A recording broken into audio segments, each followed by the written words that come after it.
We are ready to come here with Las Vegas Juniors National Championships. This is Hayden Ernst and Robert Porta. He's live from the Westgate Resort and Casino. 32 junior players from all around the country are gathered here in this championship.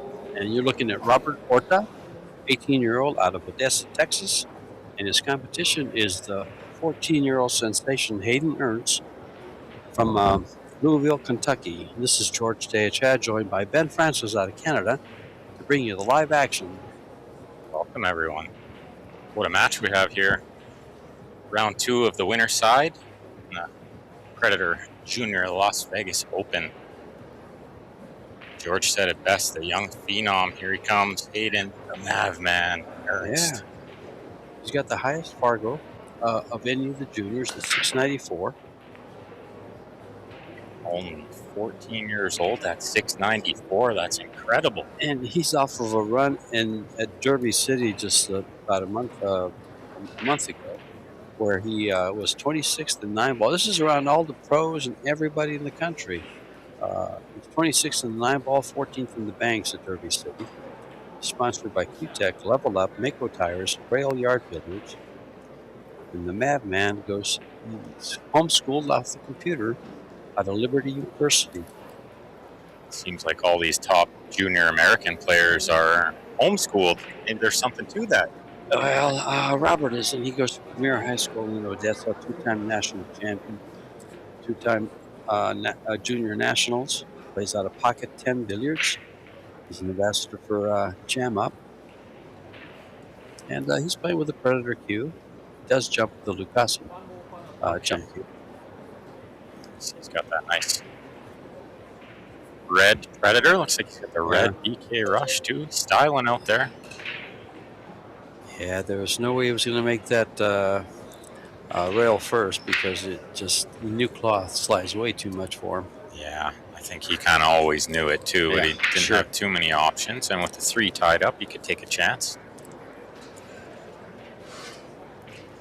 But in conjunction with all this, we are at the 50th annual Q Sport International Expo, and we've got about 12,000. It feels like 20,000.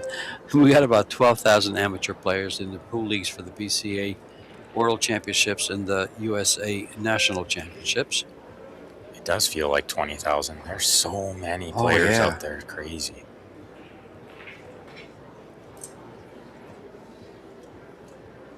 Let's see what he decides to do with the 3.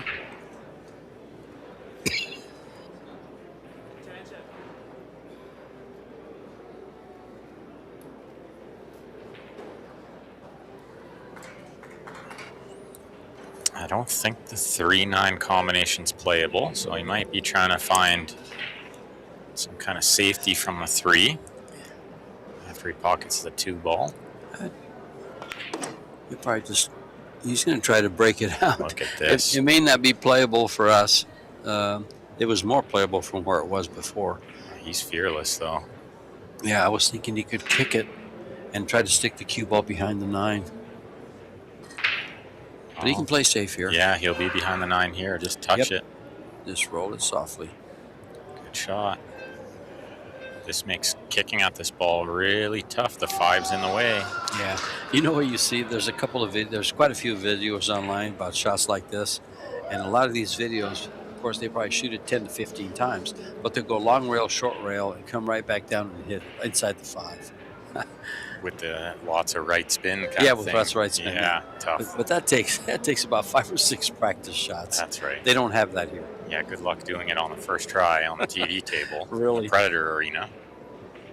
The second round, the winner's side. I think he always knew he didn't really have to hit that ball. So he kind of gave it a half effort kicking into it, knowing he could give him ball in hand here. It wasn't going to do too much damage. Yeah. Yeah, the only good thing is, of course, that there is a 3-foul rule. And they are playing 2 out of 3 sets.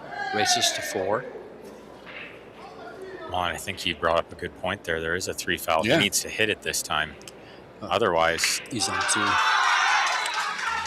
Be in big trouble. And you can hear the team's excitement out there. And I think what that is, actually, from the sound of it, it all sounded in Spanish.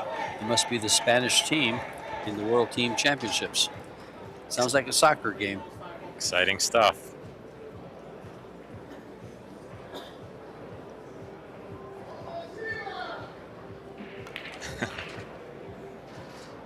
And Madman spanks that right in. He's on the 4. The 5's available. He'll have to go across. Well, does the 6 go by the 7? If it doesn't, he's got it in the other pocket. Yeah, with the 5 over the side, he can deal with the 6. That's got a couple of pockets by the 8 there, maybe in the other side. There might be nothing more exciting than team pool. You could hear it over there. Oh, sure. Exciting stuff. Yeah. At the same time we're having these junior championships here in Las Vegas, we've also had the Las Vegas Men's Open and the Las Vegas Women's Open, totaling $240,000 in prize money. And then we're also having, it just kicked off today, the Predator WPA Team World Championships. $300,000 prize fund, $120,000 for the winning team. Yeah, and the sound we heard there was victory for Team Puerto Rico. Is that over what it was? Team Japan. Oh, okay, that's what it was. Look at all these upsets in round 1, George. Yeah, USA lost. Norway beating Team Singapore. Unbelievable stuff happening. Did I just say U of A? I meant to say USA. I think we knew what you meant. I am from Tucson, and we've had some success in basketball, so that gets on my mind once in a while. I think he plays this in the corner. The side pockets are double tough. Corners are no walk in the park either, measuring at 4 1/8 inch. They're super tight as well. He's going to have to draw this one. Lots of left spin because it wants to bounce heavy.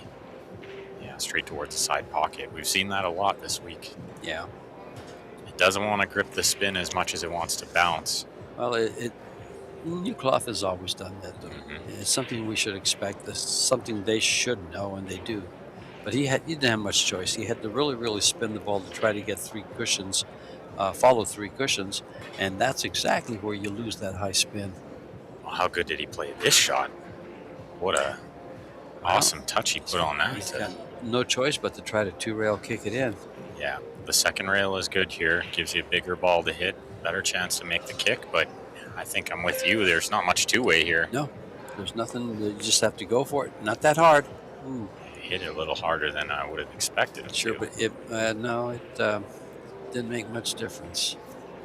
Yeah, you kind of want to smooth that ball, because if you don't make the pocket and catch the long rail, it can come back towards the middle of the table and you get a safety out. Yeah, maybe get a little safe. He the- played it at a speed that was all in. Yeah, he was all in, and he would have been too far with a cue ball. Yeah.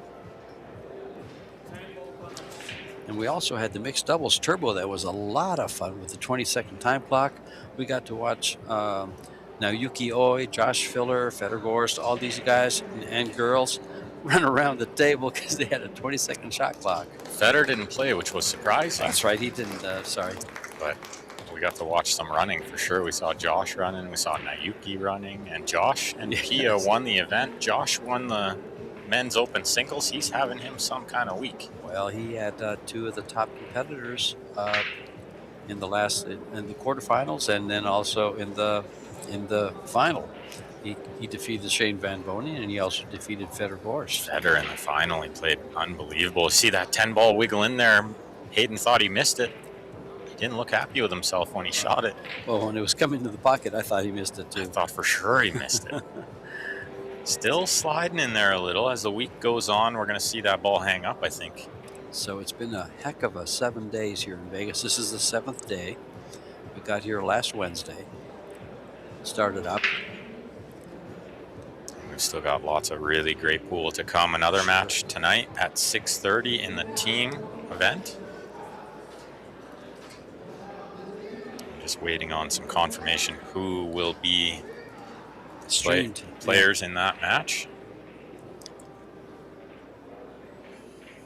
Hayden to break rack number 2. Let's watch this one ball. He's trying to make the one in the side. It doesn't go anywhere near it. And he's going to come up dry here, I think.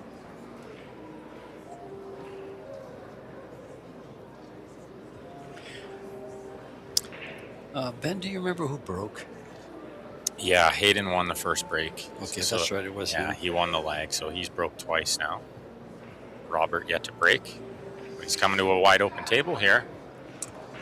Yeah, he's got a window for position on the 2 ball between the 9 and the 8.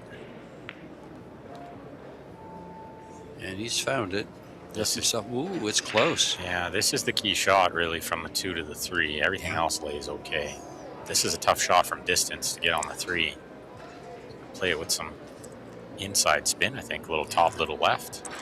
And Ben pointed out that the corner pockets are 4 1/8. What he didn't point out is that the side pockets are 4 1/2. Yeah. And at the angle that the 5 is sitting, the 3 is sitting. It's not an easy shot. Yeah, you have to take it to the corner. Yeah, you would just never play it in the side from there. On a normal table, maybe slightly bigger pockets, you might consider it, but not here. Just take a look from this overhead. Look how small that side pocket is. They're cut real tight. Yep. And we've seen a lot of balls rattle. And we've seen a lot of pros duck them. Yeah, they stay away. Yeah, they play safe. They'll just do anything other than try to make the ball from an awkward angle. Mavman has himself a shot here. He made a really good shot on the 2. I think he called it in the corner, so he's banking at it. No fear. I remember being 14 and I wasn't scared of anything. Well, at 14, I didn't know how to play safe yet. That's right. In fact, to tell you the truth, at 14, I didn't know how to play position. No. I just made everything I shot at. Just shoot the balls in and hope it works That's right. out. Yeah. I just started playing at that age. Yeah, I think me too. This guy's going to be a champion, already is in the juniors. But he's also proven himself with adults and pros. Yeah, there's no doubt in my mind he's got potential to be world champion in multiple disciplines.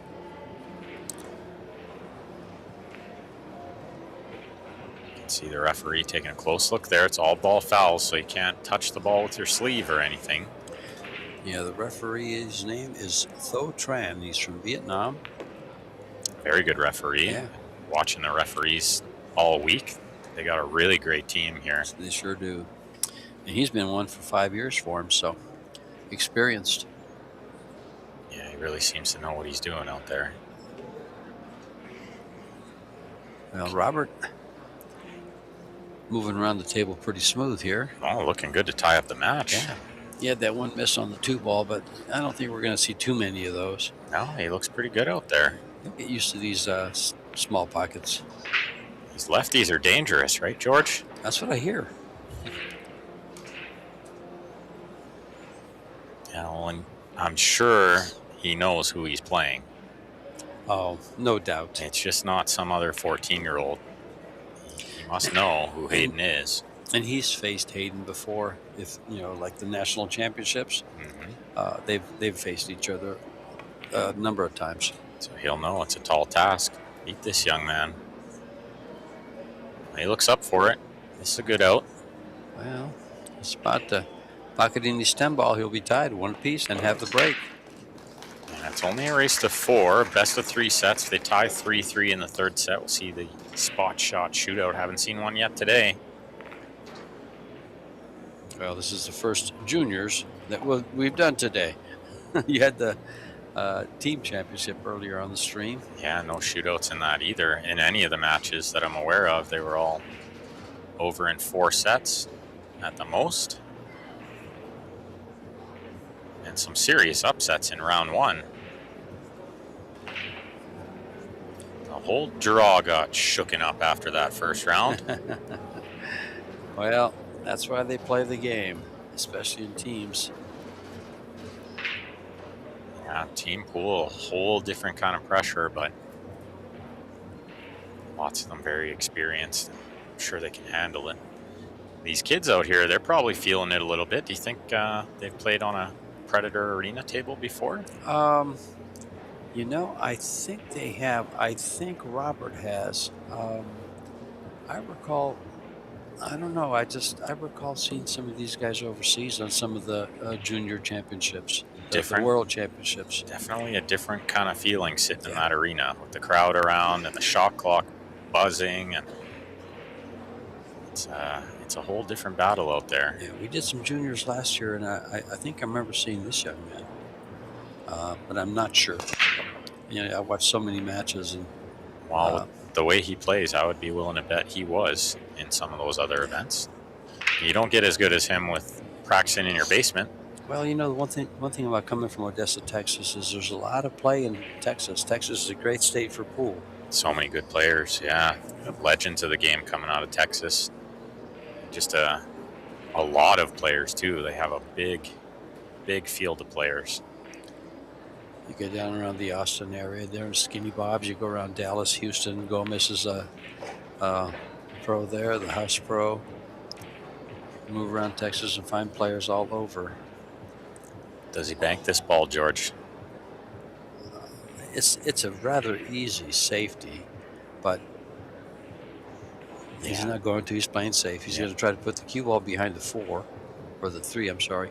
I'd have gone for it. I'd have gone up a little higher. The other way. 2 and spun the cue ball down to hit the 4 and get behind the 5. The other way, yeah. A little bit the other way. Because here he didn't get there. No, he didn't, and he's going to be in jail. Because Robert's going to freeze him behind that ball, and he's not going to have any way to kick at this 2. It's jail. 2 rails by the 10. That's all he's got. And knowing that Hayden plays a little one pocket, or plays pretty good one pocket, as you were saying, I think he took down a big name. You were saying at Derby. Derby, those are the types of shots that a good one pocket player will do you for. Look at this hit. Beautiful hit. 2-rail escape. Yeah, it might just buy him another shot. This is not easy. Like Robert with the tap on the leg there. Appreciates a good shot. Good sportsmanship. Now, see, here he can go for it, but I'm not sure he can get on the 3, so why not just push the 2-ball out and run up against the 3? Yeah, play safe again. I'm with you on that one. That's a higher percentage. He saw it too, but it's Oh, going to but leak out. He leaked it out. And now it opens up for Hayden. Yeah, the 3 to the 4 might be a little tricky because I'm not sure he can get too close to the 3 from where he's at here. He's going to have to elevate the back end, try to draw this one. It's hard to control the speed. How do you like that? How smooth is that? Yeah, it's a nice, smooth delivery there on the stroke. Nice drawback. So accurate, so super accurate to hit that ball full. If he mishits it a little on one side or the other, it's going to be big trouble, but he hit it perfect. He hit it perfect and is rewarded with an open rack now. And Mavman. I like how he plays. He's got a good pace. You know, he's not out there rushing, but he's far from slow. You can see him. He'll go around, check the angles, but he's not taking too long out there. He's nice pace of play. Going to be easy to watch. I think we might be watching this young man for the next 30 or 40 years, maybe longer. The voice you're listening to, folks, in case you didn't catch it at the beginning, is Ben Francis out of Canada. I'm George Teajea. We had a little internet disruption there when I pushed the wrong button to get us started, and we had to reset things, so I missed the introduction. Tried to make it up. Yeah, we jumped right in here. Looks like he's landed a little straight on this ball. He's not happy with himself. I was surprised he went all the way to the rail, but maybe he just mishit it a little. I thought he would try to just stay above this ball. I'd have to take a long shot on the 7. Yeah, you see him looking at the side. I'd be more trying to play the 7 for the corner. The sides are really tough. But those young eyes come in handy here, right? They sure do. I think he'll do fine with the 7 ball going to the side pocket. At this angle, that doesn't. It's a long straight shot for the side pocket. He landed really good but here. He landed really good on himself in a good place. Yeah, if he had some. Just be fine. If he had some kind of weird angle on that 7, it was going to be tough. But landing straight in, he was good. And even then, it wiggled in there a little bit. You can see it wipe its feet a touch on the way in. Good player on table 2 as well. The other arena table. See Albert Januarta going to work over there. But I will say, folks, we in the booth here do appreciate positive feedback. Yeah, and the kids will appreciate it too, of course. Sure. And Matt Van takes the 3rd game for a 1-game lead. Yeah, Hayden Maverick Ernst. I love the nickname. Yeah, I like that. Also, he's playing with a 4-inch extension all the time. I've actually started doing that on occasion sometimes. It seems to settle your backhand down when you're taking the pause and everything. And you can get back, you can get on the back of, you can bring your chin further back from the joint when you're over it. Okay. So it gives you a better line of view of the shot along the top of the cue. It's never really something I contemplated because they built these cues literally for my exact height. And we're not much different, but it is. It has helped me, especially the fact that some of us are aging. I think it's helped a lot of players. Earl was the first one to do it, and now everybody's started to do it. Shane does it all the time. Shane, Fielder does it from time to time. They've all started doing it. There's something to it. Mavman breaking off the rail down the middle. We haven't seen that one yet in the event. We've seen everybody breaking with their hand on the cloth. It's the first time we saw somebody break off the rail. That wasn't the side rail. Yeah. But he mishit it. He didn't hit it square, so we can't really judge that one. No balls going in. He might try it again, try to square up the 1, see what happens. All you viewers out there, if you want to have fun with what's going on here in Las Vegas, go to ProBilliardsSeries.com because all the events are on there, all the brackets are on there. You get a lot of information for very little searching. What a great shot there. Can he hold the cue ball for this 2 next? To see the overhead to see where the 1 ended up, but yeah, I think he's okay. It is very thin though. You just touch this one in pocket weight. Yeah, he overhit it a little. I think he still has the 2, but maybe position on the 3 not quite as easy to control if he's just clipping this 2 in.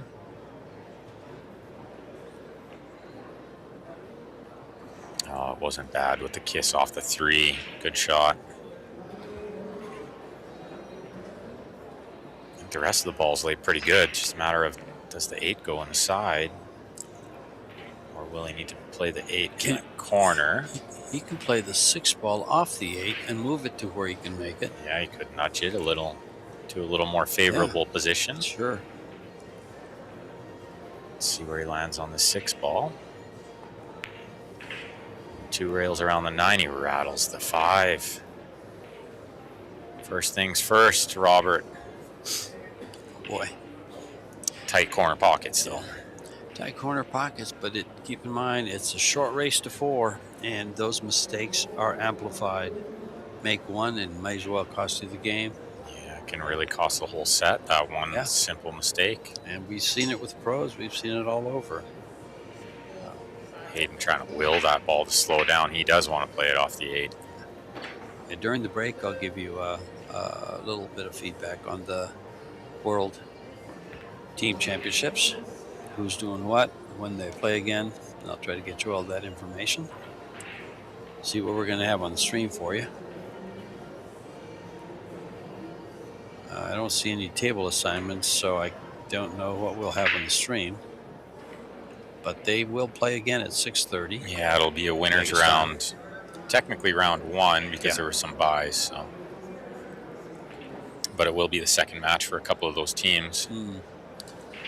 It'll be a second match for South Korea, Team Poland, Puerto Rico, and Norway. Yeah, Norway, Norway with a good upset over Aloysius Yap and Team Singapore there. Yeah, Aloysius Yap just flew in from Florida. This cue ball's traveling far, but I think he's straight in, so all he's got to do is play a stop shot here, which makes potting the ball from distance a lot more comfortable. And looks like he is going to punish Robert for that missed 5 ball. Hayden putting himself on the hill first here. Set number 1. The crowd getting to know him already. Heard a pretty decent round of applause there. He's already got a lot of fans. Sure does. He'll have a lot more pretty soon. I forgot who his biggest. He beat it. He beat a couple of big name players in Derby. Well, and he only lost to Shane 9-7. Yeah. He gave Shane a real run for his money there, and you could tell Shane was a little shook.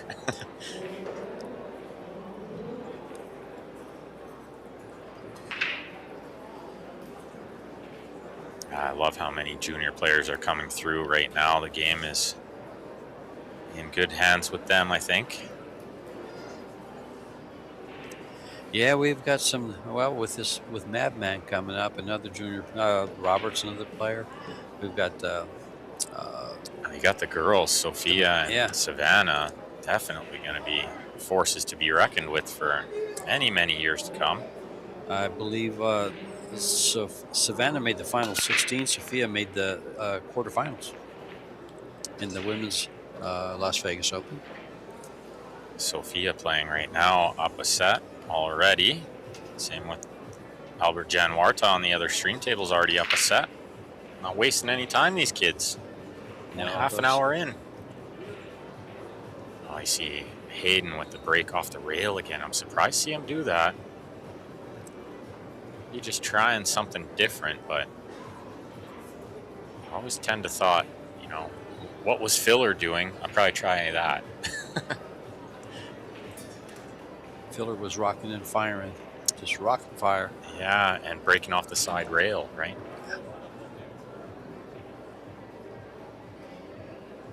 always thought if Shane can't make that break down the middle work, then I can't either. You're actually very right. I can't see hitting it better than Shane. Off the 10, yep. Yeah, good shot. He knew he had a big pocket there. Hayden with the tap of the leg. I love the respect these kids are showing each other. I think that's maybe the most important thing I've seen yet. It's a gentleman's game, but a lot of times we get out there, we're so concerned about winning and losing that we kind of lose sight of that. You know what I think, especially here in the States and Europe, I think it's a little more refined. But in the States here, it's the gambling gets rid of a lot of the sportsmanship. It really does. You're absolutely right. You start to lose sight of it. It's been really nice to see these kids just, showing some respect for their opponent and for the game. And the Billiard Education Foundation here in the U.S. is helping these guys come along quite a bit. Yeah, teaching them the proper way to act, how to represent themselves.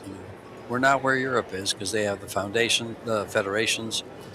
They also have the Euro tours for the juniors, and they can play in the regular tour and the junior tour. They play all disciplines over there. European Pool Championship consists of straight pool, 8-ball, 9-ball, and 10-ball.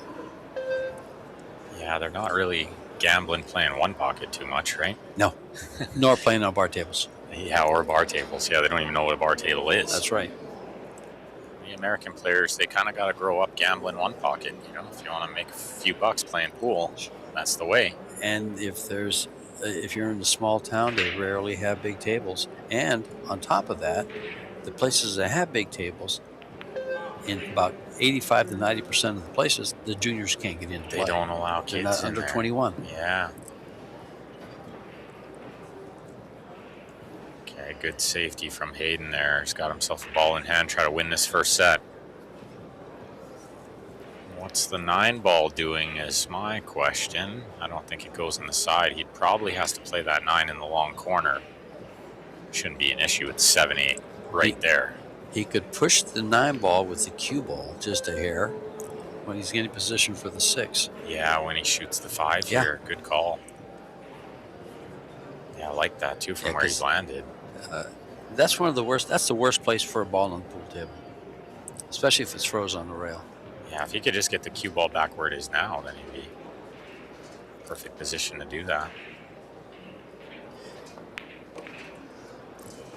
And look at this. He gets the perfect angle to do just that. Yeah, it looks good. This takes a little stun shot, and he'll be on the correct side of the 9 so he can't get hooked. Yeah, and that's what he's just gone over and looked at. It's a tangent line. Where's the cue ball going after this?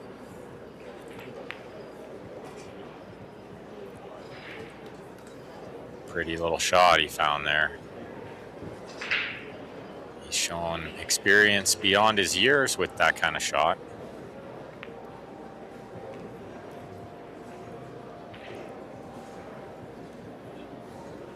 Gonna close out this first set. Just needs a little angle on the 8. Try to get to middle table for the 9. He's gonna stay on the short side of the 8. It's smart. Less cue ball movement's always good.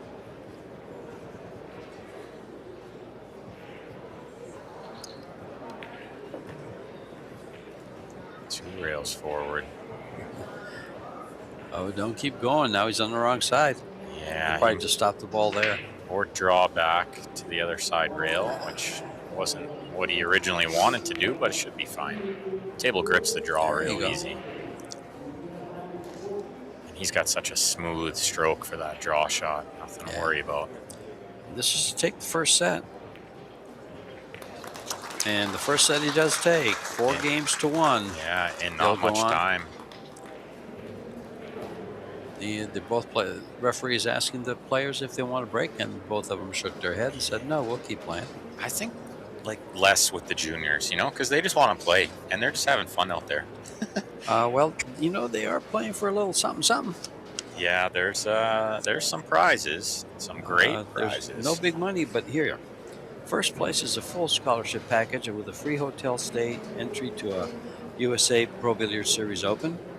It's also a free hotel stay and entry into an international Pro Billiard Series Open. and a free entry to a future Pro Billiard. The Pro Billiard Series is $370 to get in. So you get 3 entries 3 entries plus hotel. plus hotel. That's right, and that's in the U.S. and there's going to be a tournament in Italy, Spain. Well, those are different. No, it's going to be Italy, Austria, Bali, and Vietnam. Okay. So if you want to travel to those countries, you have a free entry and a free hotel stay. You're going to have to pay your plane fare. Where do I sign up for the entry to There Bali? you go. Second place finish is a minor scholarship with a free hotel stay to any USA Pro Billiard Series Open and a future Open.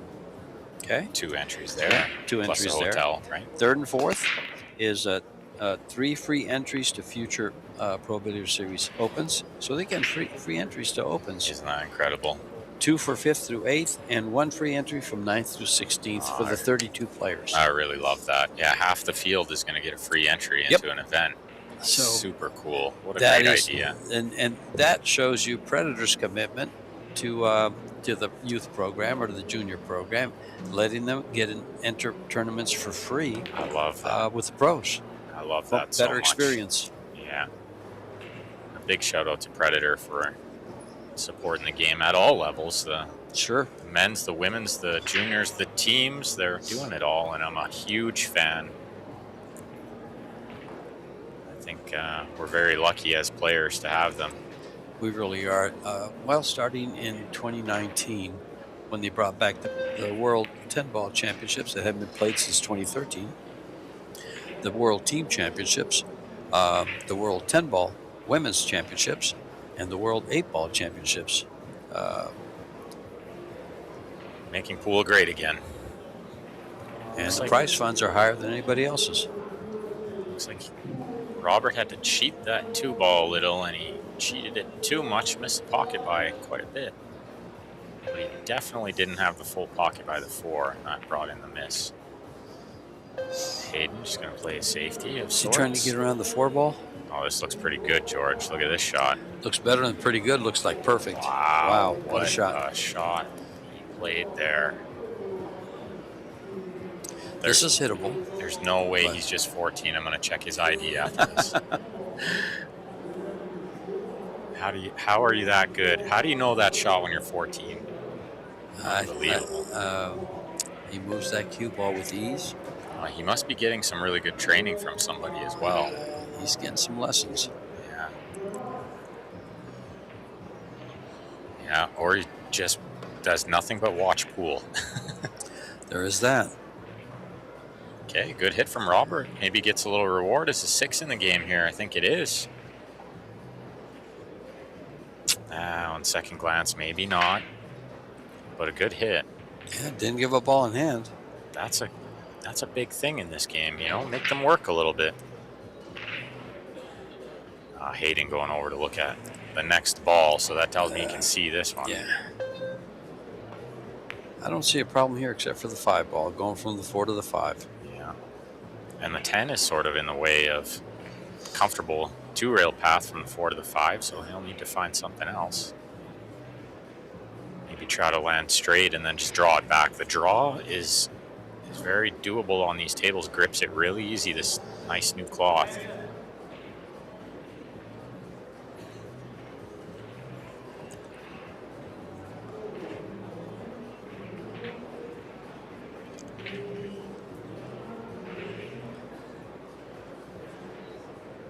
You see him taking his time here. Probably calls his extension.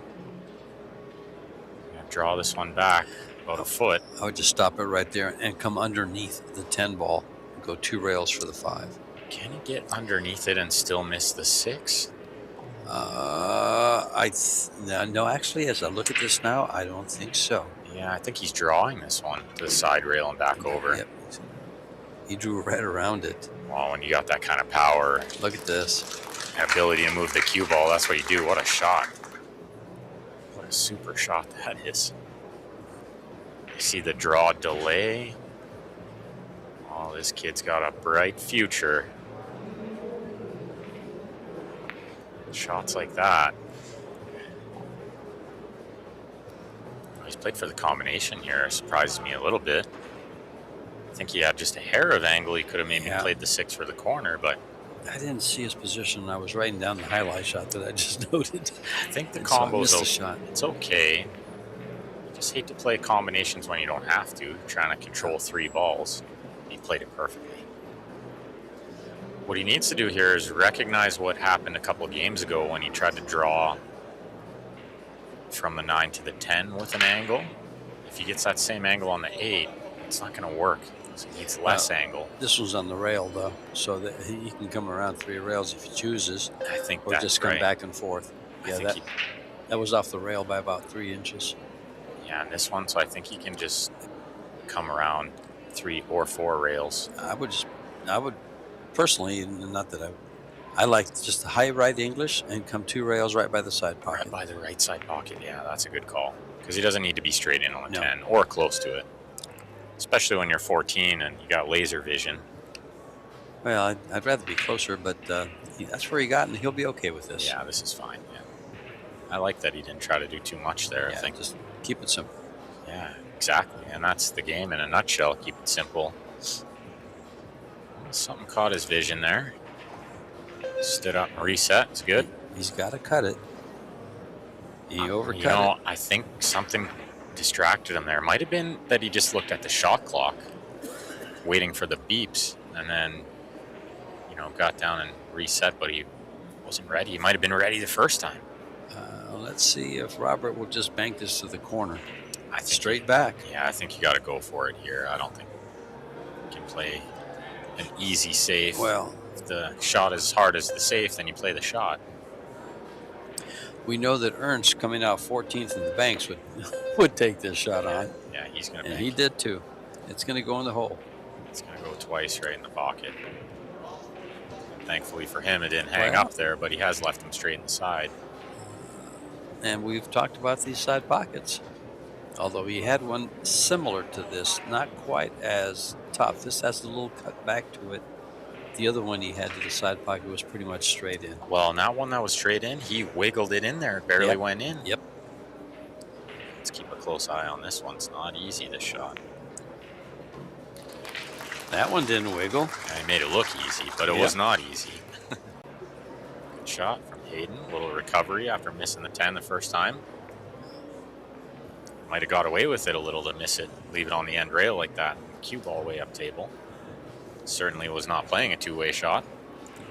Our sponsors for this tournament are Aramith Billiard Balls, Simonis Cloth, Then Billiards, Seyberts, Predator, Kamui, the WPA, Little Monster, Pro Billiard TV,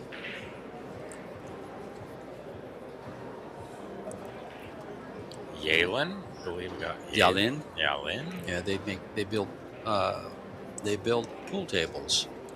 Speaking of pool tables, this is being played on the new Predator Arc. It's new to North America. They've had it in Europe for a little over a year, and they've actually improved the foundation of this table, added some weight to it, made it sturdier. This table plays fantastic. It's 3 slates with 4 1/8 inch pockets and 4.5 inch side pockets, covered with the Predator Arcadia Elite cloth, which is made now in collaboration with Simonis.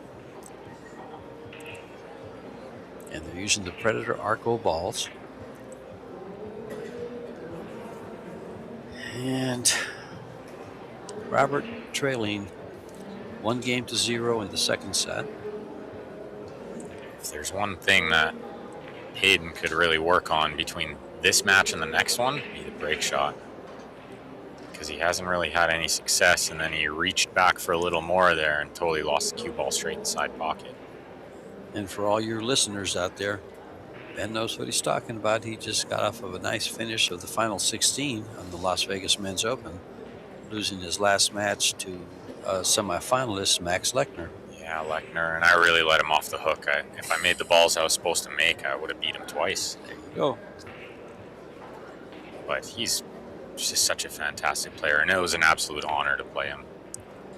Felt super privileged to just be in the mix there.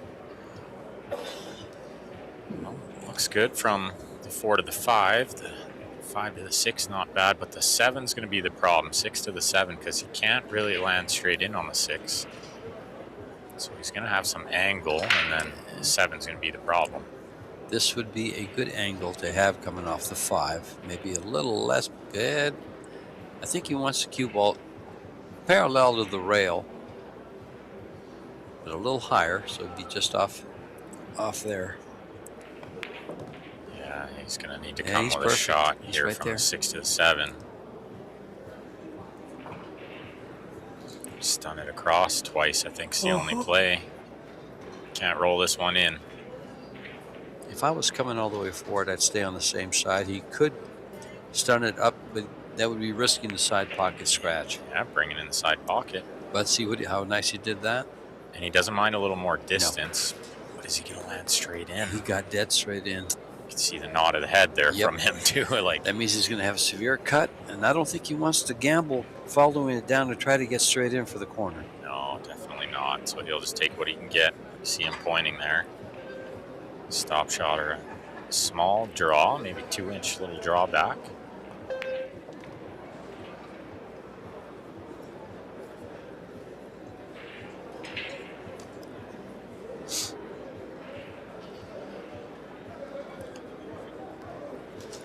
He needs this game to draw level, tie things up. Nice shot all around the table. Nice shot. I like that, using Yes, he extra did. rails. I think a lot of Yes, players he did. are going to try to just use 2 rails there, but he used 4. It's a very smart shot. You're very right. They try to hold it in the center of the table, and they end up decelerating the stroke sometimes and miss the cut shot. And I really might have been one of those players that tried to hold it off too. Looked like it was the shot, but he played a way smarter shot going all the way around. That way he never misses the 8. Good out there, really good out. And the crowd appreciating good pool and rewarded him for those last 2 shots. And the bigger reward was tied at 1 instead of trailing. Well, this has been a great match so far. Both these juniors playing some high-level pool. Love to see it.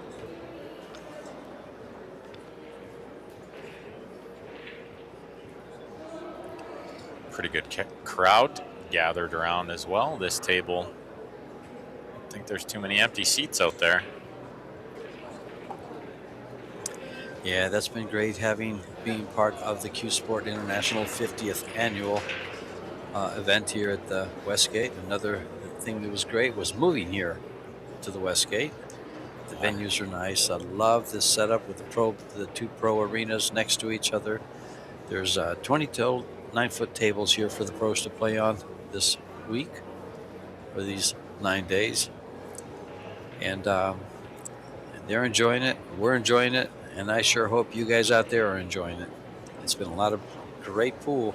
And just think of some of the great matches we've had these past 7 days. How about that And the men's final? and the women's. Those 2 Both. finals last Sure. night, both really high quality. Weiwei winning both sets hill. Joshua just playing some unbelievable good pool. And the crowd was crazy. I couldn't get anywhere near the arena table. I just had to watch it on the big screen over there with the small delay. That's exactly what I did when I was waiting for the next match. I watched the women's final. The crowd was huge. They were On the like screen. standing room only. They were standing on chairs, sitting up on the railing. It was really cool to see that many people interested in watching it. I really love that about this event. And they were loud. Made these players proud. Did Hayden intentionally go into the 2 there to develop it into a better spot? I think he did, and it was a super shot.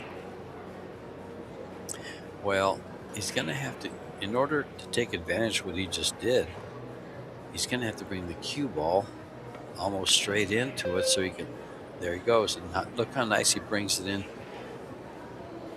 Yeah, He's perfect. Yeah, He's it looks perfect. okay. Pretty much just a little stun shot. Let's see if he decides to just barely slide by the 8. Because if you put any draw on it, he might get behind the 8. You can't risk that. Is he straight enough? Could he use the 8? Just draw That's, straight into the 8. I'm looking at what he's going to do here to see what he did. Oh, he missed the 2. Oh, wow.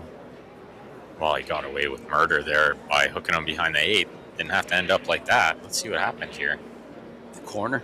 He didn't get in the center of the pocket. You got to put it right in the heart on those side pockets. If you haven't been watching for the past 7 days, these side pockets with an angle, with a little bit of an angle, they are tough. They are absolutely tough. I've had the pleasure of commentating some of the events on the Euro Tour, so I've seen how these tables, and I've seen how the pros respect the angles on this table for the side pocket, and the Americans are a little bit not quite as respectful, and have paid the price. Yeah, just not used to it. I've never played on side pockets as tight as these, so I was definitely a little out of my element there. I just played a lot of balls in the corner, and I definitely missed a few balls on the side that surprised me. Good shot there. He kissed the 10. I think he's still on this 3 on the potting line. It's going to be a little tight, though. Might need a little right spin.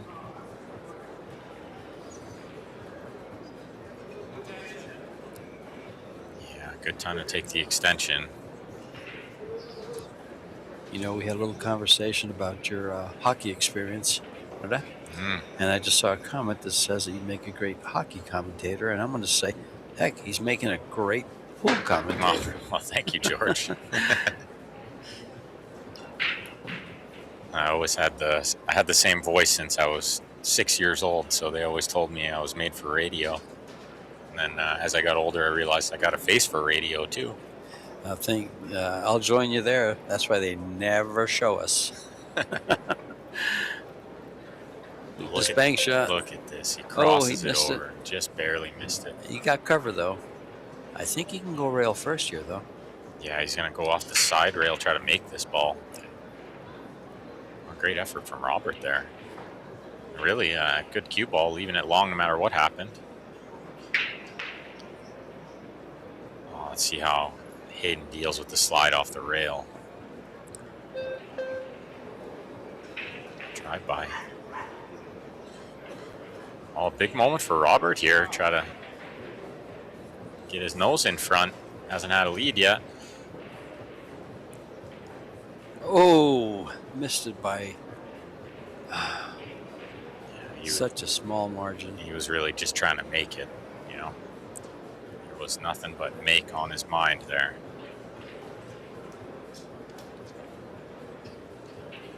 Looks like he's going to play underneath this 4 to play in the top right next. He needs a little angle to get to the 5. He's not going to have it. If anything, on the wrong side of the ball here.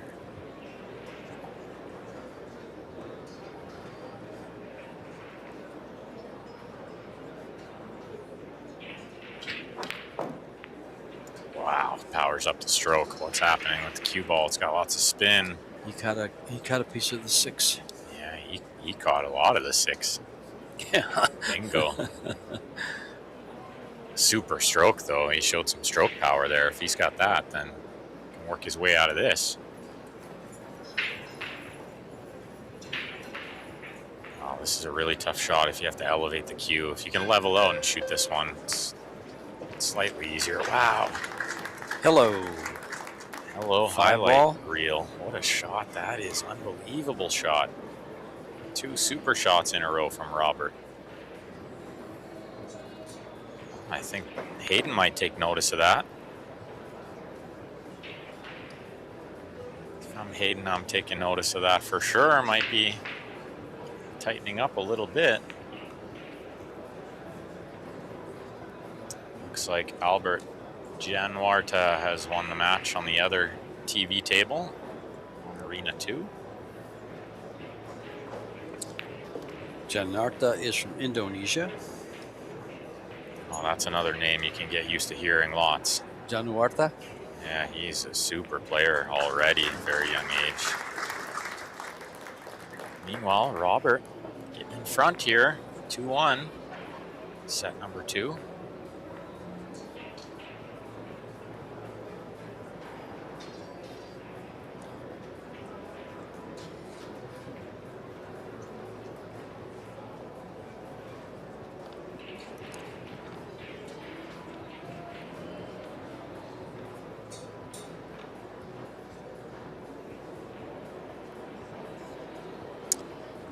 He just defeated Meadow Johns from the U.S. Straight sets. Yeah, nothing really to worry about there for him yet. And we've got 6 other junior matches going on right now.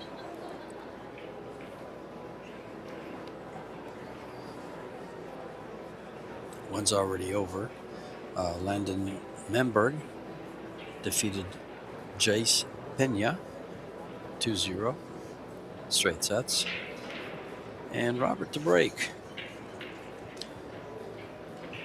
now leading 2-1.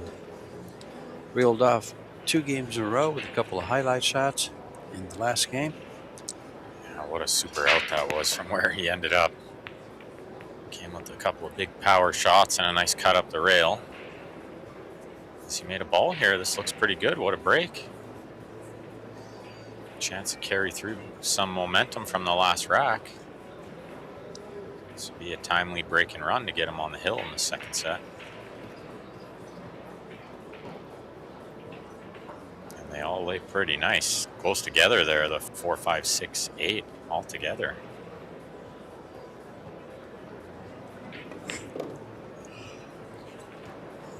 Plays the top inside spin. Pretty good. A little further away than the 3 than he'd love, but it shouldn't be an issue. 4 over the side pocket.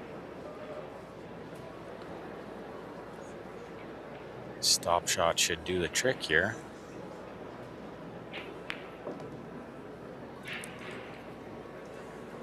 And Robert's got a really nice pace of play too.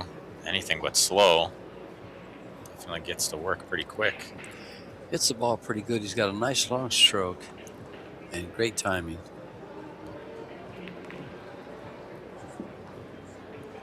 Yeah, his timing is really, really good for his age. These kids never cease to amaze me. Well, the other thing that helps him a little bit make that stroke look so good, he's about 5'10". Yeah. And like I said, he's got a nice, just good foundation. Yeah, good height for the game. I call him a kid, but in my country, he's not a kid. He's old enough to drink. 18 years of age. From Odessa, Texas. I like this ball in the corner. We've seen 100 of these balls rattle out of the side pocket. He's just got to super slow roll it in. Now, if he tried to stun that ball in, it was not going to accept it. I think he's practiced on these tables. He also had a match where he defeated Anthony Atkinson from Virginia. No way he just did that, though. A little quick on the stroke there, George. Did you see his timing wasn't as good on that one? That could be contributed to nerves. Yeah, you see there was almost no pause in the backswing there. Yeah, definitely nerves. What other reason would there be? Sometimes I try to explain to players, it's not always nerves, it's excitement. There you go. It's not that you're feeling nervous or pressure, it's that you're just excited to get the job done. Well, he was getting on the hill with that shot, with that 10 ball. Big game in this match. Really, really big game. At 3-1 in the second set, he's a big favorite to force a third set. And now, Hayden's going to break to get on the hill first.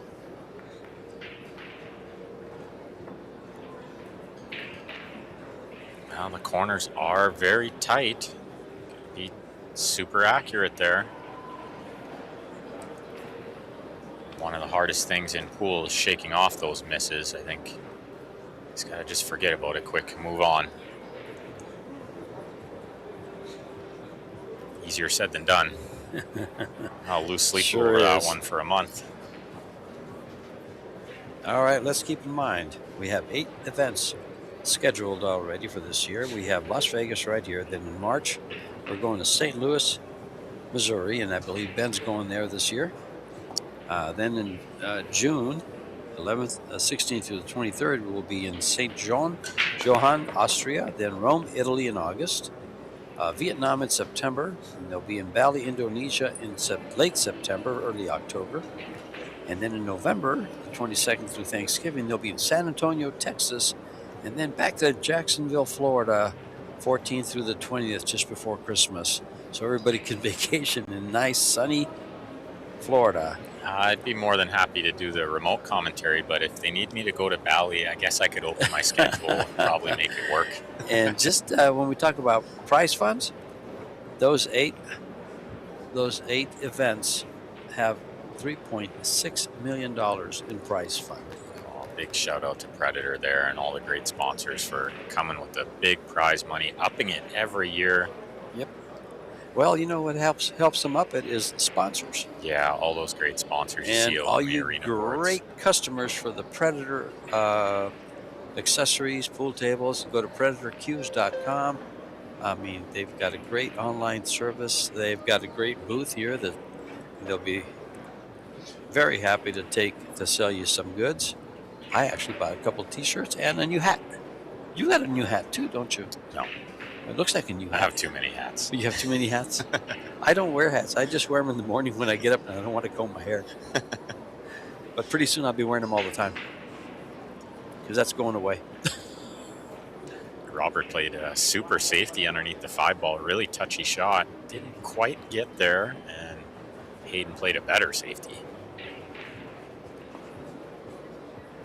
Oh, barely missed the 1 ball. Yeah, the 3 was just a little bit in his eye there, and I think he was worried about it, so he drove by the wrong side of the 1.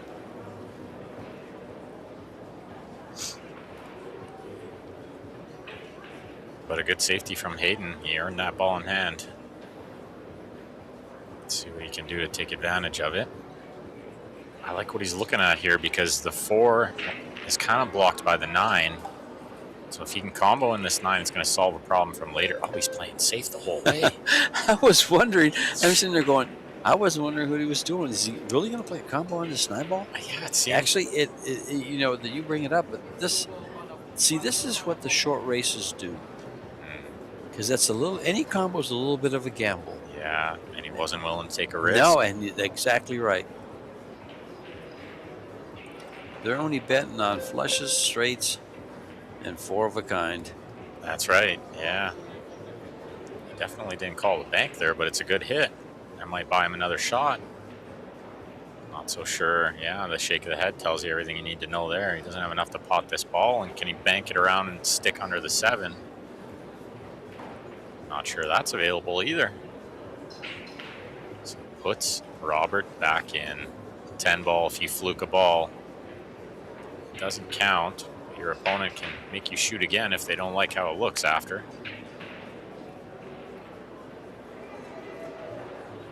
Well, and that's why Hayden handed it back. He knew it was tough to control the speed with the amount of spin needed. Now Hayden's looking at that 4 past the 9 to the top left of our screen. I think it does go in there after this 2 and 3.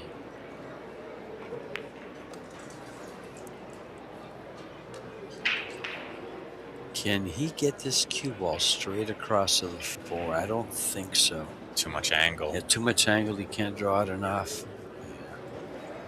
He's going to go over and look to see if he can just lay it over there. Yeah, he's looking now. Yeah. He's going to have some angle on the 4, I would think. I would say play it off the 9, but that point from the corner pocket sticks out so much. Yeah. So sharp. Yeah.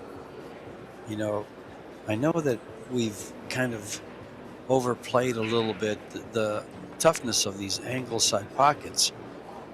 He's going to go for the bank. I like what he's done here because he's got options from here. And this way he made sure he potted the 3. If he tried to do something crazy from the 3 to the 4, he missed the 3. This way he could bank it, he could play safe. He's got options. Beautiful. Kind of a shot to nothing though. Like, did he know he wasn't getting very good position on the 5 and he's just taking what he could get? You know something? I'm going to go on a limb here. I think he makes this. I think he cuts it in. Or does he play safe around the 7-9? I like trying to cut it in. Yeah, I do too. So does he. When you're 14, you can shoot the eyes off the balls, right? He's not worried about shape. Who needs it? It's not being 14 when you're talented as he is and shooting the eyes off the ball. You go for the shot. Yeah, absolutely. Yeah. I didn't see him overly concerned about position on the 6 either. Got another really tough shot here. He's called the bank. Sometimes this can miss to the top rail and sort of go 5 rails around safety. But how about just right in the heart of the pocket? No problem. We did say he had a deep run at Derby City in the bank pool, right? Now we see why.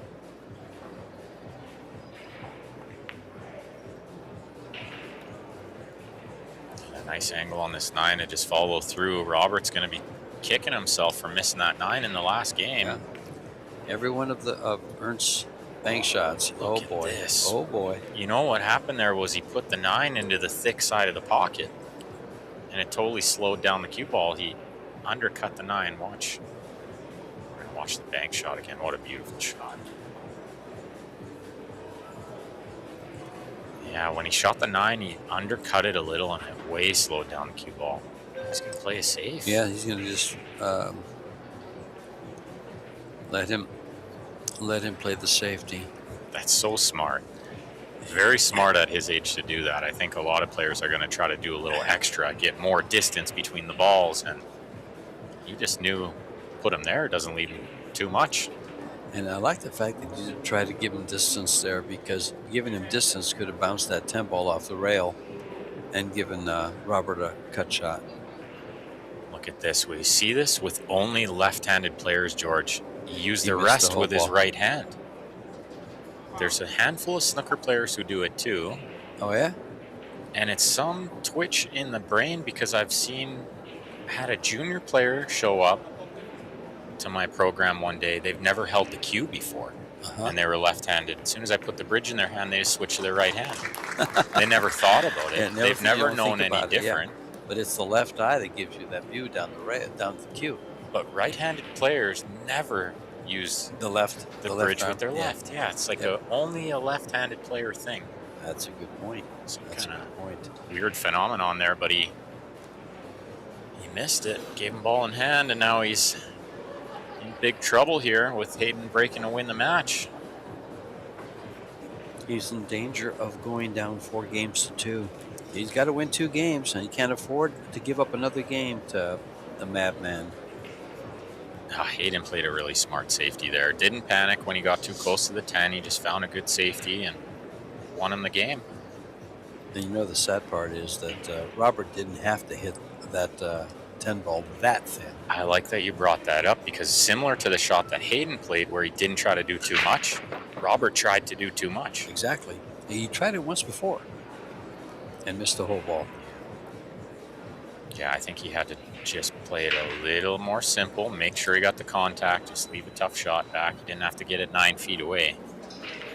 Look at Hayden lean into that one. Full power there.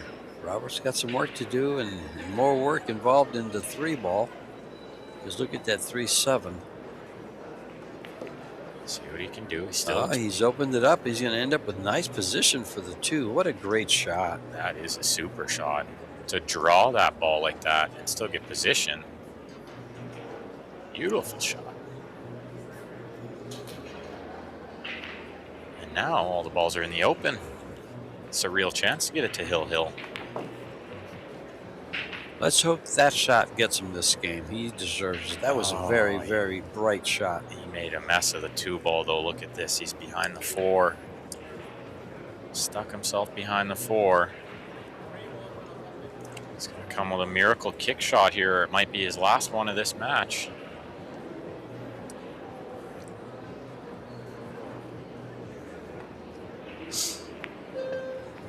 Oh, it's a great hit. What's going to happen here, though? I think Hayden's going to like how this looks. He's going to play it into that top right. Well, the good thing is he didn't give up ball in hand. Yeah.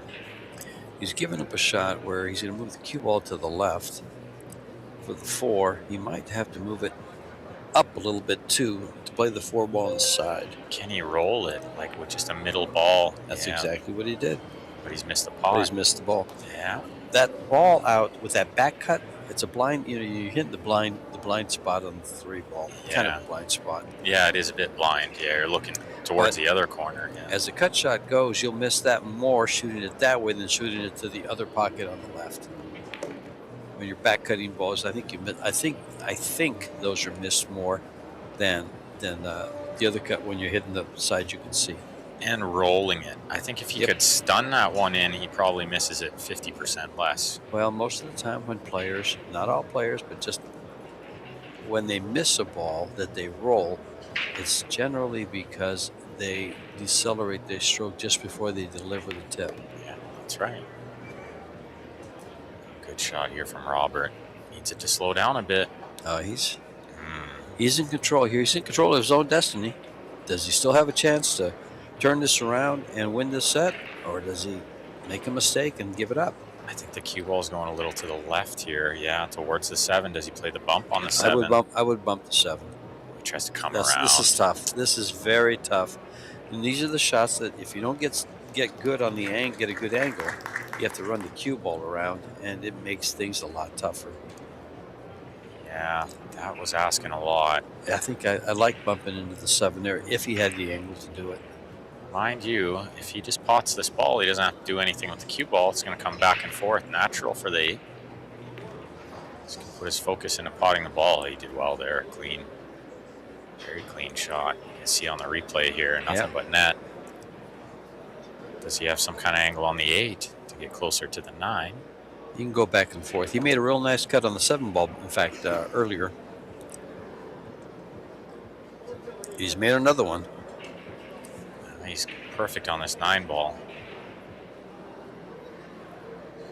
Does he go forward with the inside? Looks like he does. I make a correction. It was a nice shot on the 5 ball that tied it 1 in the second set. Well, this 10 ball to get it hill. And there it is. It didn't falter there. Very nice. Anybody's match still. He's going to break, try to win this one, and force a 3rd set. Robert currently has control of the table here. Yeah, well, he's giving the Mav man a handful.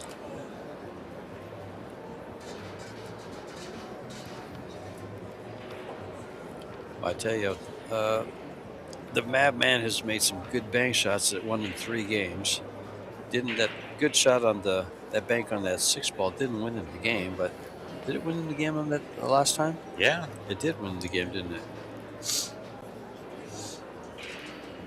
We'll have another match coming up at 6:30. Sorry, George. In the World Team Championship, 6:30 Vegas time will be the next match.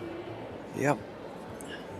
Actually, that's not what won him the game because he didn't get good shape on the 10.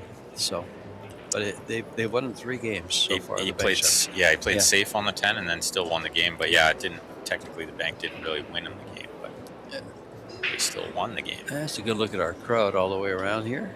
These are all the league players from 50 U.S. states, a couple of territories, and about 20 other countries are here in Las Vegas this week.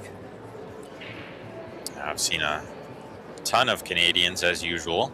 They like to make the trip down. Love this event. We have lots of leagues in Canada playing BCA, and they get their sanction. They come on down with their team. If I'm not mistaken, there's 7 players in this junior tournament from Canada. 7 out of 32 is a lot. Yep. There's 19 for the USA, 1 from Spain, Thailand, India, 2 from Puerto Rico, and 1 from Indonesia. 5 of those 7 juniors are from my hometown. Wow. Yeah. We got some good players over there coming through. Okay, Robert to break. Try to force a 3rd set here. Could really use a ball in this break. 1 ball gets kissed. There goes the 2. 2's in. The 1 ball's dressing up. The 3's in. The 1's over the hole. The 4's over the hole. Look at this. A layout to try to force a 3rd set. This is exactly what you want to see. Okay, jam up, Ambassador. Yeah, let's see what Hold he's got. your nerve and run these out, and let's force that 3rd set. That might be one of the best breaks we've seen so far in any match, in any tournament. And what a time to get it. Yes. Lots of balls over holes here. The 9-10, sorry, the 8-9 sort of over a hole too. Maybe the 6 to the 7, the only questionably tough shot, and it's not that tough.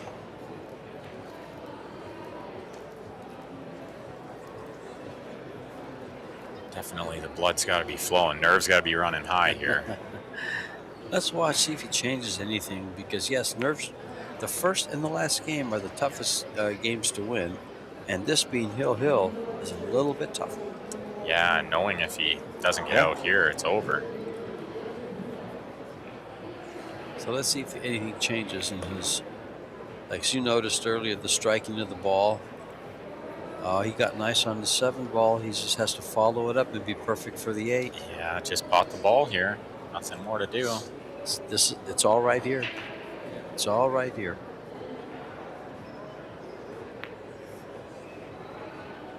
And he cuts the ball.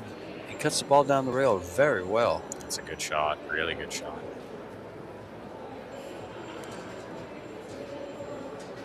Be careful here. Yeah, he just needs to be careful. He's already made a late mistake. Do you like going 1 rail at it? I like going 2 rails. You're driving to the corner and trying to get to the middle of the table. This is okay. He had a nice angle for 1 rail. That's great there. It's 10 ball to force a 3rd set.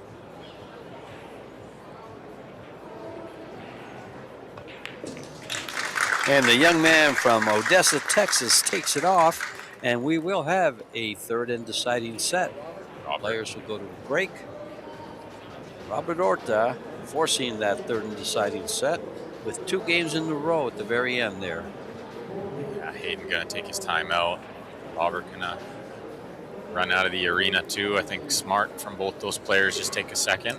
And right there on the top of the screen there is Robert's father standing up with a baseball cap on, watching and feeling pretty proud of his son. I was going to say, got to be one proud papa. Yep. And here's some statistics to take a look at how these guys have performed.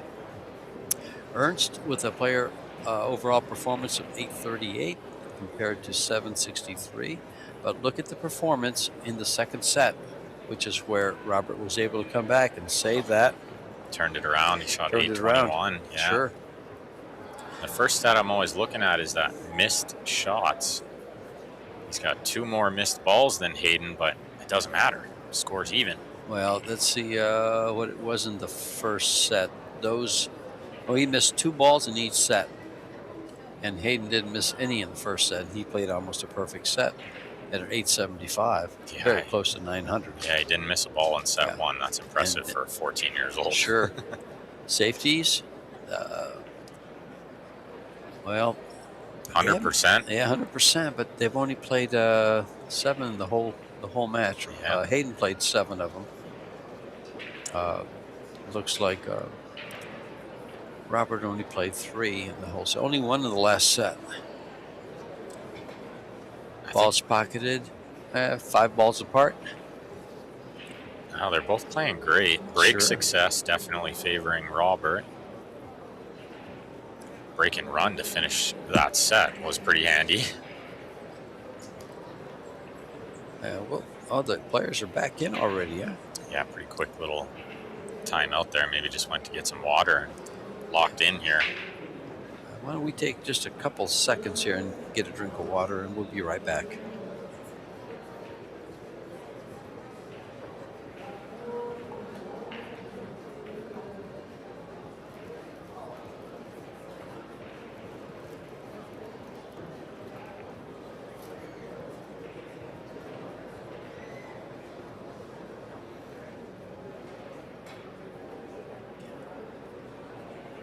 And we're back. The players in place. The referees rack the balls. Now comes the cue ball. Madman to break. Yeah, he won the leg, so he gets the break in the first set and the 3rd set. And if it goes to shootout, he'll get to choose who shoots first and from what side. The lag is super important in this format. It sure is.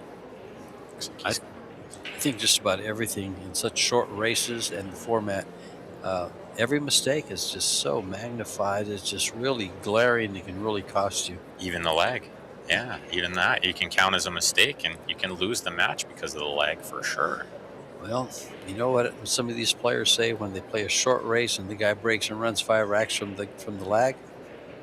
Better lag, better. Better lag, better. That's right. At least you can still blame yourself. Unlike, the coin flip, you can't blame anything.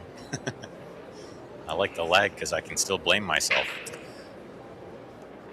Well, ladies and gentlemen, if you just joined us, Ben Francis is in the booth with me from Canada.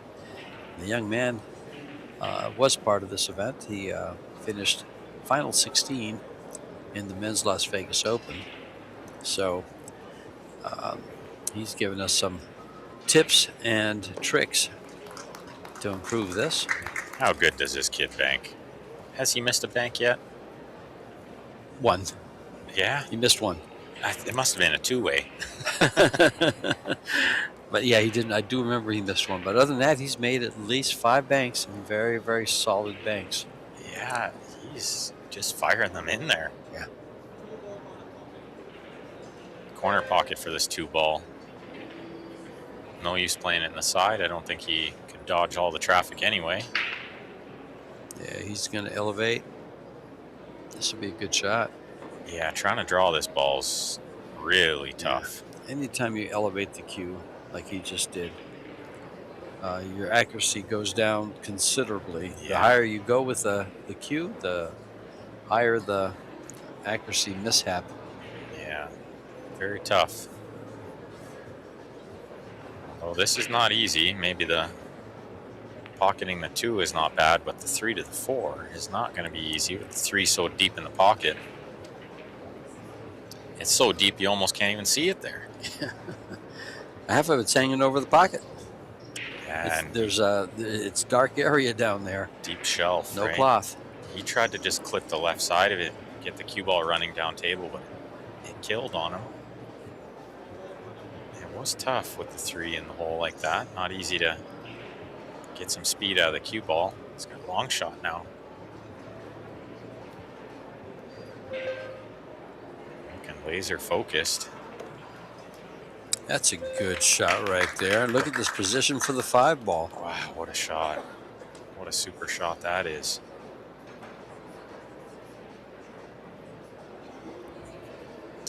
Well, I think Hayden's got his hands full here. Somebody's got his confidence up. It looks like Robert came to play today. I'm pretty sure when we looked at the field, everybody would have picked Hayden as the favorite. Robert says, not so fast. Exactly. Well, when you use Fargo predicts Hayden as the favorite. 694 versus a 605, basically 89 points. In a race to 8, he's probably playing probably playing him 8 to 5. Yeah, which is a big, giant spot. At 8 to 5, he lost. I think Robert says, I'll take that spot. It's so far, it's exactly where we are right now. 8 to 5. 7 to 5. Wasn't Ernst on the hill in the last one? 7, yeah. He's got Come on, 7. have 8. 4, 5. Oh, yes. 7. I can't count, folks. That's okay. That's why they got you on the mic. You don't have to count too much up here. I was counting my own score, and I misread an X. That's okay. We'll forgive you this time. Oh, well. I'm glad you will. A lot of people don't. I see the comments. Yeah, it can be hard on you in there. I get to laugh.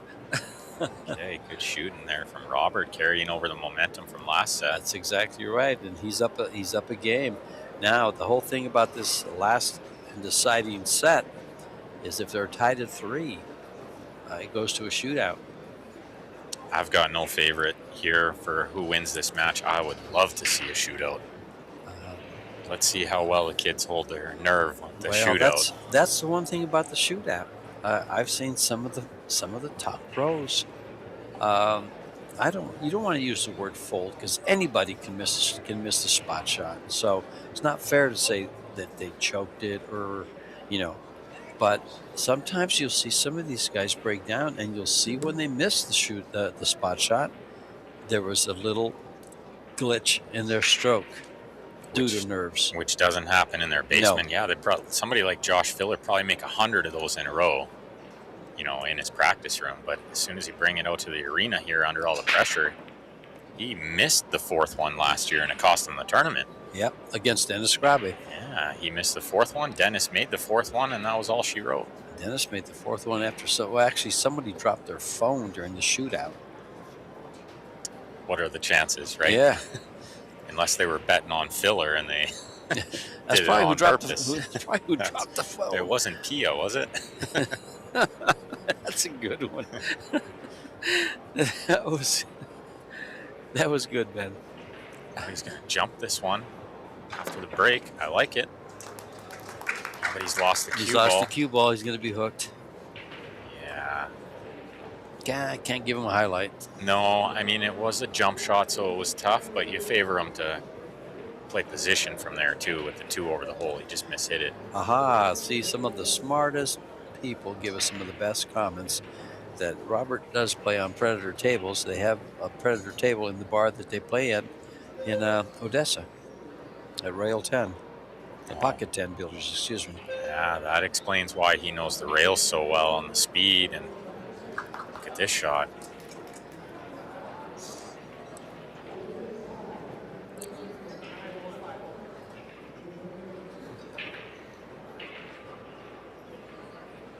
Hayden going to the short cue. Is he going to call the 9 here? Combination, I think that's probably what he needs to do. Oh, wow. He plays the jump combo, George, like it was a hanger. He had to cut the 9. Watch this. To be that good at 14 years old. The world is your oyster, young man. Bright future ahead of him. Lots of money to be made in the game nowadays.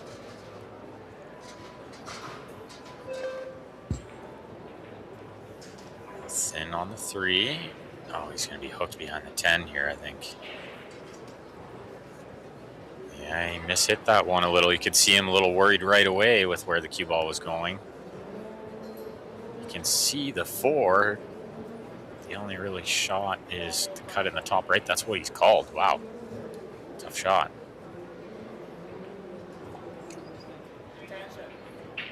He's got a piece of it. If he hits the piece of it, though, he's going towards that side pocket. That's what I was just thinking, too. If he cuts this in, does the cue ball just scratch straight in? So does he need to play it? He's using lowing, so he'll avoid the side. He'll hit short of it. It just makes the pot. But that's what he's got to worry about is the kiss. That's actually a shot that I used to sight my eyes in. The Cut timing? it back. See where that 5 ball is? Yeah. Right there? I put the cue ball straight in line with that corner pocket and cut it back over here. Yeah. It just helps you see the balls better. Yeah, helps you see the potting line better. Yeah. Look at this. He almost kissed it in. Almost timed it perfectly there. I mean, he might have timed it half decent because he didn't scratch. But Robert with a chance for a 2-0 lead here. You can see Hayden hang his head. The hardest thing about this game is recovering after the mistakes.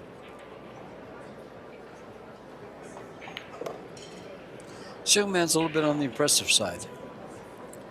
He's playing well. He's playing well above his 605 Fargo. Oh, I fully agree. And I'm starting to wonder how many games he has in that 605. He has 3,360 games. So he's well established, but he's looking more like a 700 to me.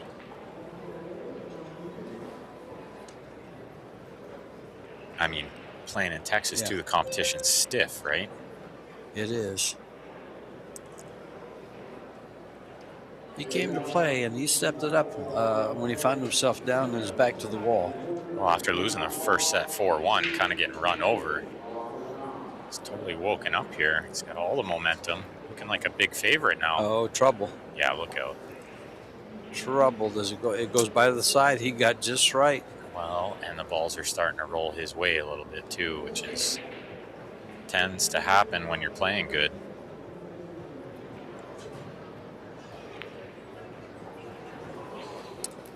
Hello, side pockets. It was never close. He missed it by a lot. But he left it pretty nice. If I had to miss, I wouldn't mind missing like that. Yeah, Hayden won't love that. Does he have a bank shot on the 8? There we go. Tough one. He does have a straight back. I think he's looked at the kick safety. He's going for this bank shot. I can almost He's going for this bank shot. Yeah, did he call the bank? He did. It's easier than the safety. That's why I figured he was going for the bank shot. Yeah, and that's what they say. If the safety's as hard as the shot, you play the shot. Try to win the game yourself rather than hope they make a mistake, right? I'm with him there on that shot all day long. Straightened out a lot. Might be the first bank that he really missed, He hit it pretty full. Yeah, very. Right from the beginning. He hit very it full.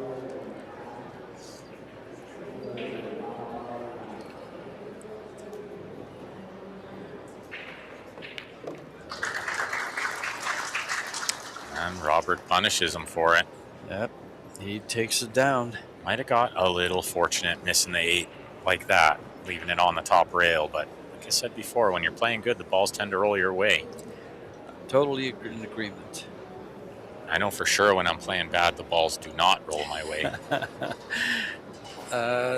There's some talk about, some speculation about players, when they're playing aggressive, when they're playing well, when they have the momentum, things go their way.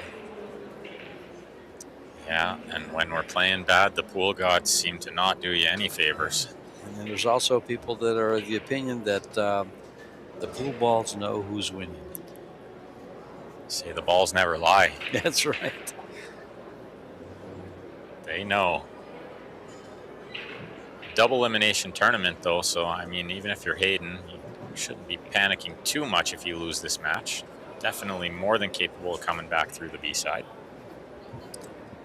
Well, we still got a lot of pool left. This is 2-0. If Robert gets to 3, the worst, he can't lose the set. It'll have to go to a shootout. And that really does play a factor here. Something you are thinking about when you're out there is just win this game. I guarantee a shootout. I kind of feel like that could be a crutch. It can. It absolutely can. It can be a crutch. And, it's impossible to keep it out of your mind, though, for sure. Look at this break. Man, is he breaking good. 1 ball's down, 2 balls straight in, the 4, the 5. The 5's a little on the tough side, but if he gets good shape on the 4, everything goes his way. That's not the 5. I was looking at the 7, thinking it was the 5. He might be breaking better than anybody I've seen so far. I'm not sure Filler was breaking this good.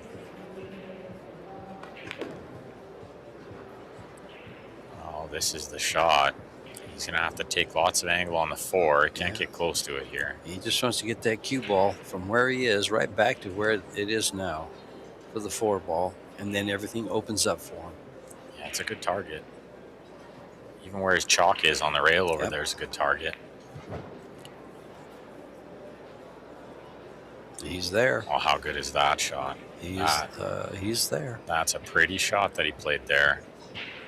With the 6 over the side, it should be manageable to get to the 7.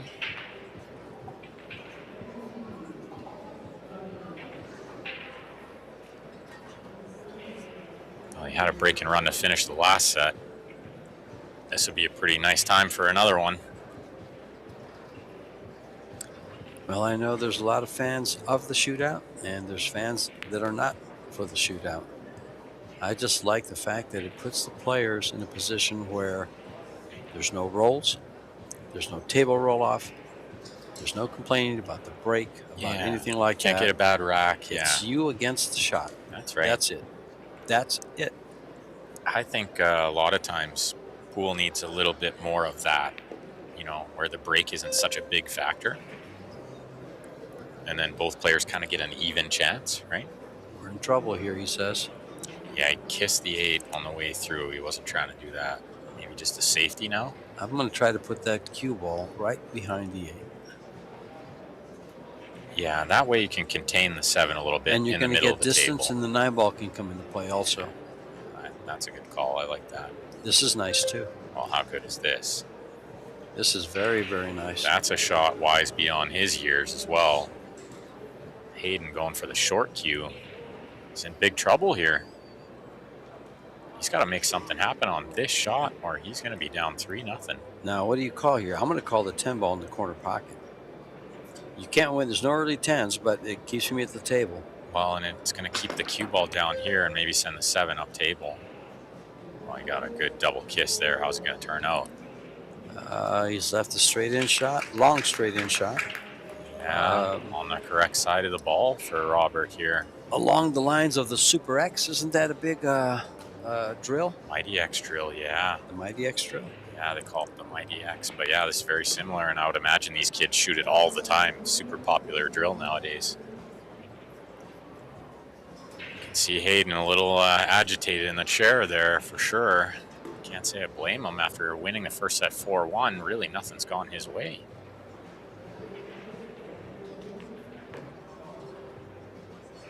But there's lots of pressure out there. Well, and, you know, Robert's feeling it a bit. It's this shot right here. If he makes this ball, regardless of the pressure, if he stays with it and makes this ball with just centering the shunted cue ball, it comes down very nice for the 10. Yeah, he doesn't have to do anything but pot the ball. And it's there. Right in the heart. I was a little worried about that one after the previous rack when he missed the 8-ball on the side. I thought it might be still in his head. It wasn't. It was a different angle. It was on the same line of the 8-ball that he made earlier. Who would have predicted this? Well, it's 3-0. The worst Robert can do is a shootout. Hayden has his hands full to try to win 3 games in a row to force it.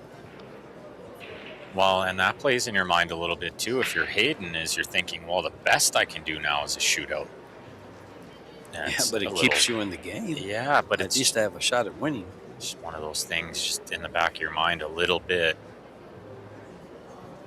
Yeah, he'd be happy to get to the shootout from here, but I'm sure he didn't think this match was going to go this way. Well, like I mentioned, he shouldn't panic. Even if he loses this match, he shouldn't panic at all. Easier said than done, but I think he should keep his wits about him and try to come back through the one-loss side. He's definitely more than capable of doing it.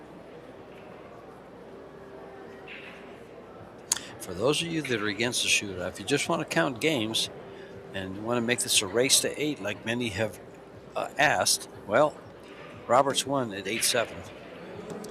Yeah, it'd be over already if it was a race to 8. Yeah. Oh, he's had so many great breaks. He could really use one here and close this out. Let's watch the one in the right side. It's nowhere near the pocket this time. 4-railer misses. Doesn't have one down, so it's not over yet for the Madman.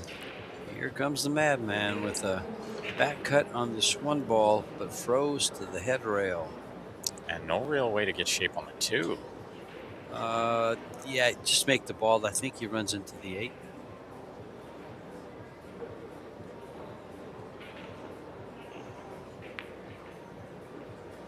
Didn't even try to make it. He's going to play safe all the way. I think that was the smart play. I don't think he could really get position there if he potted the 1. So it was too much to ask for. Well, this shows me that his head is still there too, because if he was in give-up stroke, he would have tried to pot that 1. And let me tell you, a lot of players would have been in this situation. They would have been in half give-up stroke. A little tilted, as they say. He's showing his composure, still out there. Play the high percentage shots. Do what he needs to do, one game at a time. That's all he can do here. It's a bit cliche, but it's very true.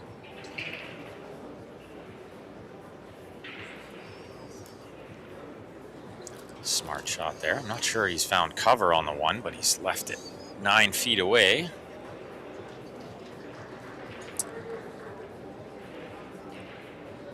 And the World Team Championship started at 6:30. Do we have table assignments yet? We don't have table assignments, so I think at 6:30 we're going to have another a juniors match.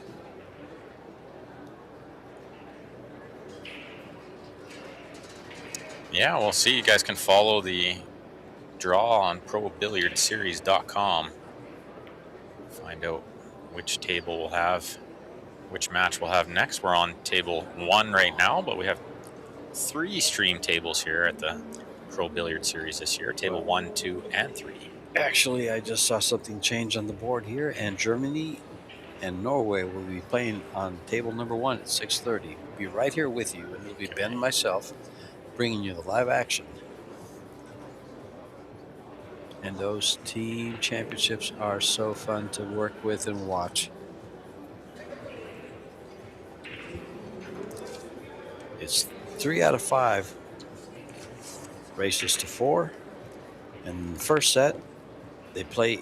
Each player plays every player in rotation. First one to get the 4 games. In the set 2, it's 2 players of the same sex playing each other. First one to 4 games. Mixed doubles. It's race to 4. And then if it has to go a 4th set, the singles.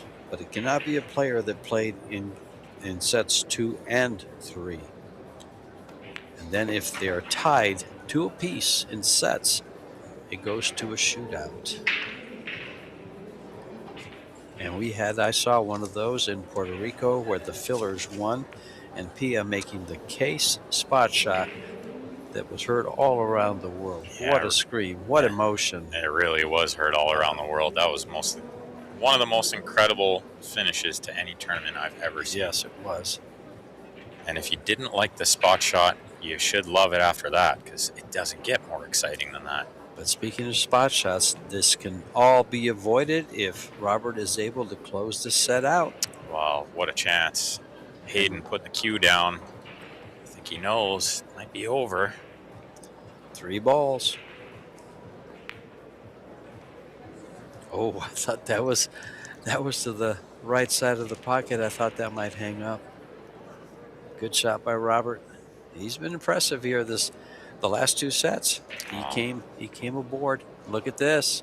Has he ever played Don't get on the corner. This happened earlier. This happened in one of the women's championships. The exact same thing.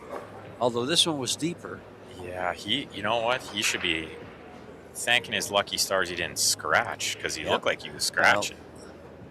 So at least what's he gonna play here? Do you turn around and play it off the corner? Off the other point. Yeah, that's what I thought. Or do you 2-rail it? Yeah, well, you can't masse it like this, I don't think. Not on new cloth. No, it's just never going to work. I like the 2-rail kick from there. Yeah, I think the short, long. Yeah, or the other point, like you said. The points are too.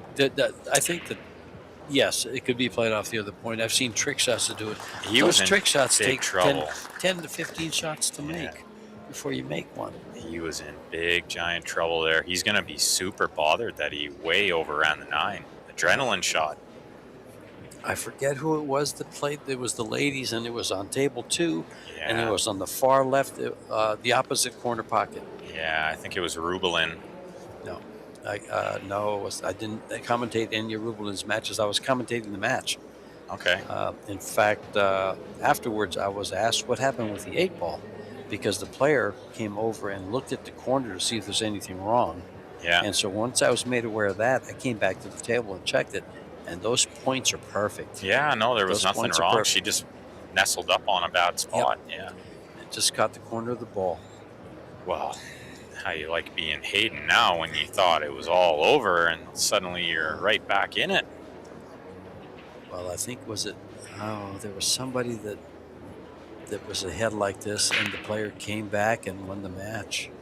Oh, well, Hayden helps Robert's cause and gives him ball in hand. No. Oh, no, that was the 9-ball that went in. Okay. I thought that was the cue ball that went in the side. I was too busy shooting my mouth off. We saw the fillers make a huge comeback, down a set and down 3-0. That might have been it. Yeah, they made a massive comeback and then just handled the final. Look at this cue ball go behind the 5. Oh. Yeah, it's got him full ball hooked. So push out. It should be noted, though, it's going to be real hard for Robert to finish now. He had that, should think that it was kind of an easy chance. Do you get an easier one? Just rolled down too far by an inch. Yeah. That's all it was. Well, and he had a ton of room to work with there. Yes, he did. Didn't need to be straight in on the 10. Does he hand back this push? I think he hands it back, yeah. He does. It's just too far away. Hayden's going to cut it towards the top left and try to get the cue ball back where it is now. He calls it, but he's not trying to make this ball. Wow. He didn't want to make it. Is he gonna scratch? And he's going to scratch. Double trouble. Oh, this is double. This is wow. But even if he didn't scratch there, he was in huge trouble from back there. He Yep. wasn't trying to make that ball. He accidentally made it. He's so good he can't even miss on purpose. Now, what do you do here? You set it up straight into the corner pocket. Yeah, get it off the rail a little bit Yeah, and then just stop. so that you don't have to elevate. Yeah, if he hated it, he could play another safety, but I hate to give Hayden a shot. Well, yeah, I mean, maybe the safety was the right play if he wasn't sure about potting the ball. Well, She didn't look sure about it. if you can see any part of this 3 ball, I am three railing it right at the 5 ball. I'm not even going to try to make it. Yeah, and just stop behind the 10. I'm just going to push. That'd be a good one, but no, I would actually just try to get the cue ball on the head rail. Up to the top rail. And you're actually playing that 4 rail safety Yeah. to hit where the 5 is and get to the bottom rail. Yeah. And The speed probably plays nice on both balls. well, it's going to play short of the 5, so it should go to the bottom rail. Well, maybe he just rifles in the bank. This kid banks so good. Yeah, It there's surprised that. me. What about the position? This is what I like right here. Don't hit the 10. Ooh. Good call, though. But see? Yeah, good call. Yeah. Because he got the cue ball where he needed it. I liked it up on top.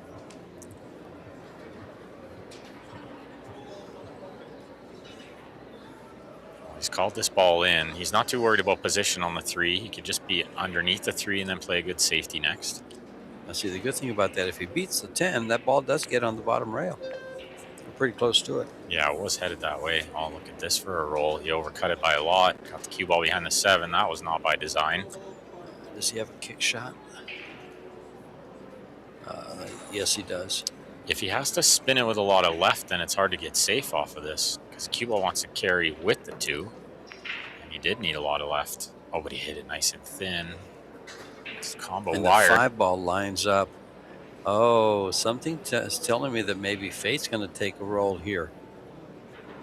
Is it a dead combo? Or If it's not dead, it can be thrown in. Yeah, he he has can to hit move the it. left side of it. Yeah, he can move it. As we look at the ball, he can hit the left side of it and make it. I might be able to hit the right side of it and shove it. Yeah, Yeah. I see that. The right side.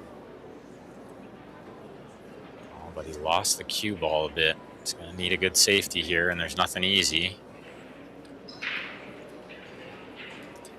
Yeah, once this match is over, this table will be waiting for Team Germany and Team Norway. Yeah, we're going to get to see some more killer fillers. Yes. Wow, look Along at with Moritz. Look at the timing on that. He kisses it in, but he hooks himself. Hayden has a laugh. Watch this. Oh, I think it was in anyway, wasn't it? I think the ball was in, but the cue ball But might the have cue been ball in. might have scratched. That's right. Yeah. You do this kind of softly to get behind the 8 with the cue ball and move the 3 ball out of there. Yeah, gotta make sure you get a rail after. Yep, that's not going to happen. She did not. Wow, this match can turn around really quick. Well, the Mad Man can do some magic here. He can work his magic and come up with another win. Oh, what a steal this would be. If he can win this match, it'd be the biggest steal ever, and then he's going to be really dangerous the rest of the tournament. He's fighting, scratching, and clawing. He's doing everything he can.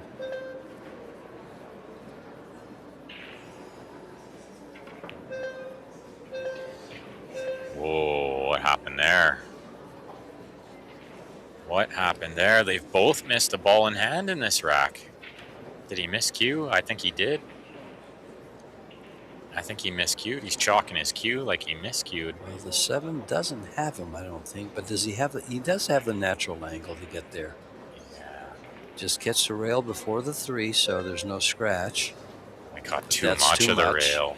Oh, and the head to the sky. He's not thrilled with that effort. Yeah, but then again, the 6 ball's still in a tough place. A little bit of a tough place. It's not the easiest. Yeah. Still some work to do.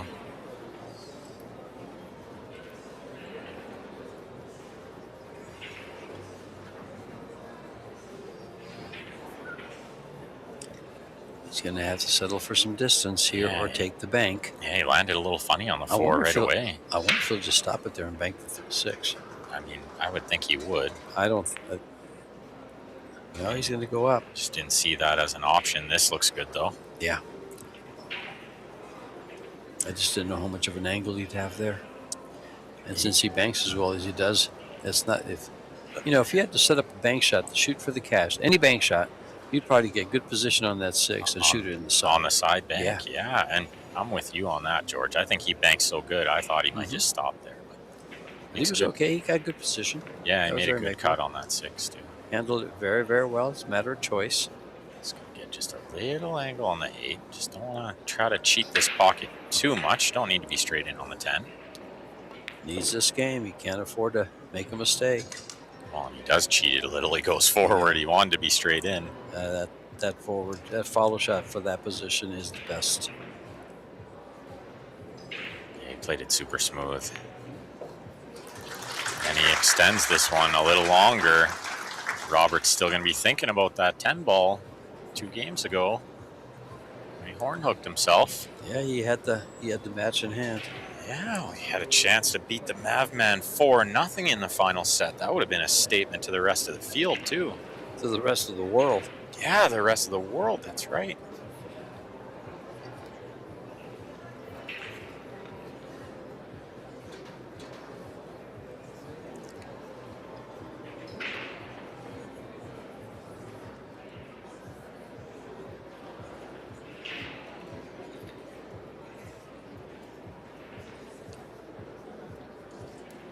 Tho Tran from Vietnam is your referee.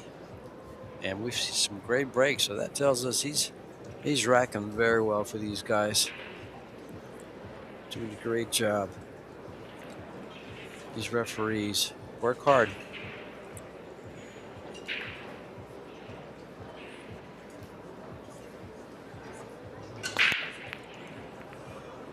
Good power, and he cuts it nice. Usually there's some balls finding a hole with that cut, but not this time. Yeah. Nothing down and nothing available. Yeah. I swear if you're Robert, you think, probably the balls aren't going to roll my way anymore. I already had a good chance.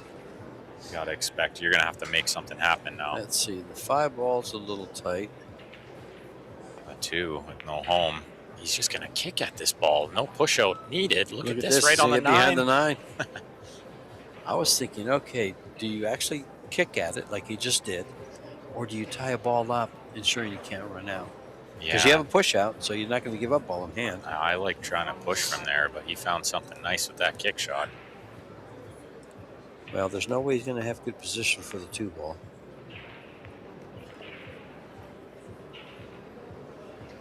Good return from Hayden. Looks like the 4's covered the 1 here.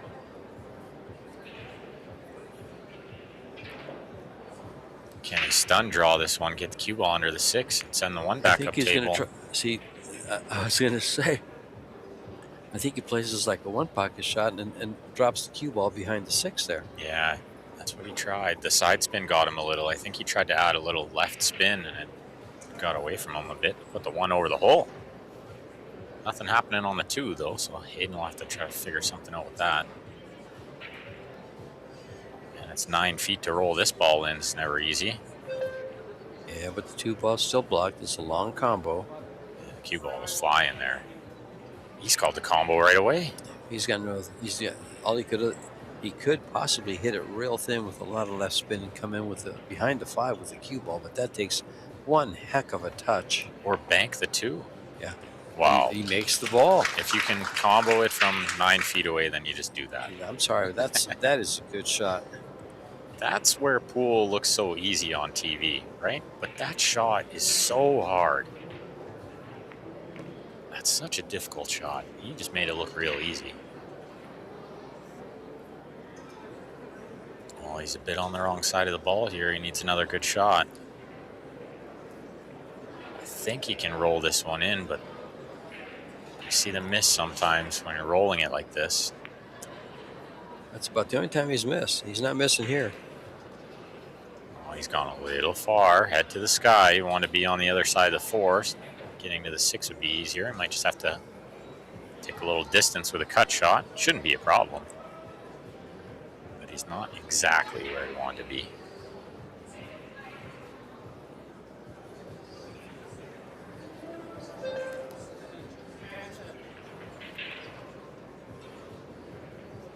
Good time to use the extension. If he can win this game, we're going to have a shootout. There's all kinds of pressure on this. I don't know how to root.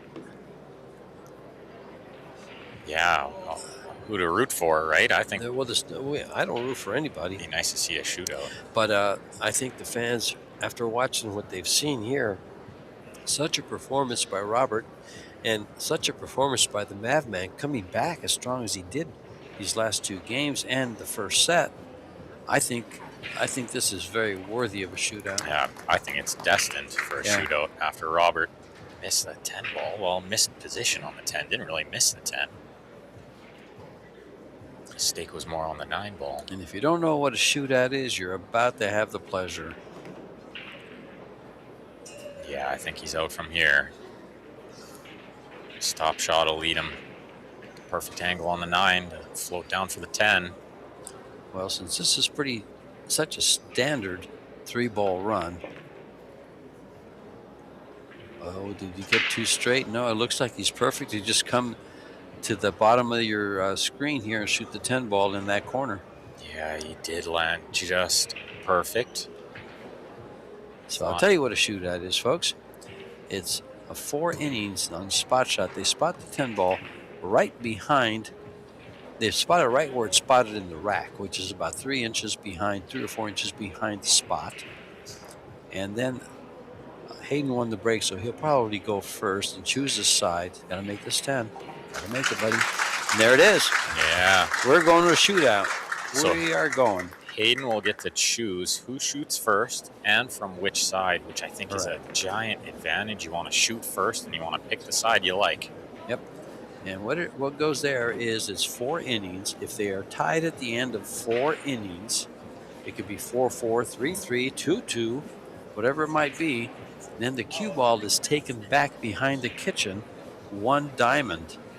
So it's within the 1 diamond block at the top of your table, the top of the screen there. And then it goes to sudden death. Yeah, sudden death at that point. Yeah, and we often see it move back because these players are quite good at these spot shots. Well, I've seen 2 of the best shootouts in the Pro Billiard Series events, since they started. And the first one was in the first event that they had in Tucson, Arizona, where Jesus Atencio and Naoyuki Oi, its score was 14-13. Atencio missed the 14th shot, and Oi made his. Then I saw a great one just last year with Shane and Alex Kazakis. Looked like exactly the same score. It looked like they were never going to miss. It did. I remember if watching you'll that see one. the very last shot Shane shot, he shot it. He looked different shooting it. He did something different than he missed the ball. I love how Hayden played this shot. This is how I like to play this shot, is with the low and a little bit outside and wrap the cue ball. I've seen a lot of players roll in this one, but I like the way he played that. Let's see how Robert shoots it. Hayden makes the first one. Robert has to make the same. They have 30 seconds to shoot. You better get up. Oh, he doesn't have a cue ball. Yeah, the ref is just, I think they're trying to fix the scoreboard or the shot clock. But the clock is off. Yeah, there's something wrong there. And then the shot clock's a real factor with this spot shot. You have 30 seconds. Not really. That's not a lot of time. And it just adds the pressure because you don't want to hear the beeps. Well, so you almost want to shoot it within 20 seconds. Yeah, but think long, think wrong. Yeah, sometimes it helps. Sometimes it will help. Sometimes that clock helps you. Sometimes it hurts you. Okay, let's see how Robert's going to shoot it. Looks like with the draw as well, wrapping it out of the corner.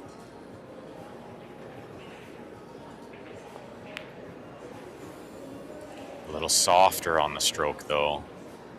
Didn't look like such a sure thing.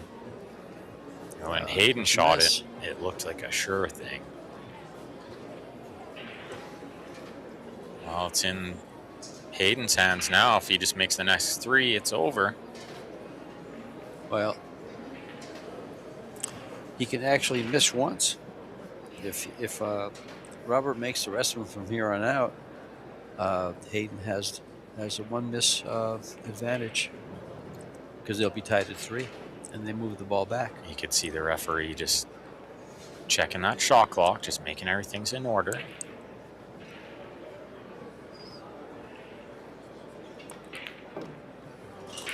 He doesn't seem to be too nervous out there, right? You'd think there'd be a lot of pressure on these shots, but he looks fearless. There is a lot of pressure on him. He just knows how to handle the pressure. I guess. And when you're 14, you don't know what pressure is yet. You're indestructible. Well, you think if you're Robert, there's a lot of pressure on this shot. You have to make this one, or you might be done by the next one. Yeah, well, let's put it this way. If he misses this one, he's already in sudden death after that. Yeah, exactly. Because if Hayden makes the next one, he has to make 3 in a row. 2 in a row. I'm sorry, he can't win. Yeah, no, he needs to make this one. And he does. Good recovery after missing the first one. It's easy to just keep missing. It's harder to recover and settle your nerves and make it. I think if you're in your chair at this time, you want to breathe very calmly, collectively, so that when you get to it, you've set yourself nice and calm.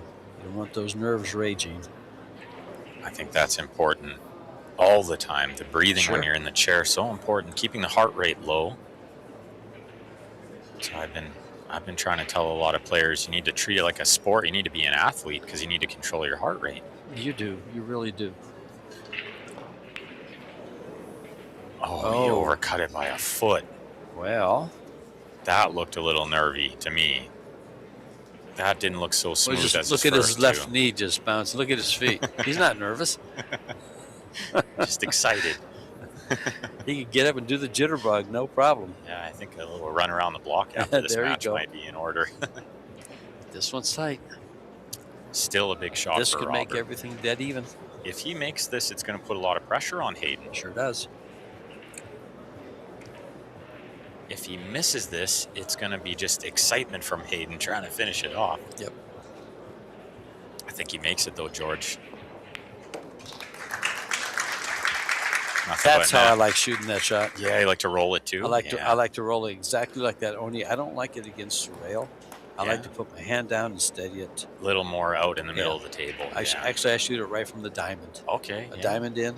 So I have the same angle, because when you back it up, you can maintain the same angle. It's the same shot. Yeah, okay. And with speed, to just hit the head rail. Yeah.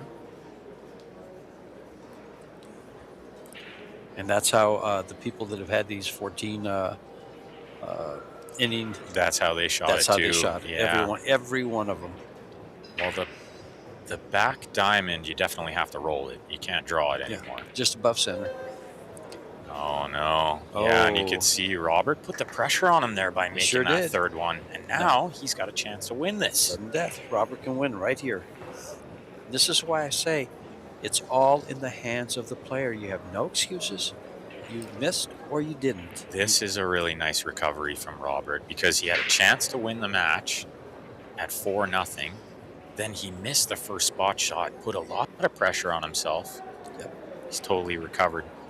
He drains this, he moves on to round 3. He needs to miss this to win. Or they move with the ball back. Yeah, if he misses, they're going back a diamond. And he does. And back the ball goes. And he didn't miss it by much. That was a lot closer than Hayden's. No, and he's distraught. And now the cue ball gets backed up a diamond. Watch how close he is here. Just missed it. Just. Well, how exciting is this? All right, for all you fans out there, how do you like it now? How's the spot shot treating you? You still think it's crazy? It's so exciting. There's so much pressure out there. It's incredible. Crowds gathered around, everybody on the edge of their seat, myself included. Now it's sudden death. Sudden death from this back diamond. This is a hard shot. Oh, dealt with it. Nothing but net. And you could see him quivering a little, like Yes. he was shaking. Yes. He's feeling it out there. Everybody does. Oh, I don't care who you are. I don't blame him. I was nervous for him. I think I was shaking a little too. I'm not even out there shooting. I've seen all the top players in the world shoot this shot, and none of them shoot it comfortably. No, they're all a little shaky when they're down on the ball there. Yeah. Well, Robert's got to make this one to extend the match. Big shot here. Well, it's a big shot. It's the match. Got to make it. One of the advantages of going first. I still have no idea who's going to win this match. I think he probably makes this one, and he's going to extend the shootout. There we go. And look at the cue ball. See, it's the same. See how he kept it on the same angle he was shooting from? Yeah. Yeah. Oh, what a match this is. Incredible stuff from these two young men.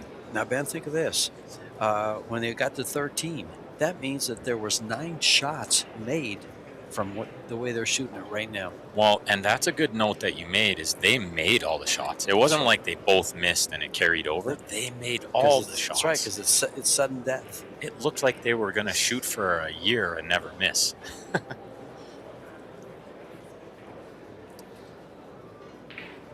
I think a big key to this shot is just going completely blank. If you're thinking about anything, it's super hard. Look how smooth. And look at his cue ball now. Great. Really great. And they're all hitting the middle diamond at the top of the table. Yeah, that's just the best way to shoot it.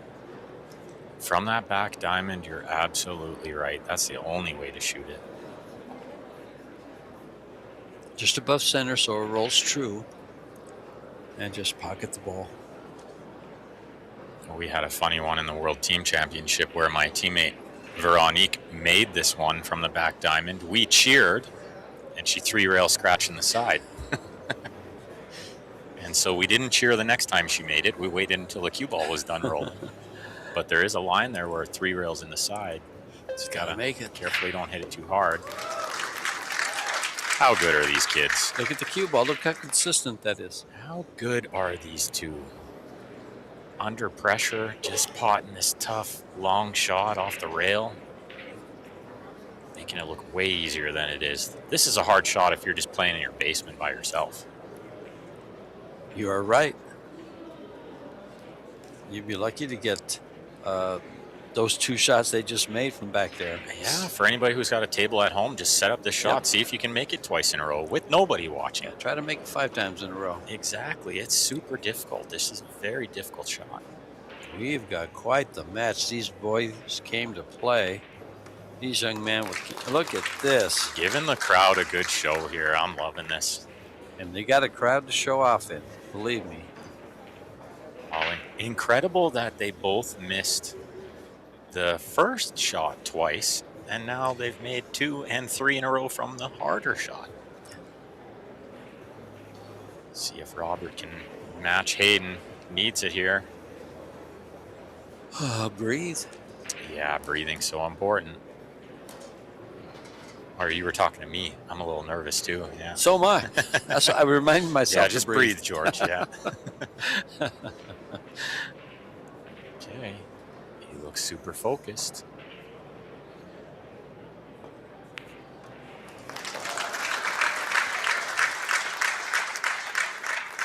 Wow. Wow, wow, wow. Who's going to flinch first? Now tell me something, you spot shot haters. Would one game be better than this shootout? No, nothing's better than this. I don't know anything better than this. Who's going to flinch first? Will it be Hayden? Will it be Robert? Both looking laser focused on this spot shot. Okay, now he did something he hadn't done in his other shots. He came over and looked at the spot. I noticed that too. Okay, and that's when they've made the mistakes. Yeah. He changed what he did before. The routine. 3 in a row, rhythm. he changed the routine. Yeah, it's such an important thing Let's in pool. pool. See what Robert does here with it. So much staying pressure. in the chair. He's perfect. That's exactly what he's done for every shot. Breathe is important here. His heart's got to be pounding right now. See if he goes over and looks. He's doing exactly the same thing he's done every time. This is now, a good part of the different. routine is look. This is different. I like looking, but you got to have the same routine every time. Let's see how he handles this. This is a winner right here if he makes it. Yeah, to win the match. No. Both of them stepped out. I just noticed. I just looked for little something different. Yeah, of And course. because it makes a difference. Unbelievable match. It's going to carry on. They're tied 3-3 at this back sudden death spot shot. And neither one of them can believe it. Both having a laugh. They're both smiling on the outside. Can we flip for it? Yeah, that's maybe.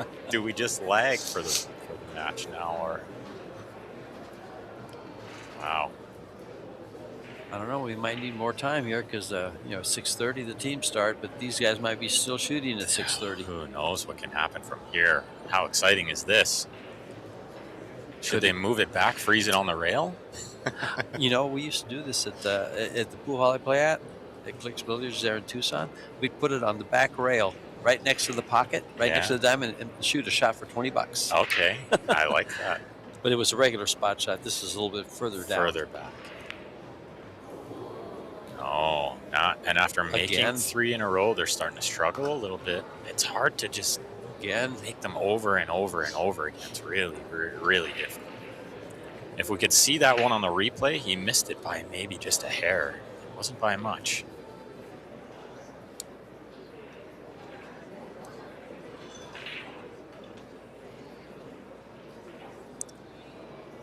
Another chance to win the match here for Robert. He's had a few chances. This is the angle he's been shooting on before. This is the pocket the left-hander favors. Yeah, I was just going to say, this is the lefty shot.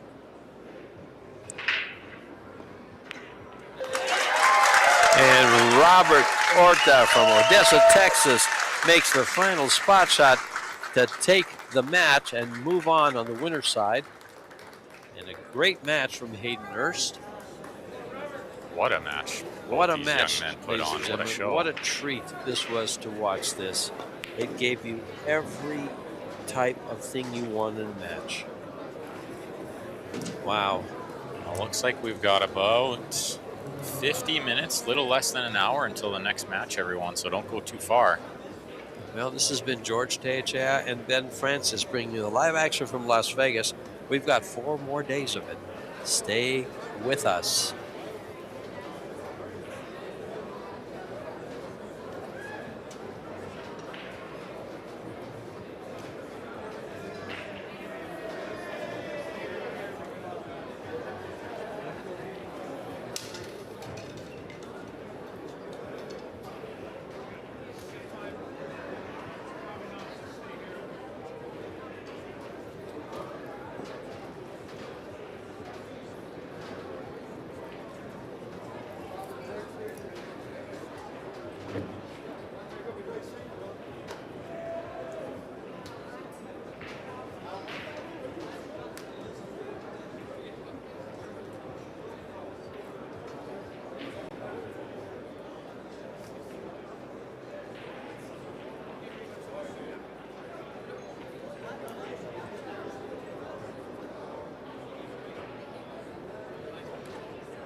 I always cut myself down.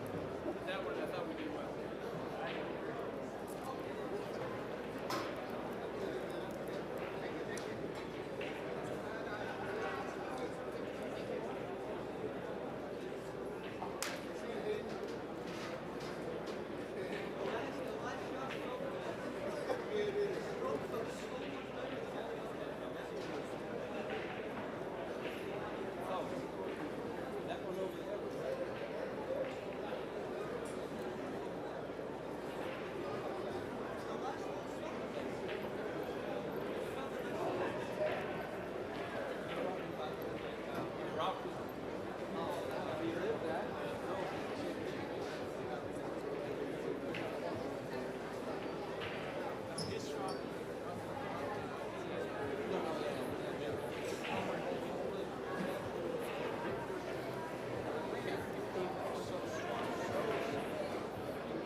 kind of picture are we doing?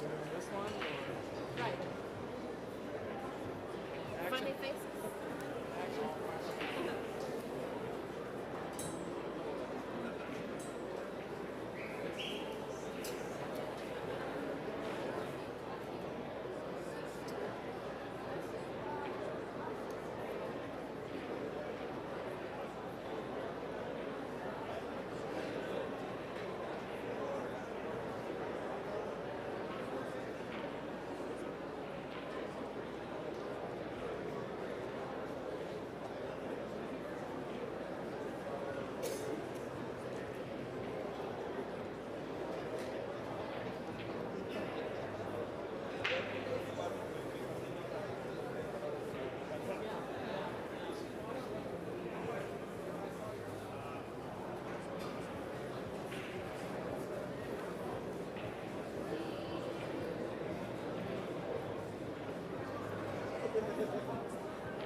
Alright, now we gotta wait and see how long it takes Andrew to come over here so we can actually take the picture. I'm sorry to hear you. I said now we just gotta wait and see how long it takes Andrew to come over here so we can actually take the picture.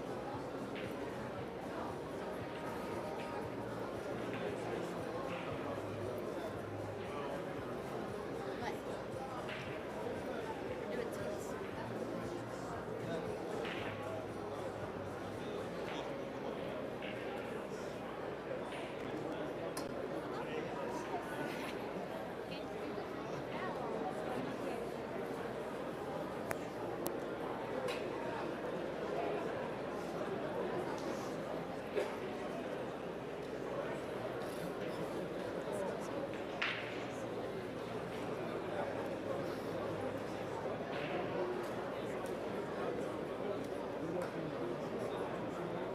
Community up front, age to the rear. We need to answer. Yeah.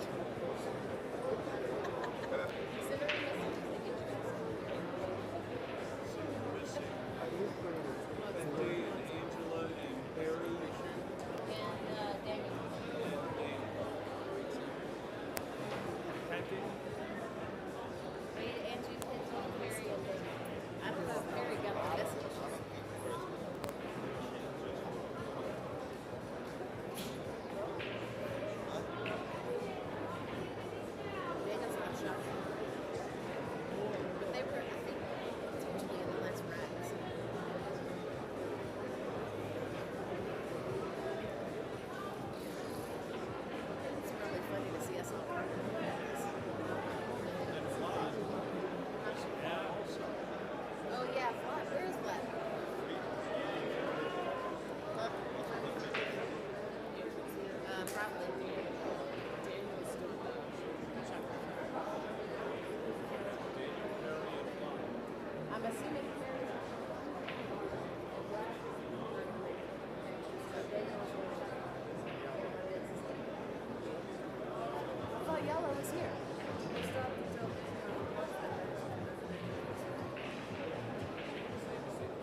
The action about ready to get going here in about 10 minutes as we continue with the most prestigious event in pool, Predator WBA Teams World Championship is going to be starting again in 10 minutes in Arena 2. We'll have Team Spain and Team Indonesia.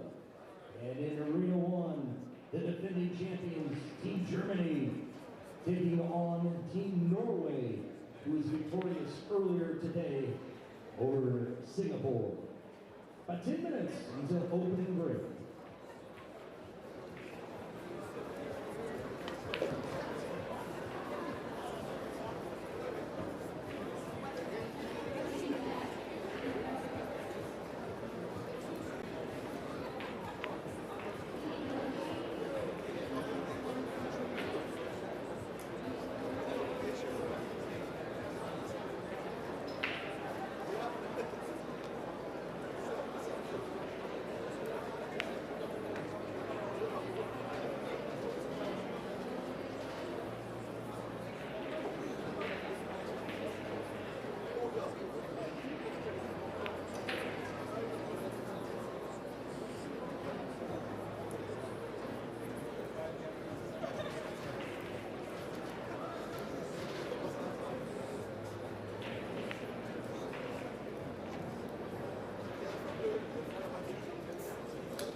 Looking out there, I see a few seats still available here in Arena 2 if you want to grab one.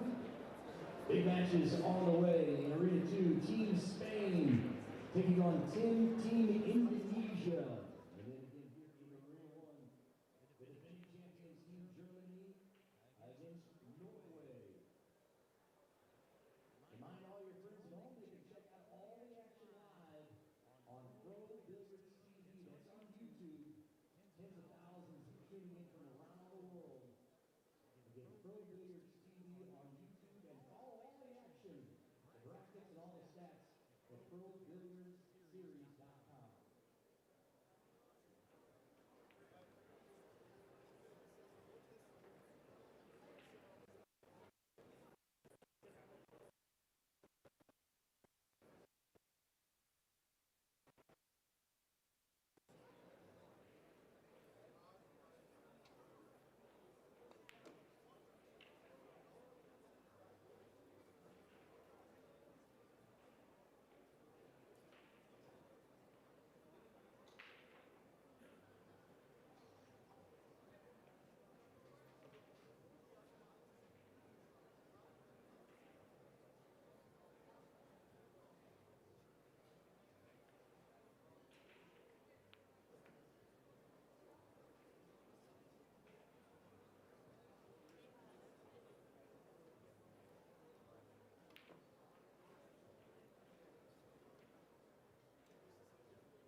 taking on Team Indonesia. And in Arena 1, Germany and Norway facing off. 3 minutes until opening break.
Hello, pool fans, and let me tell you, the center of the pool universe is right here this week in Las Vegas for the kickoff of the 2026 season of the Predator Pro Billiard Series.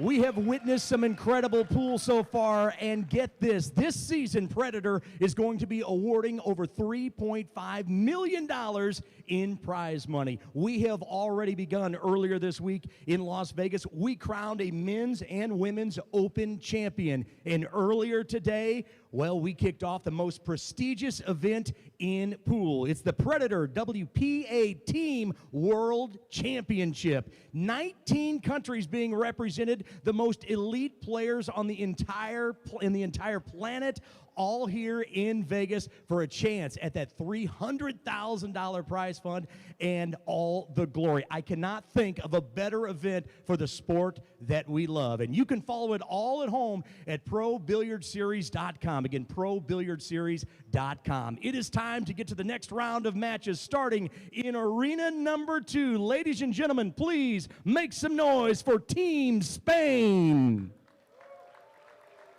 And their opponent is Team Indonesia. And back here in Arena 1, ladies and gentlemen, they are the defending champions. Put your hands together for Team Germany. And their opponent defeated Team Singapore earlier today. Give it up for Team Norway. We're lagging for the break. It's a race to 4 in the best of 5 sets and sending it to the Predator press box. And what a great introduction by Derek Cox, our MC here. This is George Tejada, joined by Ben Francis, bringing the live action here in this great team championship with Germany and Norway. Pia Filler and Emil Gangflo are lagging for break, and it looks like Team Germany has taken the break. That means that they get the break first, and the break will alternate at each set. Now, this is a great format. There's 3 people per team. The first set, it'd be a race to 4. Each player plays 1 rack in rotation. Whoever gets to 4 first. The second set is 2 players of the same sex will have a race to 4. And then the third set is mixed doubles. Now, if a 4th set is needed, it'll be singles. And the single player that plays cannot have played in both sets 2 and 3. And if it goes to the 5th and deciding set, you'll have one of the most exciting shootouts you'll ever see. Team Germany came up with one in 2023 in San Juan, Puerto Rico, and was the emotion running high against the Chinese Taipei, and they won it with a Pia Filler spot shot. Shot heard around the world. Ben, take us off here. What do we got here? Joshua breaking first. What a match we got here. Pia won the leg, and her husband Josh Filler, the best player in the world, arguably. He's going to break the first rack. He's having himself a week. He won the mixed doubles, and he won the Las Vegas Men's Open with a super performance in both, should be noted. Oh, what a performance. He called him arguably the best player in the world. Well, he defeated 2 of the best in winning that crown. He defeated Shane Van Boening and Fedor Gorst. And he looks to be in top flow this year, coming off a big win at Derby City as well. He's having himself a great start to the season.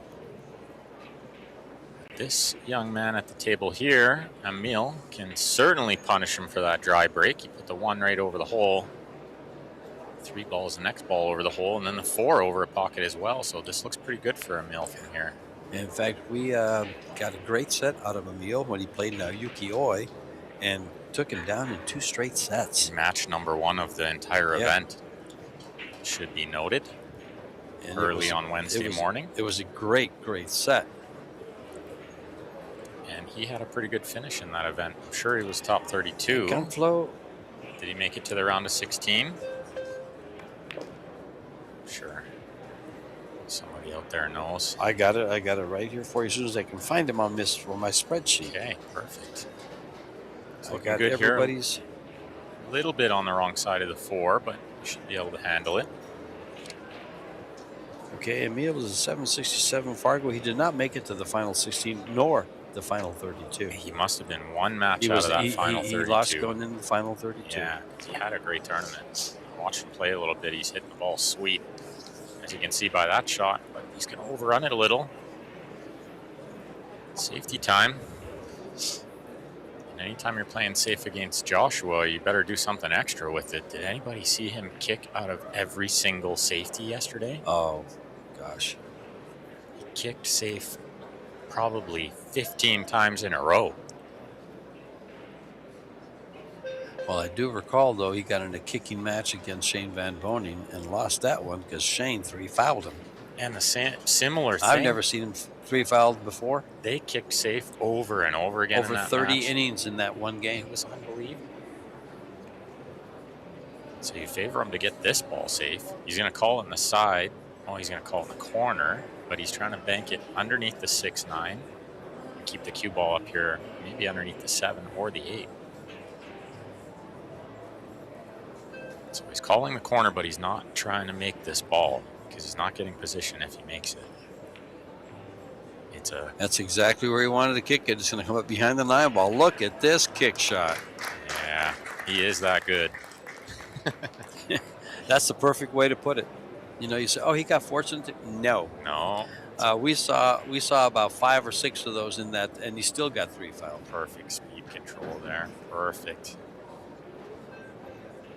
He's on point this year already. I'd like to say this week, but he's probably missed 2 balls in 2 months.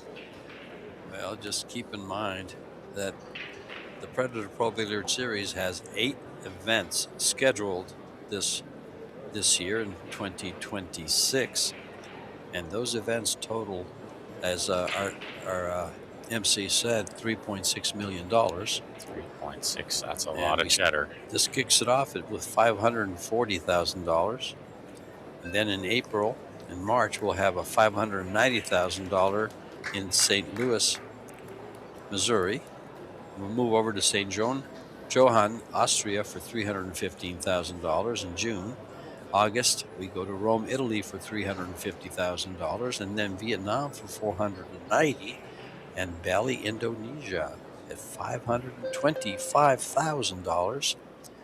And then back over to Texas and San Antonio with $415,000, and then Jacksonville, Florida with $375,000. Go to Pro Billiard Series and find that schedule. Put it on your calendar. Put your cues together and get out there. There's a lot of money available, but you're going to have to earn it because the top pros in the world will be there. What a great schedule. Shout out to Predator and the Pro Billiard Series for upping the prize money every year and just really bringing the game to a new level. We're super blessed as players to have these opportunities. Well, Emil played a really good safety back after the shot from Josh. Joshua played a pretty good kick safe, put Emil in a bad spot, and you can see him miss that ball by quite a bit, actually. Did you see the movement in his shoulder when he missed it? That's a nervy shot. It looked nervy. Yeah. Usually when these players are dead still over the ball, it's because they're feeling good. It's when you see them jump a little, and not that kind of jump. What a shot. Are you kidding me? He drew it perfectly for position? With perfect speed. Unbelievable. This man never ceases to amaze me. And he does it more and more often nowadays. The sick thing is I'm pretty sure he's still getting better. And I didn't even think it was possible to play better than what I've seen him play in the past. If he's still getting better, the rest of the field's in big trouble in every tournament. I think he made that known this past week. Yeah, after dropping the first set to Federer in the final, he absolutely dominated the next 2 sets, never looked in doubt. Didn't he win the last set like 4-0 or 4-1? I think it was 4-0, or it might have been 4-1, but only after maybe a mistake from him or a dry break or something, because he didn't do anything wrong. Let's see if we can find that for you over here. He was fully in control as he looks here to open this match, 2 balls away. Germany definitely one of the favorites in this event, maybe the top seed. But Norway, coming off a big win against Team Singapore and Aloysius Yap, they're going to be feeling confident out there.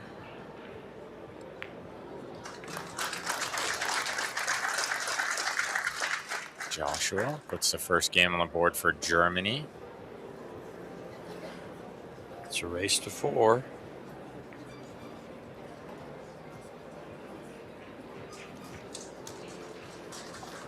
Your referee for this match is Marius Kurlinas. Just a small discussion about the format. I think the question from Pia there is maybe who plays next and how it works. As each player plays in rotation, it doesn't matter if Moritz goes next or Pia goes next, if I'm not mistaken. Yeah, I think you're right, George. I think no matter who goes next, it's up to the team to decide, not up to the referee. They keep the same rotation. But yes, you have to keep the same rotation.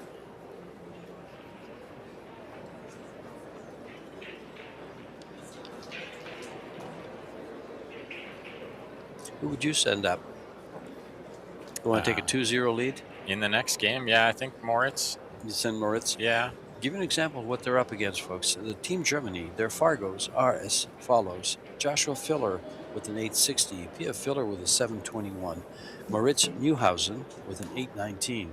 Now, Team Norway has Emil Gangflo at 767, Nina Torvund at 635, and Jonas Hansen at 700. So I would definitely send up, especially if they send up. No, he's sending. Yeah, on paper, they're huge favorites. Yeah, exactly. Moritz is breaking the balls. But the short race and the break format, it's kind of anybody's game out there. A lot of times, all these players, they play really good. Even a 700 Fargo is a very formidable player. Well, anybody can lose a game, Ben. But by sending the two best up now, that means that, and if they win their games, of course, now the next rotation, even if Pia happens to lose, which she might not, probably won't, but if she happens to lose, then they're up again. Yeah. The strongest players are up again. Yeah, with the chance to win the with match. just a one game. They have to win one game. So that makes it tough for Norway. You always want to have momentum in pool. So, winning the leg or winning the coin flip and winning the first game can be so important.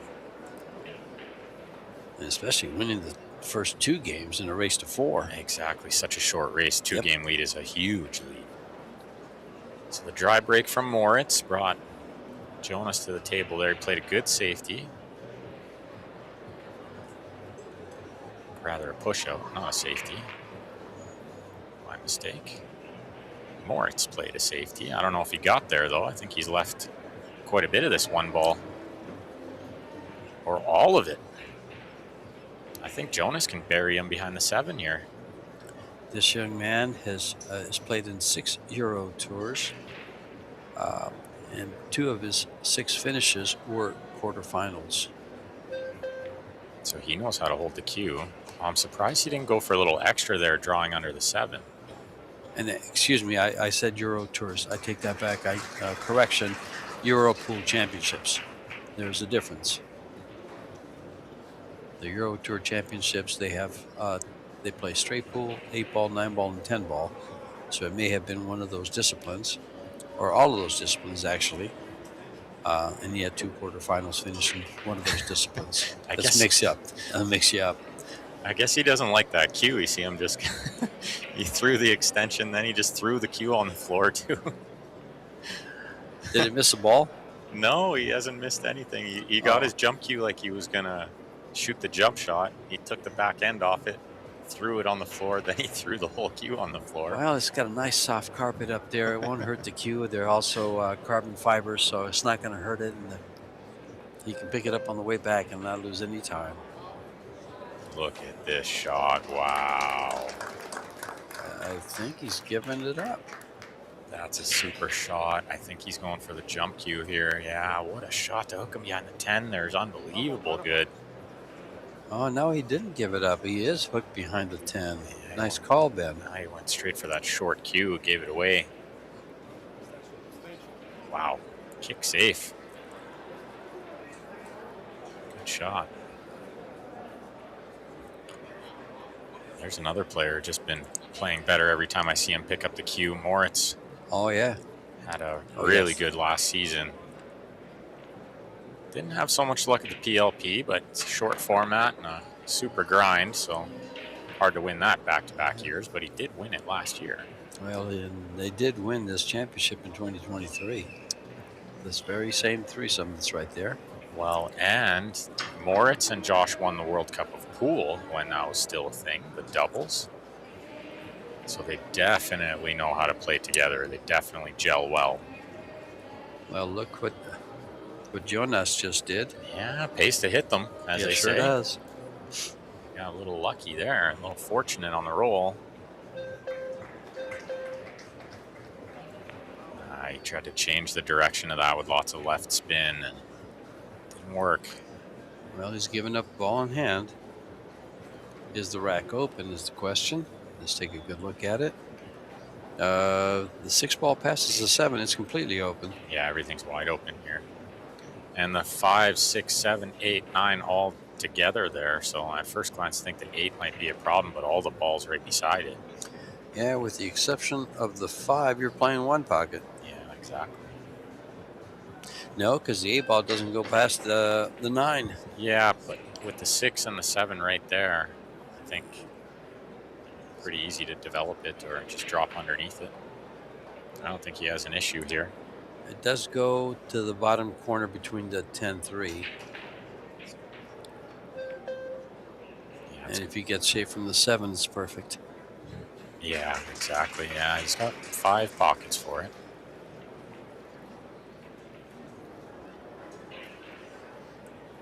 Four. Not to correct you, but that side pocket is too tough. Technically, you're not shooting in that You're top not side. shooting Yeah, that one. You're taking the bank before you take that one. that's for sure. Ben and I have been kidding about that, talking about those side pockets for a while. All three of us have. They're very tricky. Very tight pockets. Corners measuring out of 4 1/8. The sides at 4 1/2. It's very tight, which I think is absolutely necessary at this level. I think the pockets need to be tight. These players are getting way too good.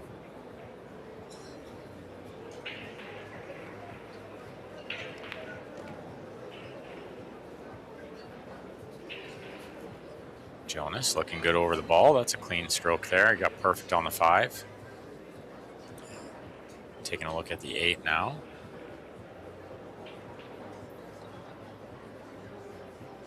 It's there for the taking.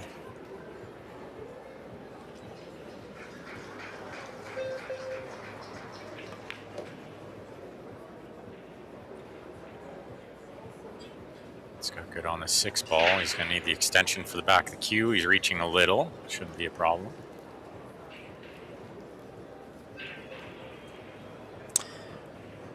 Young Jonas is rather young. He's 23 years of age. Same age as Emil Gangflow. Yeah, both only 23. He's very young for this game. And they must be loving the direction it's headed in with companies like Predator putting up all this big prize money. They can make a healthy living playing pool. Yeah, if you want to see what kind of money these guys make, just go on to azbilliards.com and go to people and then see the list of players making over $300,000 a year in prize funds. That's just tournament winnings, not other winnings. But keep in mind, out of that 300 and some odd thousand that they make, the expenses to travel all over the world climb pretty high, so their sponsorships come in very handy. Yeah, I think most of those guys on the top of the list, they got some good sponsors helping them travel. You see this, he tried to bump the 8, I think, and he clipped it on the way by. I don't know if this goes. I'm not sure what he was trying to do when he shot the 7. Maybe just the draw gripped a little more than he thought it would. It is pretty grippy out there. Safe. This will give up a little bit of a kick shot and maybe even a cut. You know, he got it a good distance off the rail, but I think you're right. He might have left the edge. That might be it. If there's an edge, it's going in. He was just a little worried about leaving it near the end rail, which would have let Moritz kick this ball in. We just had our visit from our CEO and owner of Predator, Karim Balaj. Came over to see what kind of a mess we're giving you guys, and I hope we're doing a good job. I think that we're way doing he'll great. Good shot. Speaking He's of great, a great guy. He's a great guy, and that was a good shot. I'm a big fan of his because he just loves pool so much too. You know, anybody who loves pool that much, I'm a fan of. Yeah, his brother plays on the Euro Tour. I got to commentate one of his matches. In fact, a couple of his matches. Good player. Yeah. Yeah, very good player. Super smart shot from Moritz there to kick into that ball off 2 rails and leave it this far away. Put all kinds of pressure on Jonas here. Let's see how he handles it. And not the most still on that ball. Oh, look at this 9 ball. Wow, what a roll he's got. A couple good rolls in this game already. Oh, boy. Moritz running for the jump cue they threw on the floor earlier. Putting it back together. It's costing him 5 seconds, but he still has a 30-second time clock, folks. And 30-second extension. Players have 60 seconds after the break to plan their strategy and attack. These players are so good with the jump cue nowadays. He's about 50-50 to make this ball. It's just a matter of where the cue ball is going after. Cue ball just went right off the table. On the floor, the cue ball's going. I would have never guessed that. And he missed the 8 anyway. And they're back to square one. This should be tied up here with a 3-ball run. It is extra bouncy. I think if Moritz had played here all week, he would have known that, taken a lot off of that. He hit it quite hard. I think the other factor there was his hand was on the rail, so he's elevated more than he wanted to be. And then you try to, let up on it a bit, but it's easy to overhit it from there. Yeah, and I believe Jonas wasn't here either. I don't think he played this week. He did not. And neither did Nina, did she? No, I don't. I don't recall so. seeing her on the roster. So yeah, I don't recall seeing her name either. So 3 of these 6 players, just got here maybe yesterday. But Jonas looking like he's going to win the first game of his tournament. She was here. Tie this match at 1. Okay. Didn't place, but she was here.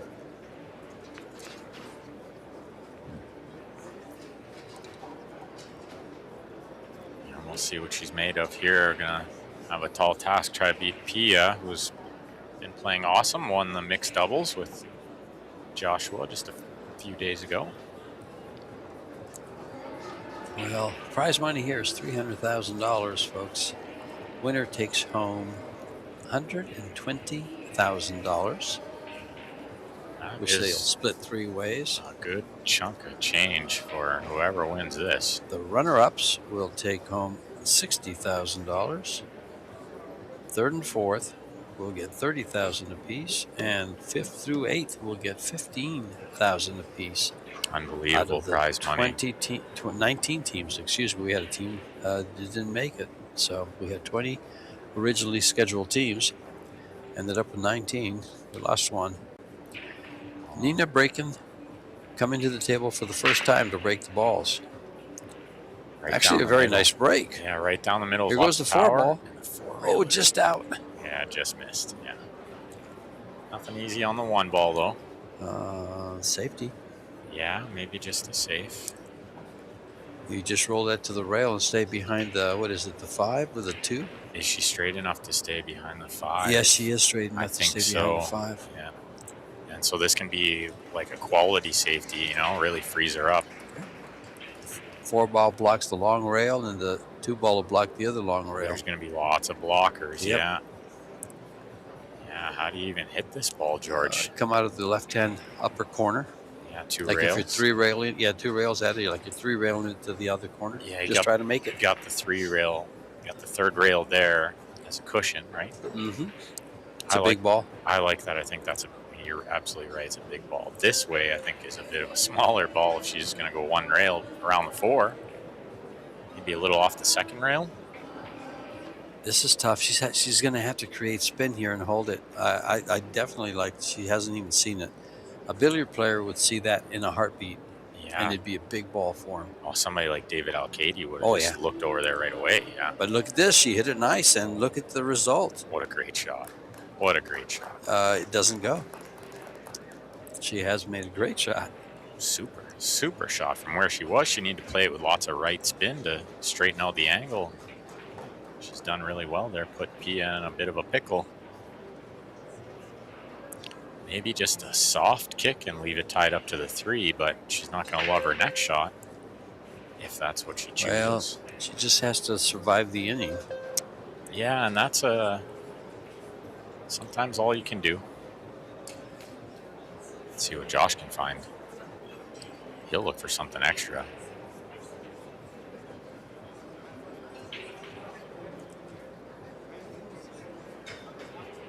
Okay, try to hit like half of it. And slide by it real thin. Yeah, and use the 3 for cover again. Okay. It's touchy. Pretty good effort. I think I'm not sure if it will. Can she bank the 1 out of there and keep the cue ball there with a lot of English on the inside English? I don't think so, because the inside's going to make the 1 straighten out. So she's going to need to play just a touchy 1. It's just very thin. I think she can do this. She can stay behind it, just very, very thin on this ball. I think maybe she's using outside. Oh, she's shooting something different. Well, and the thing with just oops. If she just touched it and used the 3 for cover, it's not enough. So I think she tried to go for a little extra there, which she probably did have to do. Actually, she did pretty darn good because That's not bad. the part of the ball she can see sends the cue ball to that corner pocket. Yeah, and the 8's covering it up, so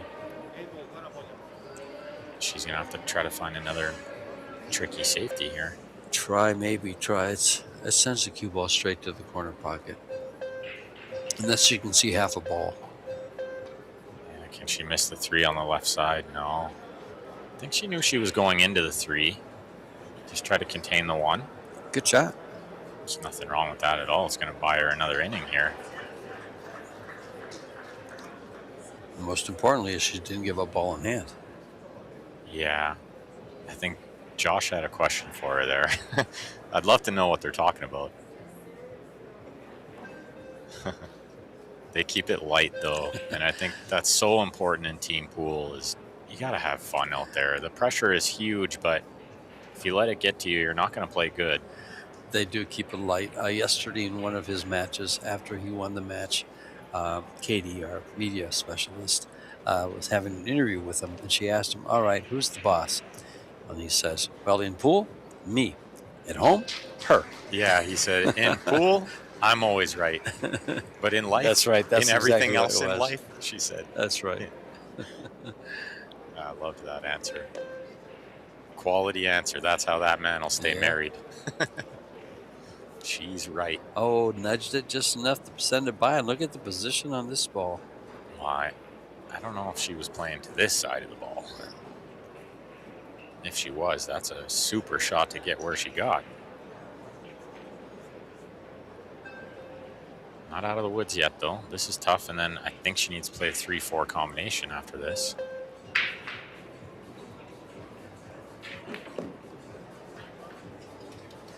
Oh, inside spin to get closer to the 3. Nice shot. This way she can control the cue ball and the 3 much easier when she makes this combination.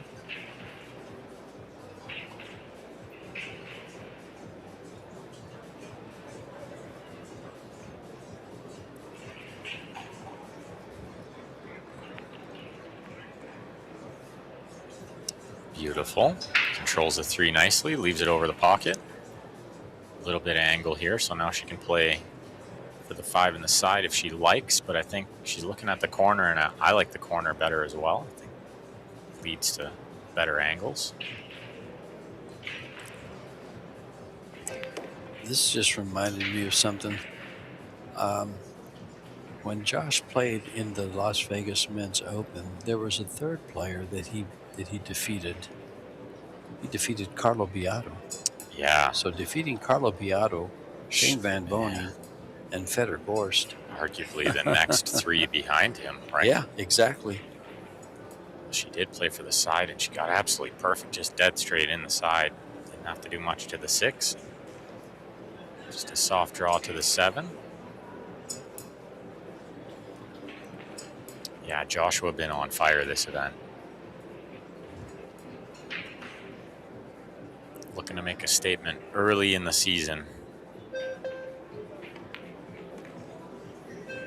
Let's see, Norway looking real composed over there. Just waiting for a chance. Best of 5 sets, so there's plenty of time to work out there. You're going to get to shoot.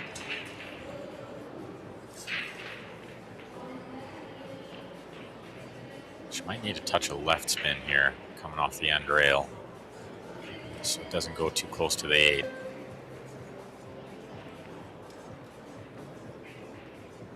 A little bit.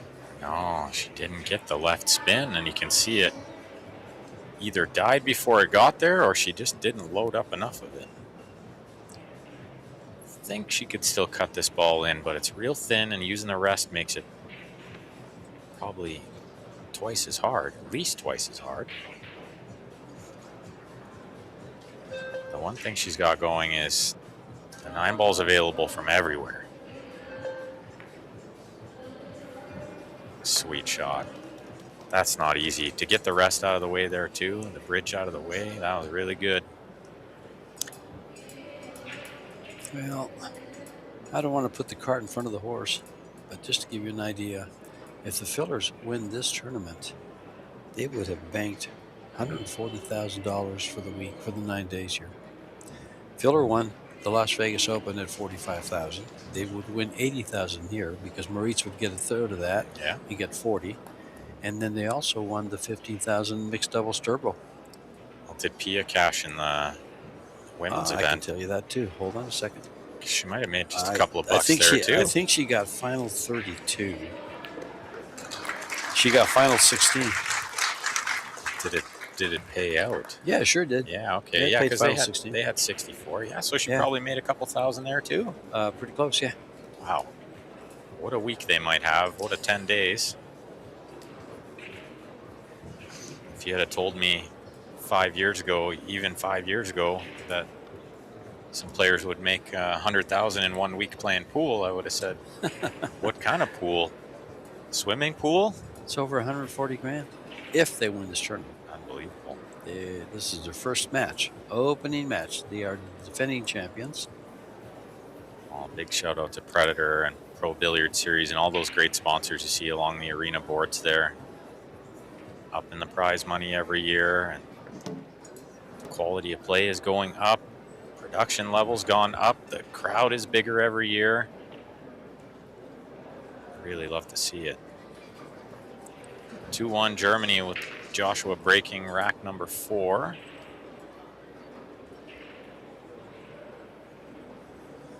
Just waiting for a cue ball.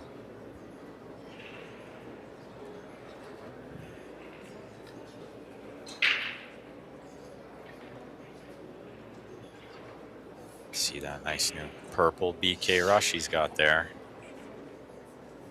Nice color. I like that one. Cue ball. Yeah, 9-ball flies in on the break in the top corner. Cue ball gets kissed everywhere. What's he got here? Could try a crazy shot and billiard the 2 in, but could he get shape on the 1 when he does that?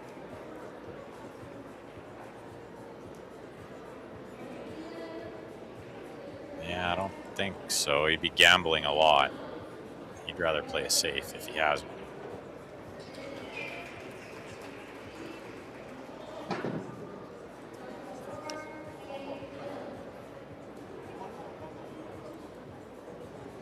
What ball is he called here? I think he's playing the 1 off the 3 and trying to get the 1 up table while leaving the cue ball underneath the 8 or just on this end rail. Beautiful. What a nice shot. He knew it was going to pinball off both balls and end up down there. Really well judged.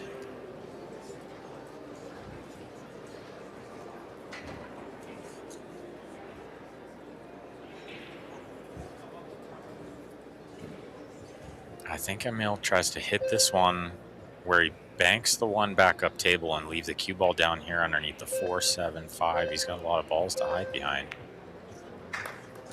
Or he just kicks it in. What a shot. Unbelievable shot. I didn't think he had enough of the rail to kick it in like that. I thought it would slide too much. He hit it perfect. I think by adding some speed to it, he got it to straighten out a little off the rail. Bounce a little more. He stayed nice and smooth on the draw shot there too. That was good. Landed perfect on this 3. Stop shot's fine.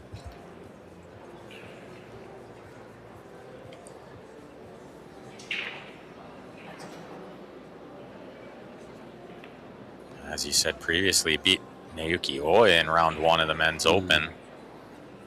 So you know he's feeling up for beating top players because Naoki's playing as good as anybody lately. Well, guys, I've got some news here for you. Considering Fargo scores, the combined Fargo scores for Team Germany is 2,400 on the nose. The combined Fargo score for Team Norway is 2,102. Almost 300 points separating them. 2,400 is a big number for 3 players. Yeah, you got 2 elite players, Joshua at 860 and Moritz at 819. And Pia knows she's at 721 compared to her female counterpart at 635. 90 points above, pretty close to 90 points above. Oh, 2,400 is incredible for 3 players. It's a big, giant number. But it is a short race, and it's a rotation pool, and there's a lot of pressure out there, so certainly anything can happen. That is just on paper, that number. Emil has something to say about it.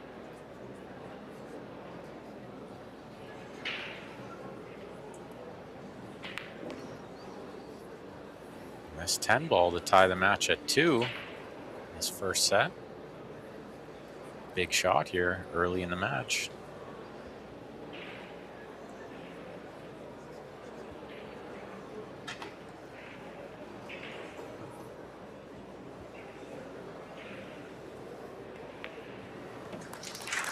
And the 10 ball goes down, and Emil does take it and ties things up at 2 apiece. Really with nice the defending out there. champions tied. Yeah, well, let's see what they're made of. Emil came to play this week. He's playing great pool. Quite a step up.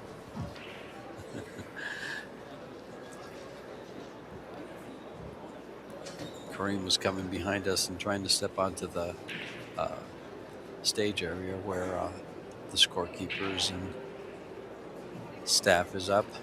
We're down below them, so, and it's quite the step. It's higher than chair high. Looks like the first set over on table 2. See if I can find a result there. Team Indonesia, Albert Januarta, carrying on where he left off from the last match. He just played a singles match over there in the juniors. And for all those Albert fans out there, you have to forgive me. I was picking Hayden Ernst as the favorite to win the junior tournament. I think it's got to be Albert. His Fargo's 796 at only 17 years old. Well, when I checked it 2 weeks ago, it was 798. Oh, so he's dropping. Yeah, somebody beat him somewhere along the line, or Yeah. he performed poorly. He's sandbagging his Fargo. Yeah. No, Just he kidding. didn't win by he didn't. What is it when you don't win by the line? You lost on the line when you're betting. That's what basically Fargo is. If you're beating the line, if they say you're going to win by 2 and you win by 4, your Fargo goes up. If you win by 0, if you win by 1 and you should have won by 4, it goes down. It goes down or it stays even. That's yeah. right. Looks like a tricky 1 ball here. It's a mile away after the push out from Moritz. Jonas going to take it on, try to get under the 9. Look at this shot. Oh, the line was good, but the speed was just a little off. Pretty good effort.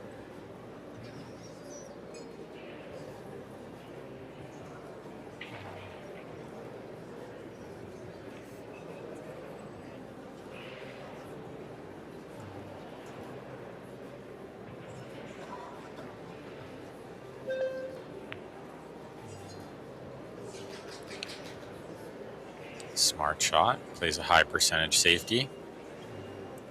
Lots of balls to hide behind there with the 8 and the 4, and maybe the cue ball got behind the 10, but he was more concerned about the 1. Hit it great.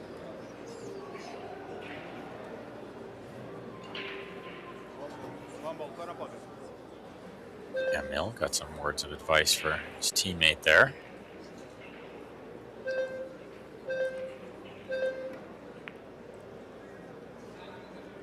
Going to come back on the 5. What a Perfect. shot. What a shot that is. One of the best shots of the day. Beautiful. Didn't look like a 700 Fargo to me there. He looked like an 800 Fargo with the kick safety. Very nice.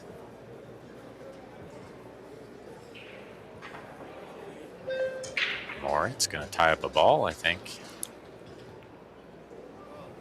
Or try to. Try to. What happened there?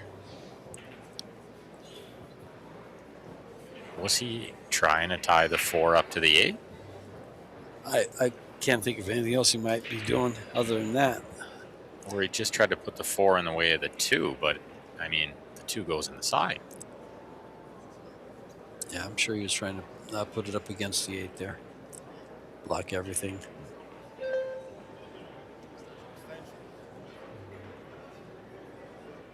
Extension, probably a good time to use it. If you get this shot correct, the rest of the rack looks nice.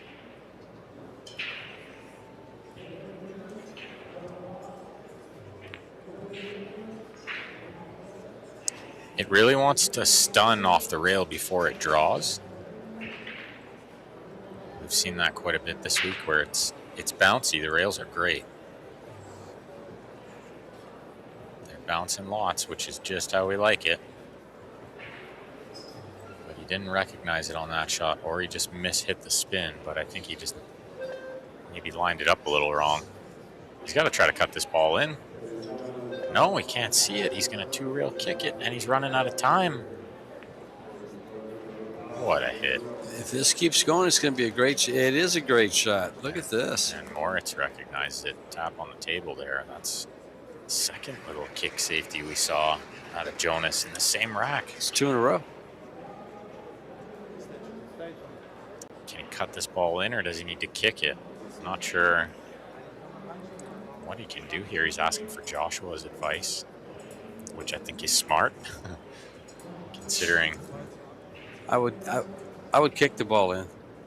I'd go for the kick shot.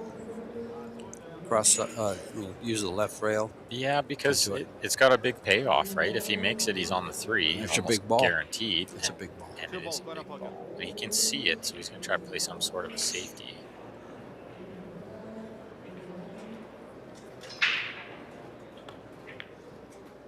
And it's not a matter that I'd go for it. It's an option that he had. Look at that. He drew under the 9. Unbelievable if he got there. Judging by Joshua's body language, he didn't get there. I think Jonas can see this. But the shot clock's a real factor here. He's only got 15 more seconds to do something with this ball. He can't see enough to cut it in. He's like called this the shot. bank with the 2-way cue ball. Yeah. This is a good shot. Didn't want to hit the 3. He's left a shot for Moritz here, but nothing easy to get on the next ball. Can he come all the way down and go back up for the 3 ball in the same pocket? I'm not sure he can from here. He'd have to catch the 2 really thin. But he needs angle on the 3 to get to the 4, so he might just slow roll this one, take lots of angle on the 3. Look out. Where's that cue ball going? Into the 8. He hooked himself. May be able to see it. Oh. Yeah, I don't think. I like your call. He hooked himself. I don't think that was the right shot, trying to go up and down there. I don't think it worked. Kick towards the top side pocket there. Just trying to get some separation. How good's the speed? That's 3 kicks in a row by. Well, that wasn't Jonas that kicked it. I thought it was Jonas that was kicking that ball. But these guys are unreal at the kick safeties nowadays. Just the level of play is increasing more and more, and the knowledge from these players has been incredible to see.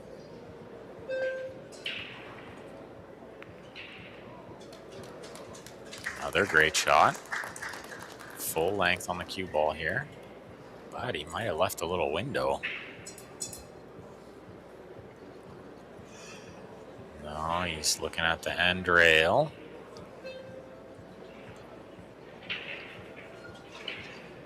For the kick shot, I think.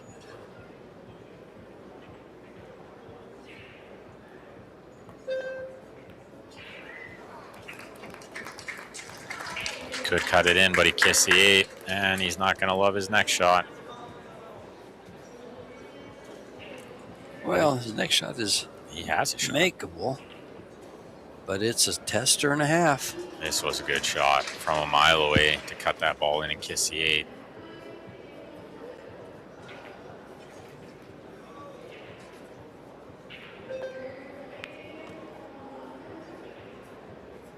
That is super accurate. What a shot. And smart to just take what he could get there. He didn't try to do anything with the cue ball. He put all his focus into potting the ball. Got a nice little bump on the 5, and this combination's a hanger. Hoping the 5 stays near the pocket or just goes in would have been fine. Yeah, he's got good position now on the 6 ball. Yeah, he definitely would have rathered it went in this time.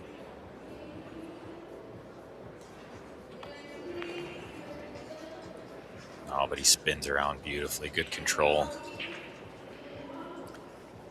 Well, this becomes pretty routine from here. It's 4 balls. Yeah, to Get on them, the hill. To get them on the hill, exactly. And then Pia might be able to close it out for them.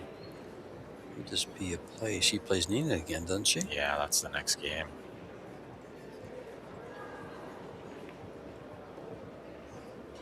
Well, we'll see. Moritz not out yet. Still need to make these 2 balls. These corner pockets are tight. You gotta pay attention here.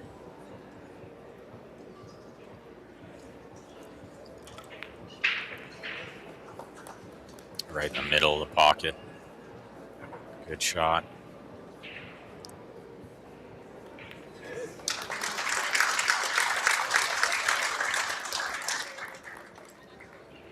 They've traded games. Neither team's player has won. Neither player or team has won 2 games in a row. Yeah, nobody can stretch the lead here. No momentum to be had yet.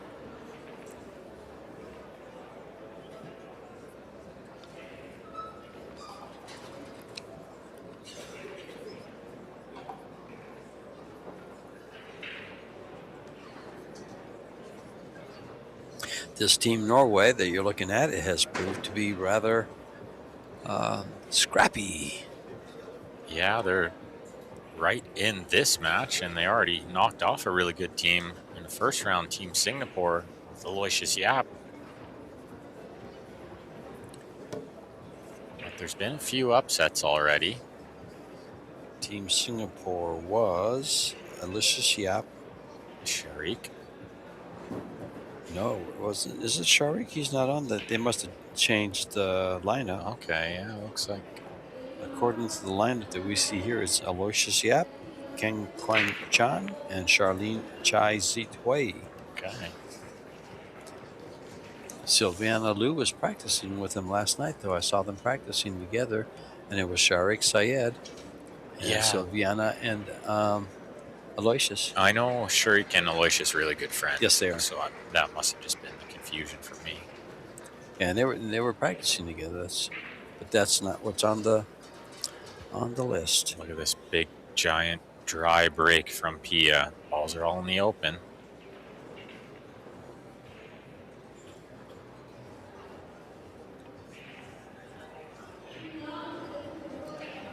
Well, let's see if Nina can hold it together here and get this to Hill. She's got a great look. All the balls spread out. 4 to the 5 together. The 6 leads to the 7. Nice and easy. The 8 over the hole. There's not much stopping her here. Maybe just the 3 to the 4 being the key shot.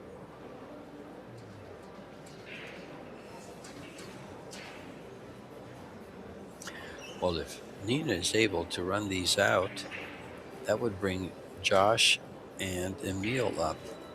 Emil's got something to say here. Let's see. Let's see advice. Does it get all the way to the end rail?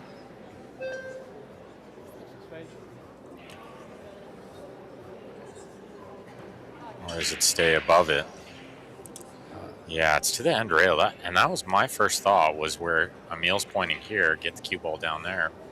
Nina had a different thought. Hopefully she just makes up her mind here. You got to commit to it.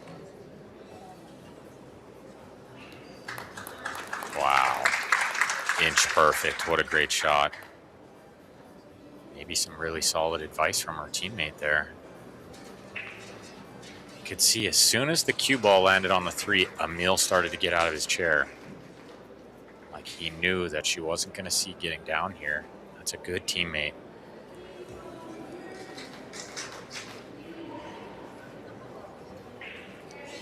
If she goes on to win the rack, that shot won the rack.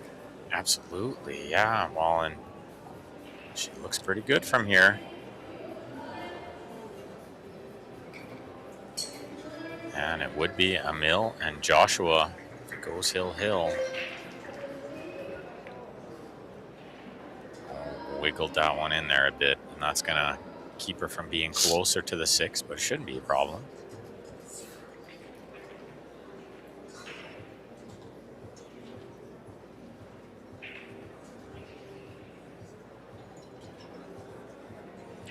Stop shot. Or do you like getting straight in and bringing it back? Yeah, try to bring it back a little. Oh, no. She took her eye off the ball a little bit. That's a big mistake early in the match. I know it's only set 1, but you really got to get on this team, Germany, I think. You can't give them any free chances like this. You probably have to take every single opportunity that's given to you just to have a chance. Just by the Fargo rating alone, it tells you that they're at a disadvantage already. They're going to have to play over their Fargos. Yeah, which means not missing any balls like that. I think she was just a hair too straight, and she tried to cheat it a little bit. And you really can't cheat these corner pockets at all. Well, Pia's come up on the wrong side of this 8. She's going to have to move the cue ball a little bit. She's come to ask Josh for some help.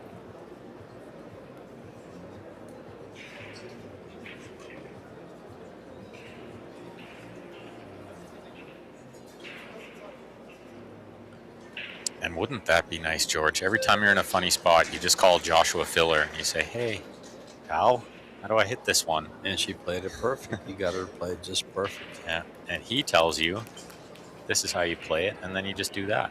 The game's easy, right? Yeah. It's a very easy game. You just got to hit everything perfect, keep your nerve, and the balls have to roll for you. Yeah, that's right. She did well there to execute exactly what he told her to do. Have to stay still on this shot. We've seen it before. It wants to bounce heavy, so it'd be easy to land a little funny on the 10 here. No, but she's hit it perfect. Look at this, straight in on the 10 to win the first set for Team Germany.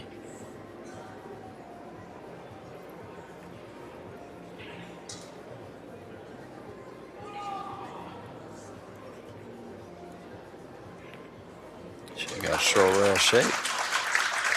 Nice position.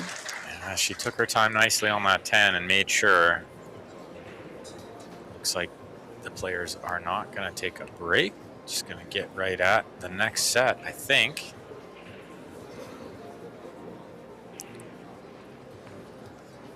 Although Emil left the arena. Okay, looks like Norway is going to take a small break. I think George and I will take a small break as well. We'll be right back. Read the stats.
And the players are ready to go. How about a word from our sponsor with Little Monster, Q Sports International, Iwan Simonis, Aramith Billiard Balls, Ven Billiards, WPA, Seyberts, Kamui, Predator, Yalin, and Box Billiards.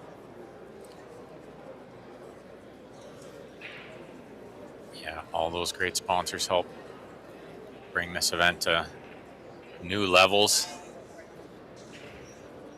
Amazing prize money available this year at all the Pro Billiard Series events.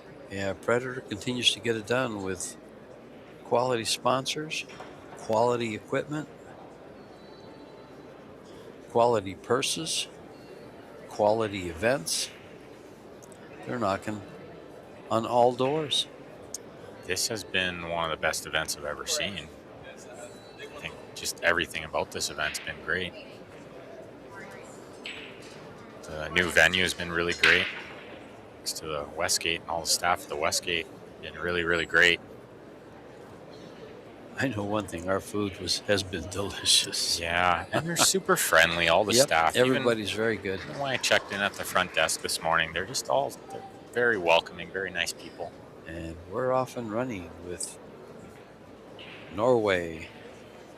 Yeah, Emil Gang flow to break rack number 1 in the second set. It's going to be doubles with the two males. Two males, yeah.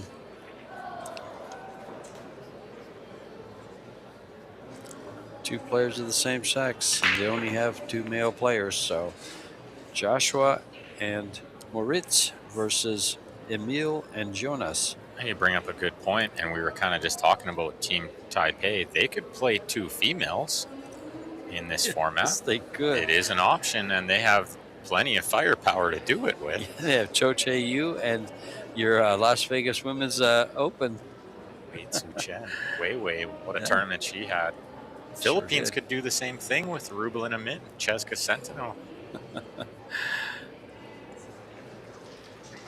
I don't think we'll see it. I think we're going to see the guys play the doubles most times, but there might be a situation where you put the gals in.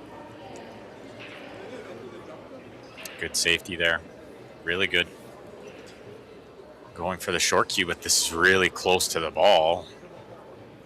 Moritz says, I can get over it. He's smiling. He likes it. Yeah, it looked like Josh said, are you sure? I would ask him the same question. He's got to go over I think he may have to go over 2 balls. Yeah, the 10 and the 3. He's got to get this cue ball up really quick to get over the 10. If he gets it up over the 10, he'll get it up. It'll go past the 3. Great work by the camera crew there, giving us the angle. He hit it, but it didn't do any good. This is about the same as ball in hand. Few things frustrate me more in pool than when I make a good hit and it's the exact same as giving the ball in hand. I can see where it would.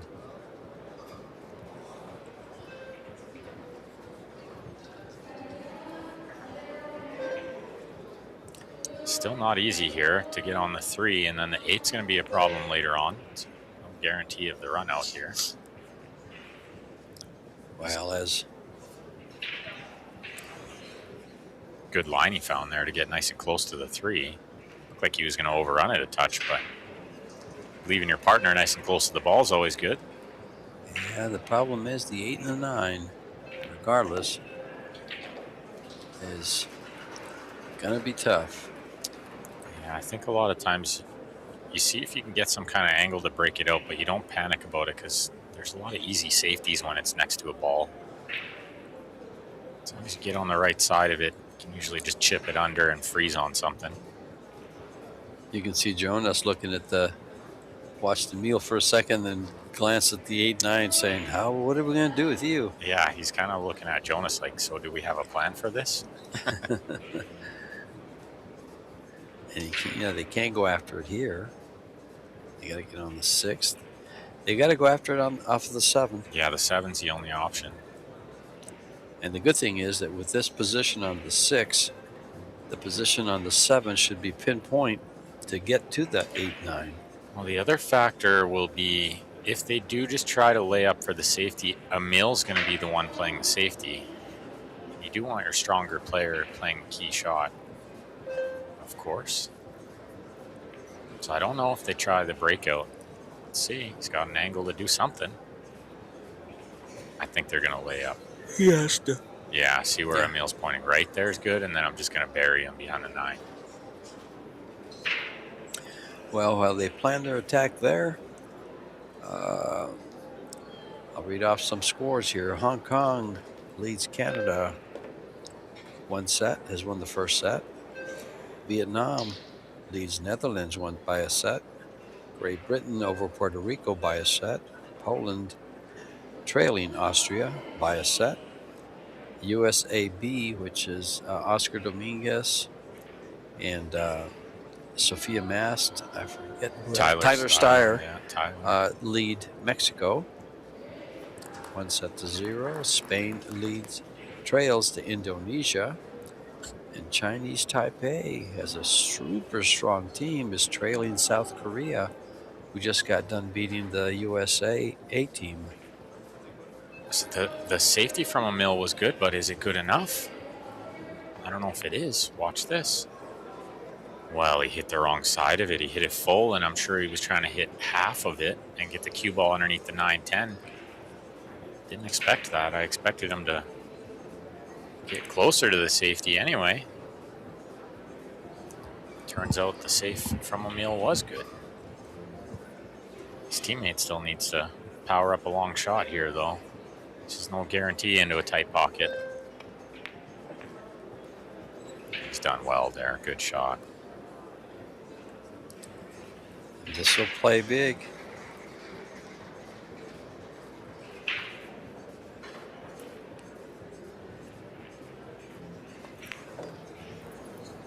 Yeah, momentum's so important in any sport or any game, but especially in pool. So winning this first game here, super important. Put a little bit of doubt in Joshua and Morit's mind.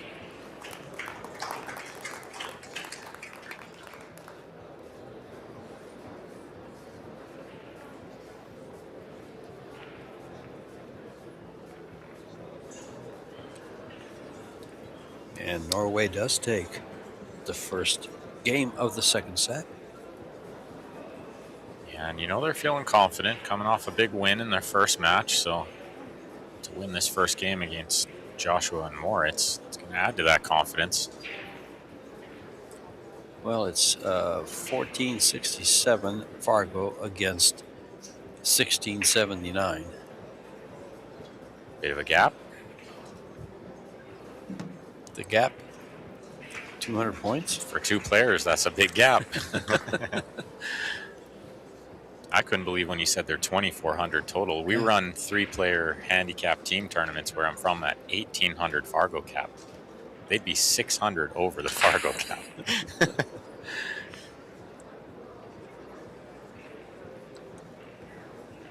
Oh, the 3 trickles in.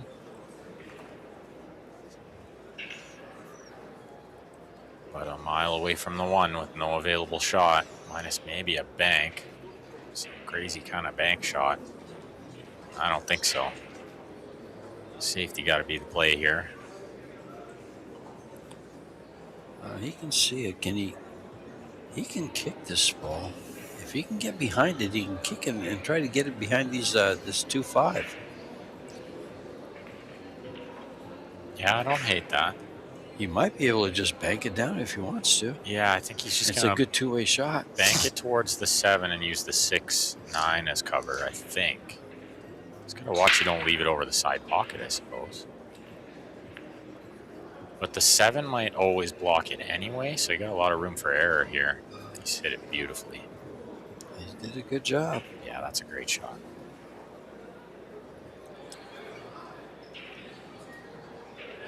Well, let's see if Josh kicks this one or Moritz. I'm curious because Josh kicked the last one and didn't do anything good with it. Playing the 1 ball to the side pocket with a 2-rail kick. He's playing the 1 off the 5. He's definitely still the right guy to shoot this shot, whether he got the last shot wrong or not.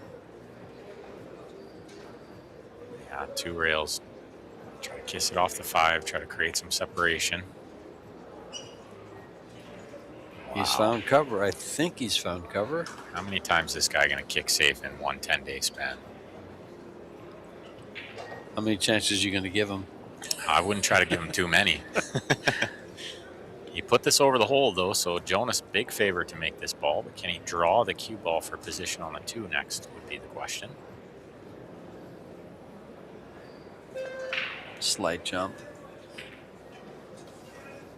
That looks like one of the old Robin Bell green frog jump cue. Well, I'm glad you brought it up because, especially after the way he hit that shot, I think he could use to buy a new jump cue. Air rush, anyone? I might be a little biased because, you know, that's what I play with too.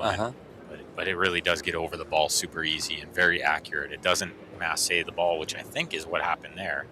I think it swerved a little on him. I remember when that was a rather popular jump cue. The way I'm talking, this is, oh gosh, when was that? Might have been prior 90s. to 2000. Prior to 90s, 2000, yeah, I 90s, think yeah. so. Yeah. Yeah, they've come a long way with the technology, and you said it best. I mean, the air rush, there's no question that's the best jump cue on the market right now. And if you're wondering if I'm correct or not, just look at how many top players are playing with it. Even players not sponsored by Predator. So smooth with the draw shot. Very good. I think 6 will go by the 9, so they don't need to play the 6 in the side. Soft roll this one through.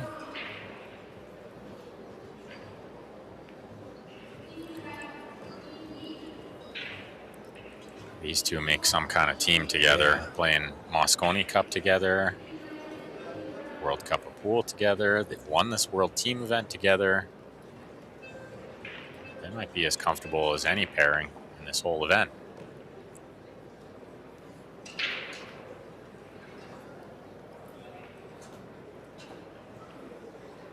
Definitely not going to roll through for the side pocket next. I think pinches this one back for the 8 in the other corner.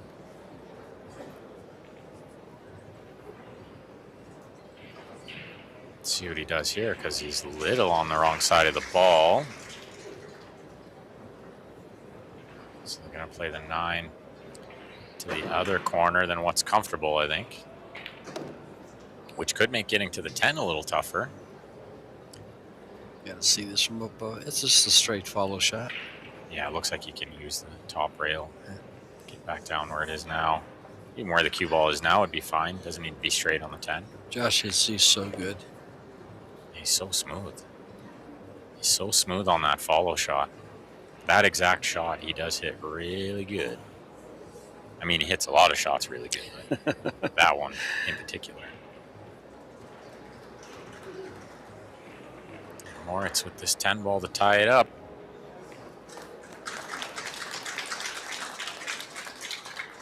One apiece in the second set.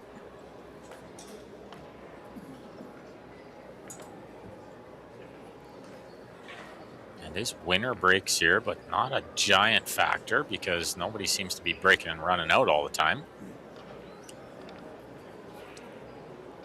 But Josh did have some success in the men's open with the break and runouts.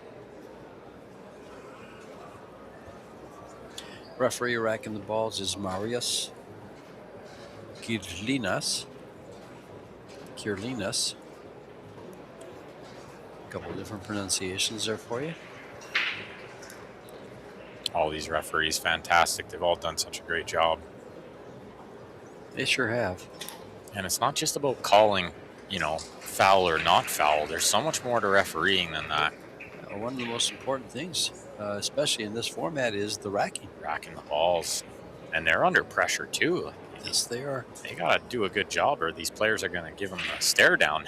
They sure do. And they give each other the stare down. You see them kind of talk about, that rack wasn't the best. Or The other referees. Sure. Yeah. They all talk about it. They all Yeah. talk about it to each other. That's right. Trying to make each other better. Yeah. And that's why they're so good at what they do. Does he make a ball here? I don't think so. The one ball's fairly open. It looks like got it. It's close. Yeah, I think he's just got it. Could probably use a little left spin anyway to get towards the 2, or is he going to play it with a right spin, try to wrap around off a couple of rails? Looks like he's coming straight up. Yeah, the touch of left spin. Wow, what a shot. Oh, I was going to say, is he going to get corner hooked by the side pocket? I think we've seen enough corner hooks for 1 week. We saw two on the corner pockets for a 10 ball, both of them. I had the sickest one you ever see, George, in my second set to get into the money. I'm up a set, and it's 3-3, and I play a safe behind the 9 on the 8, and he jumps it. The 8 goes around off 4 rails, and he corner hooks me on the side pocket. And I lose that set. Oh, boy. Yeah, oh boy. I thought Was I was that going to have Max's? nightmares Was that about Max's match or the other one? It was against Kim Sung to get into Okay. the money late at night. We were the last match playing. But I'll have nightmares about that corner hook, let me tell you. So we've seen enough of those. No more of those. They're nasty when they happen. Look like I think Spain won the second set over there because that table's on a timeout. So I believe it's 1 set apiece over on Let's take a TV look table real 2. quick. Really nice shot from Jonas there to bump the 3 into the open. They got a great look here. Yeah, they are tied, a set apiece. And they must have just ran over that Indonesia. set. It was over real quick. FSR 4-1. and Jonas playing doubles. They play pretty fast, right? Yeah, both teams won 4-1.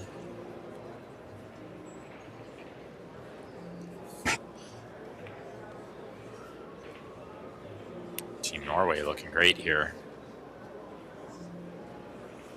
Maybe just the 8 to the 9, the only work.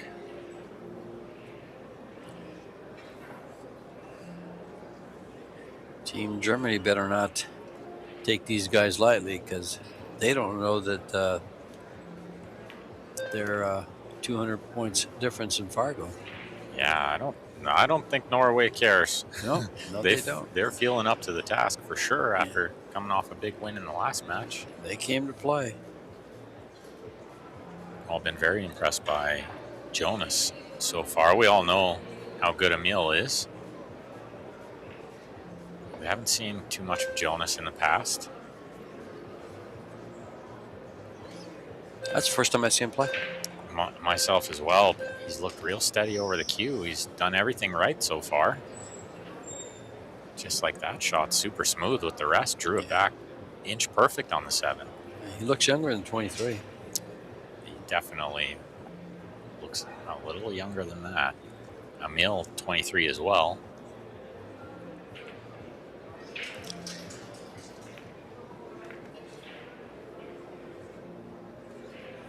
Good angle here to come across for the 9. Rail's nice and bouncy, so you don't have to hit this one too hard.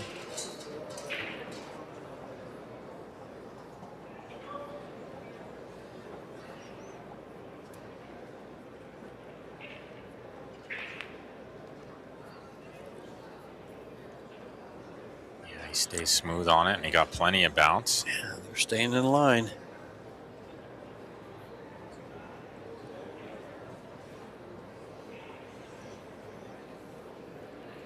Trying not to get excited. Yeah, he's doing well to build himself up for the shot here, calm the nerves. Don't want to just get up and fire it right away, unless you're Josh. But for the rest of us mortal humans, we need to take our time out there and build up for the shot a little bit and make sure.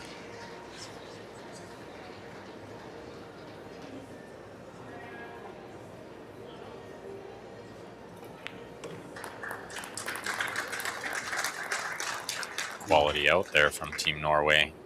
Back ahead. After the dry break from Team Germany. Break's definitely not a big advantage here. Which I love. I absolutely love it. I think then we get to see more pool played, you know?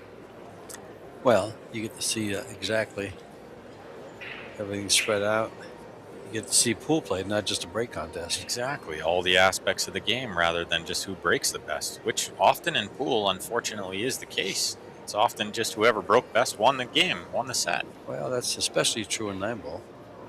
Not so true in 10-ball.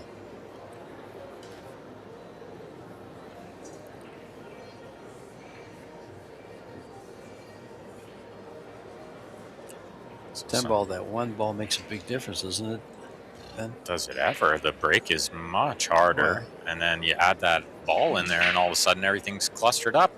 And I think a lot of that has to do with the way they rack the diamond to the triangle. Yeah, and a lot of moving with that extra ball in there. There's more room for safeties and just a little more strategy showcased, which I love.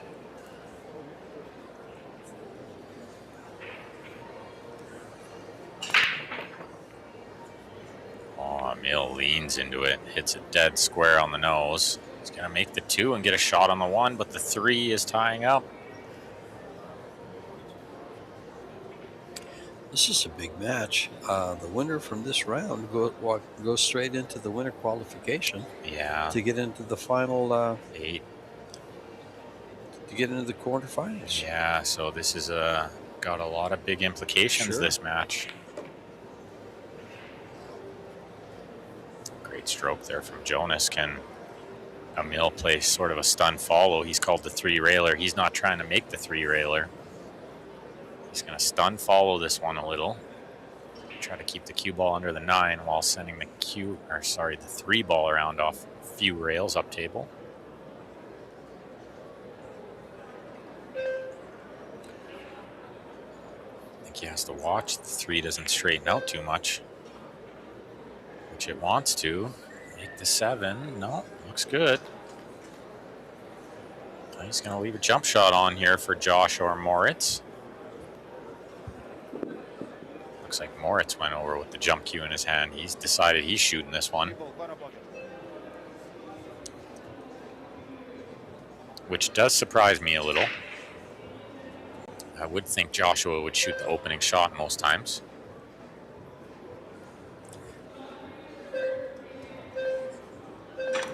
Moritz plenty capable, but it hasn't worked out. Is the 9 getting out of the way of the 3 here? Let's take a look at the replay. Good hit. I think the 9 did block the 3. Yeah, Sure look at did. that.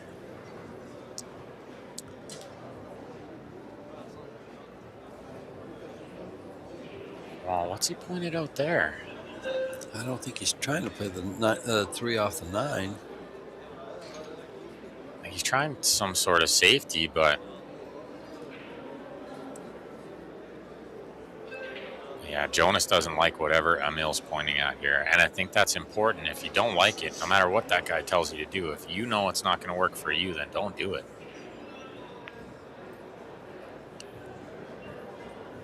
Yeah, I think he kind of knew he was going to overhit it. But maybe not much of a choice there. Maybe that was just the highest percentage shot.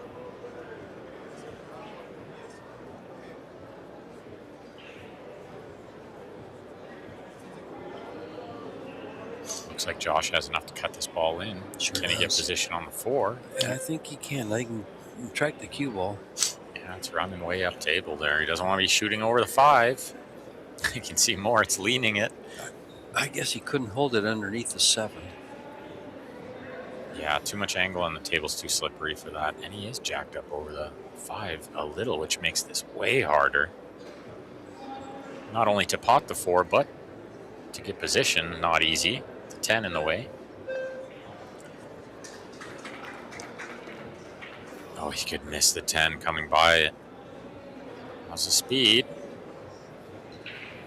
Looks good for the corner pocket, and he can just travel the cue ball up towards the 6.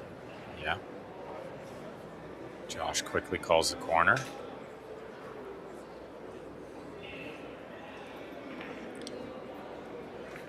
It's right in the middle of the pocket.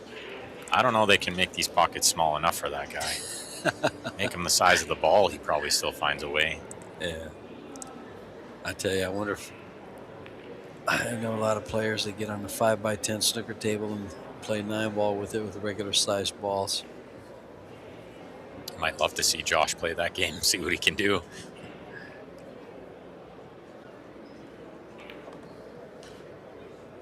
around off 3 rails. Smart. Perfect speed.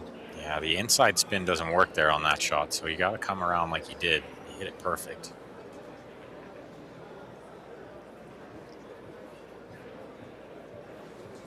Yeah, just got to watch leaning over this ball. The nice thing about teams here is if Moritz was anywhere close to that ball, Josh would tell him if his shirt was close.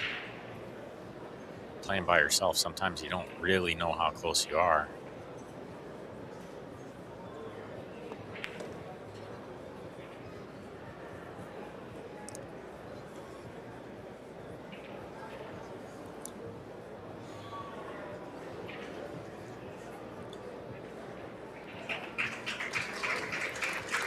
Similar to the first set, back and forth they go. Nobody gaining that 2-game lead.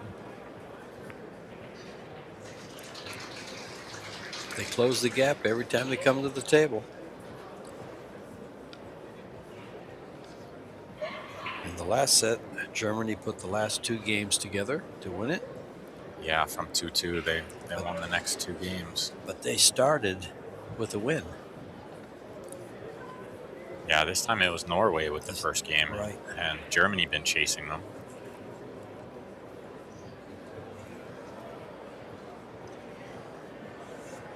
Well, if you, the business end of this will be on Friday at 11:30 a.m. They'll have the 2 semifinals at the same time, and then the final for this tournament will be Friday night at 7 p.m. Tomorrow kicks off at it. They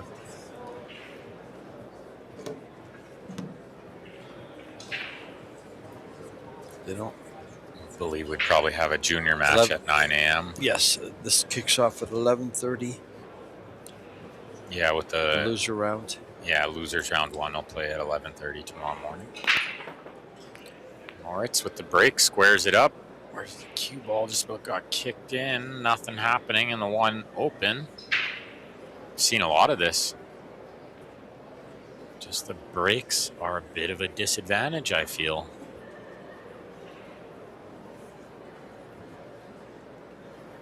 Really, they're just looking to get a ball down and take whatever they can get, but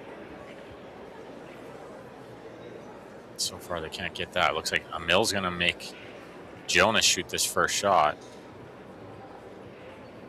So I must have worked it out where he's shooting the tougher one later on, which is maybe the 2 to the 3. It is a tough shot because the 8 ball has a block, then they're going to have to play the 3-4 combo. And how do you get there from here? Not easily, right?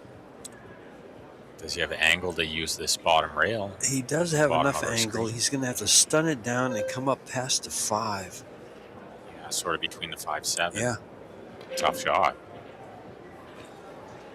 Hit it hard. He uses 2 rails. Oh, look at this with the ease. Yeah, what a great shot. The problem is, well, now I think they play the 3 in the corner. I don't think they play the combo now. I think this lays nice for the corner pocket. If they played the combination, they're losing the cue ball the wrong way, so definitely the corner pocket.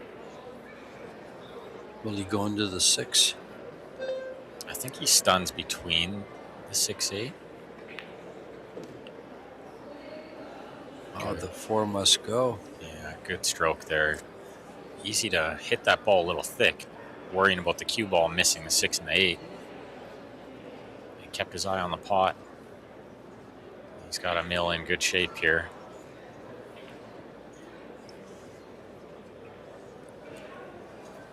They've already run out one of Germany's dry breaks. See if they can do another one.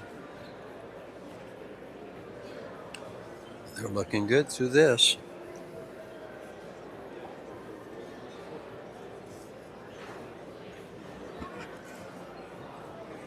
Yeah, these side pockets are triple tough. You got to pay attention here.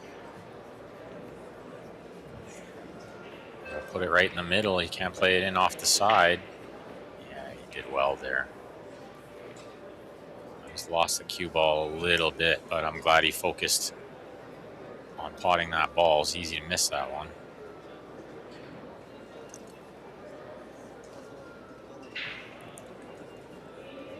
Mill just trying to see how much angle they can work with on the 7. I think lots of angle would be okay. Because he can't really do too much here. He can really basically just stop it, right? Want the clock running out. That's because he didn't want to stop it. Yeah, and the clock was definitely a factor there. He didn't have time to really take his whole pre-shot routine. Huge miss. They did such a great job to get to where they got. This is exactly what happened in the first set. When it was 2-2, they had a chance. They let it slip, and that was all she wrote. Well, it could happen again here. Playing these guys is intimidating. There's pressure out there. And then you add in things like the shot clock and the team match and your whole country depending on you, and there's a lot out there. Sensory overload? Maybe, yeah. Not for this guy. He's one cool customer out there. Never really seems to be too bothered by the moment.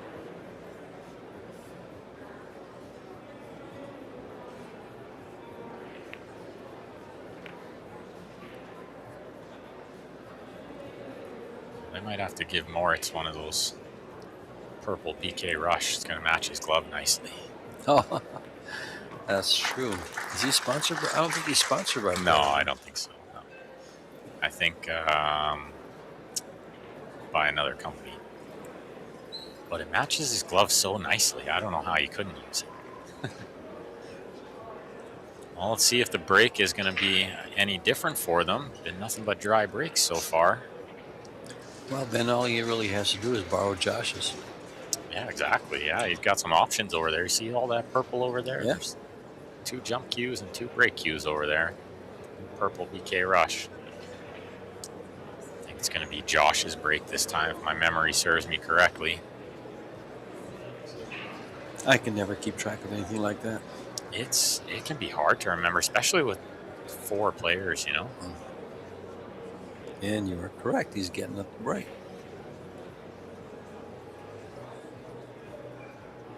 Always having a laugh. Never too crazy serious. I really love that about Joshua. I think some of the other players have touched on it. He's like a kid in a candy store out there. He just really loves playing pool, you know. That's probably a lot of the reason he plays so good. I just want to know how he keeps his nerves out of the equation, because he looks like he's practicing all the time. Yeah, it always looks like a practice rack. Look at this, though. Just another dry break. It's the tail of the tape. Can't get a ball in, and they've left an open shot every time.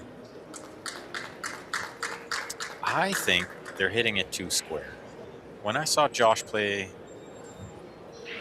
the final of the men's open, he was cutting it just a little bit, and he had some great success. And that one he hit, if anything, on the wrong side.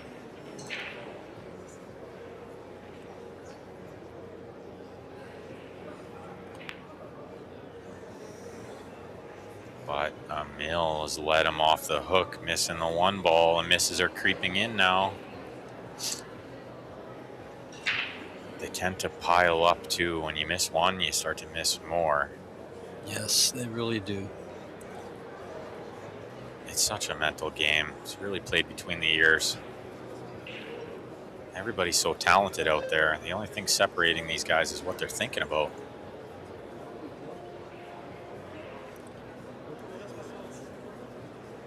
I don't know he has any high percentage safety here. It's a bit of a tough spot.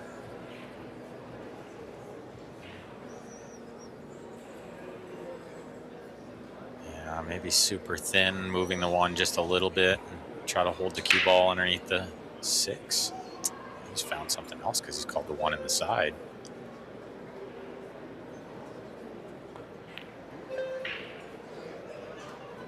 That's really smart. Really good shot. Not only did he pin the cue ball on the rail, but he's left the 1 hidden by the 8-10, pretty sure. Don't think there's a gap there.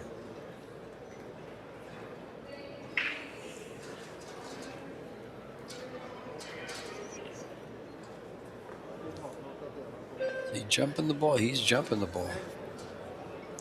No one takes a twist at these anymore, huh? Yeah, like with the masse. Yeah, with a little mess in. Yeah, no, I think so. I think if you're going to do it, this would be a good place to do it. Especially due to the fact that it's up against the rail. Around the 8 on the right side? Around the 8 on the right side. Yeah, with the lots of left spin. Sure, take a shot at making it. Yeah, I don't hate it because, yeah, you can make it that way. He's going to kick this one. With some speed, trying to get separation. Doesn't get it, but does the 1 tie up to the 2? No, it doesn't. Germany with the right guy at the table to try to get position on this 2 ball next.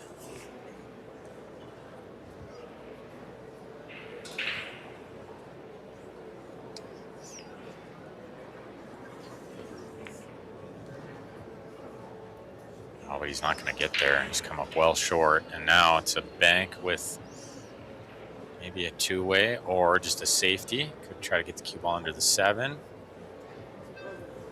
Could cut the 2 on the other side, try to get the cue ball under the 10 where Josh is pointed there. I like that. Contain both balls that way. Oh, he's going to call the bank as well.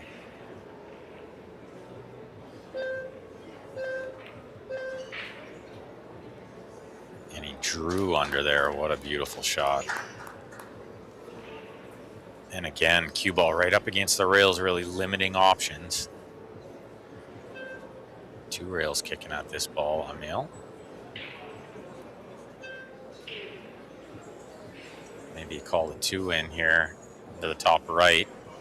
Kiss off the back of the 7.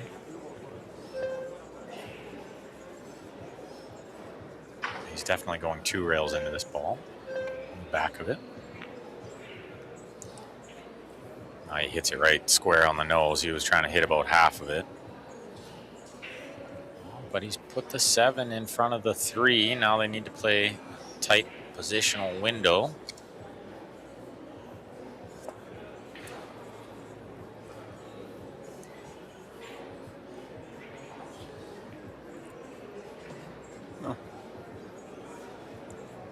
Oh, that's a really good shot.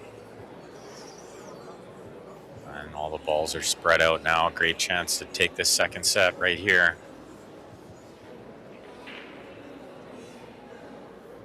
It's 3 out of 5.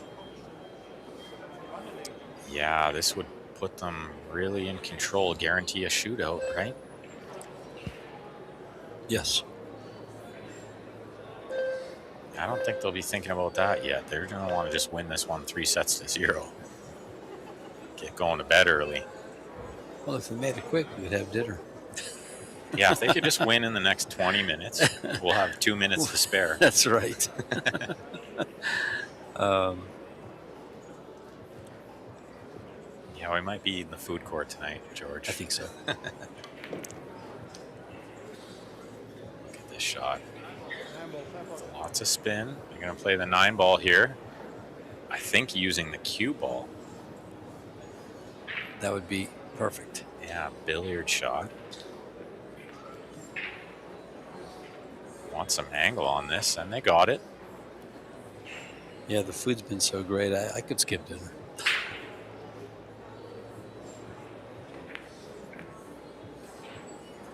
Perfect angle on the 6 to stun across for the 7 next. This looks to be it for the second set. Germany stealing this one too. This shot gets straight in on the 7. The 8 ball is a couple inches away. Just move the cue ball up a little. And the draw grabbing so easy. Watch how soft he hits this one, and the draw grips right away. Just barely touched it. It's perfect. I think. Stun run? Yeah, he can stun it forward. He could draw it back, play in the same pocket. Doesn't want to put him on the rail, but like I said, the draw, it just grips really easy. So Josh just laughs.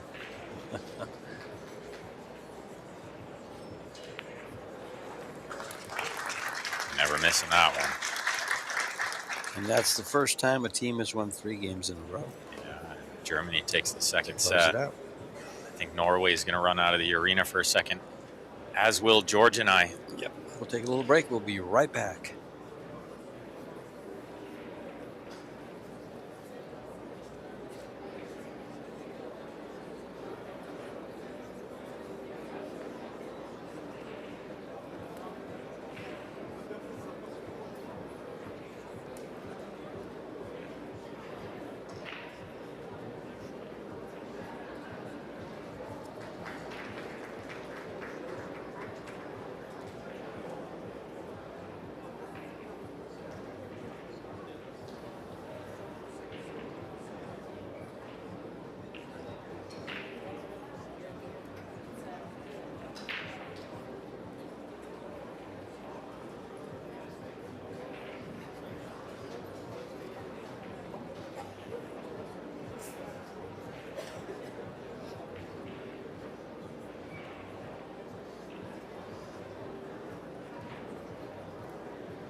And all right, pool fans, best pool fans in the world. You saw some of the stats there. You saw the missed balls so far in the match. You have Norway with 7 and Germany with 1. That tells you a lot.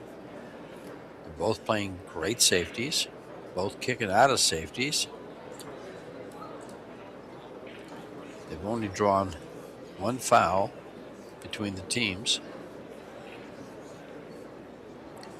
Break success favors Norway, especially in the second set, but they only won 2 games in the second set. Germany was able to pull off 3 games in a row.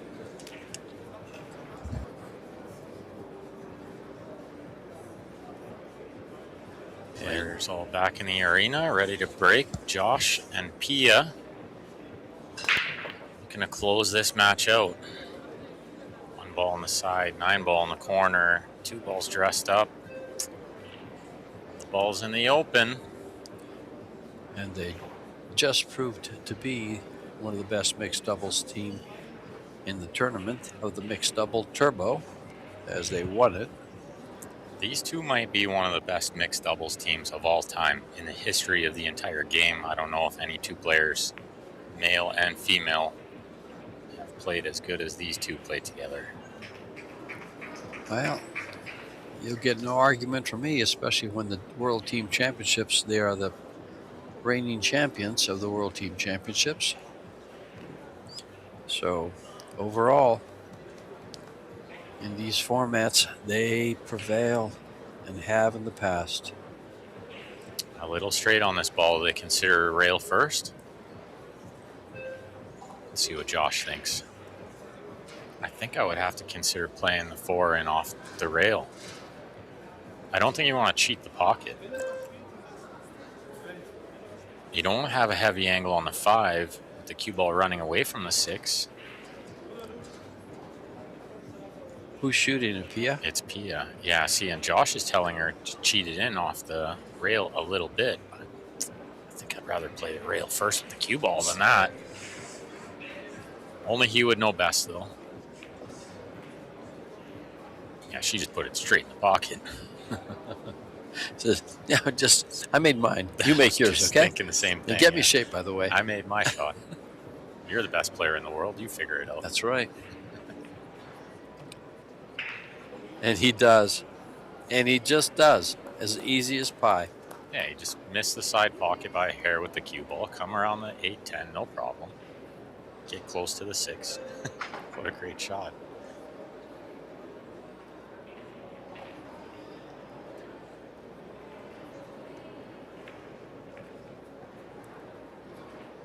Josh watching the other match. In between shots, he's looking over at the other TV table, see what Spain's doing over there. Maybe eyeballing future competition. Let's see who they will play. Yeah, now I'm curious. Yeah. Or is that As soon maybe, as you said that, well, are the winners playing each other? Is that a thing? Team 9. Oh, no. Okay, they're going to play Canada or Hong Kong. It's going to be Winner of Team 9 versus plays 10. winner of 10. They'll play the winner of Canada or Hong Kong. Hong Exactly, Kong you up 2 just said sets to 0.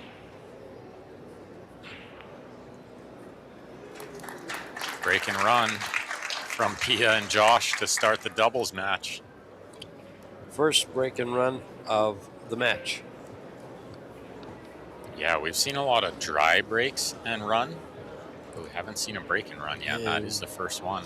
We've seen a lot of kick safes and return kick saves, and we've seen a little bit of everything. Norway has done a good job.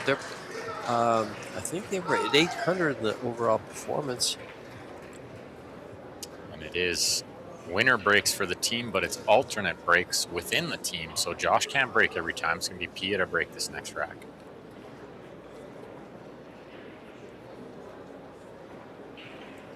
I have a feeling they're still discussing the 4 ball and how Pia put it right in the heart.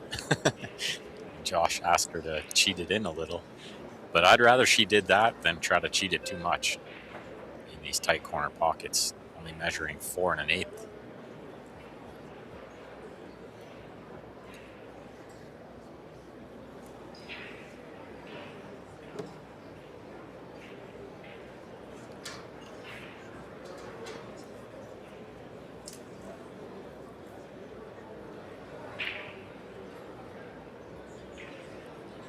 Let's see if Pia can get the 1 ball on the side.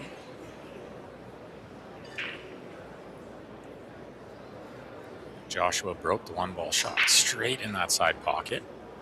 This time it goes a little high. Nothing else happening. Where's the 1 going to end up? Looks like there's a shot on into the side pocket, but tough to get position on the 2 from that. Yeah, for the match, Norway is shooting a 770, but I believe in set number 2, excuse me, they shot at 800, where Germany shot at 842. Shot 800 and lost. Yeah, that's tough. And you can see here they put in Jonas because if Emil played this match, then he would not be allowed to play the singles match if it comes down to another set.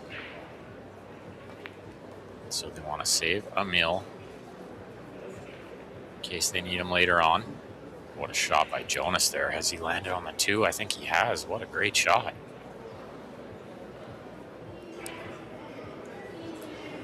Looking at the 4 ball, so tells me they can see the 2.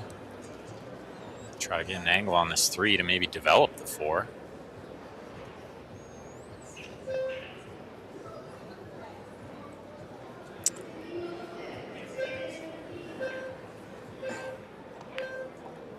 Shot clock running out was a real factor there. Those beeps make you panic a little. Guess where the cue ball is going to be? Yeah, all right. right behind the 6 and the 7, I would think. I believe so. Or do they go the other way? Do they send the 2 behind the 6-7 cue ball way down table? Josh been known to do this. They both work. Go look at Josh's Beautiful. cue. He went the other way. Beautiful icon, Predator icon cue. It's one of the nicer models. Yeah, he surprises me with those ones all the time. Like the easy shot was, to bank the 2 up table and the cue ball under the 6-7, but went for a little extra, and you got to play quality safeties at this level. Sure do. Played it nice because he's cut off a lot of easy escapes here. I think he can go right between the 8-9 and go 3-rail kick on the 2 ball. Between the 8-9. 8-10, excuse me. Oh, between the 8-10. Yeah. 3-rail that way. Yeah, I think that's what he's looked at too.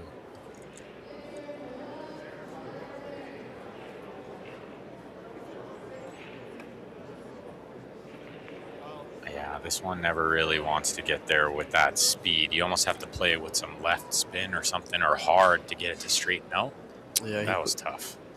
He put some right-hand English on that to open it up, and it opened up a little too far, went long. Yeah, I think anytime you play right spin on that, it's never going to work out. Because it's going to slide a little off the first and the second rail. Well, Germany with ball in hand. You see Josh pointing where he wants to be. They're going to want angle on the 3 to try to, I think, break out the 4.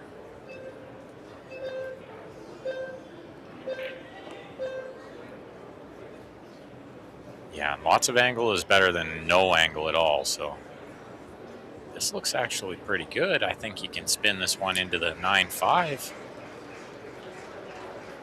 And he comes straight up. Looks like it. Yeah, around the 7. Oh, perfect. Split the 9-5. Oh my goodness, how good is that? It's one thing to do it like that, but to play it at that perfect speed where he knew he was going to kiss the 5, kiss the 9, kiss the 4, and get perfect. Not only does he execute very well, but he sees the game different. I think execution is one thing, but he's got such a great mind for the game.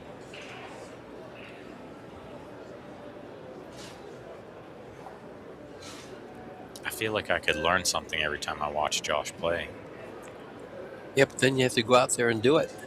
Executing is a whole other thing. I can't hit the ball quite as good as him.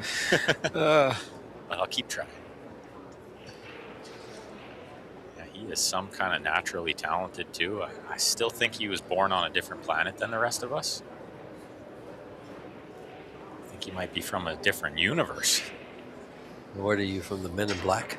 Yeah, exactly. Well, we might need to call the Men in Black. This That's guy right. keeps playing so good. To test him, see if he's an alien.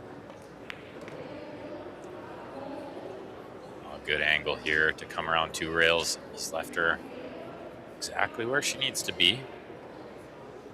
Mostly just right spin here. I don't think you need too much of the draw. Just come up above the side pocket, and she's just perfect. Yeah. Gosh, I better. At first I thought she hit a little hard, but it was perfect. You're right. This is exactly where Josh was hoping. I'm sure. When it first came off, I thought it might come straight at the pocket, but it just opened up so nice. And look at, oh, this is going to test her a little bit. She's going to have to stretch. Yeah, a bit of a reach, yeah.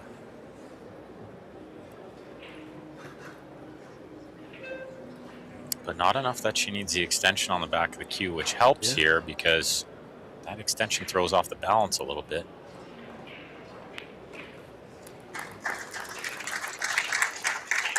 Wow, they're just carrying on where they left off from the doubles, right? The mixed doubles when they took that down in the turbo. Now they're looking like they're going to win this too. She just does such a good job executing for him. He tells her what to do, and she just, like a robot, just performs, both of them. How do you love being Moritz there? Watching your 2 teammates play. You got to be smiling ear to ear, just not a thing to worry about when you got Josh and Pia out there doing the work for you. Well, all he has to do is really watch his partners play his teammates play and not let them down. Offer up the odd high five. Maybe get some waters. Refill the water. For 40 grand, they can order me to do whatever I want, No, whatever they want. That's for sure, yeah. If I can sit there and watch them play, that's just fine. You see, he crossed over the one there, but he got away with it. Not only did he make a ball, but he got a good kiss on the cue ball to keep them close to the one. Balls are pretty wide open here, but you can see the cue ball crossed over. He's not trying to hit that side of the one. He's trying to hit it full or maybe just a little on the other side, I think. And from this angle, we can see the 4 goes by the 9 nice and easy, so the balls are in the open here.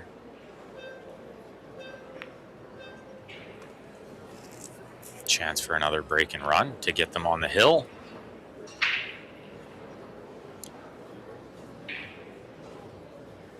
You know what's funny, in the first set, Moritz and Josh both lost the game. Mm-hmm. Pia won her 2 games. And Pia won both, yeah.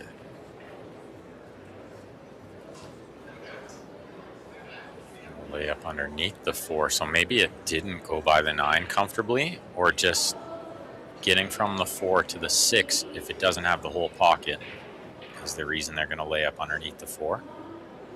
You see, he's very specific about his instruction too. Like, it'll bounce off of there, it's going to come over here, which is nice for her. I mean, Sure. What a luxury. He gave her a little. Gave him a little bit. She kind of loaded the wagon there. She knows what she's doing out there, but when you can get some specific, instruction like that, it's going to help. He missed the 4. Well, we have to take off that alien business from Men in Black. I guess we'll, put them on hold for now. You way overcut it, which is the only thing you can't do on that shot.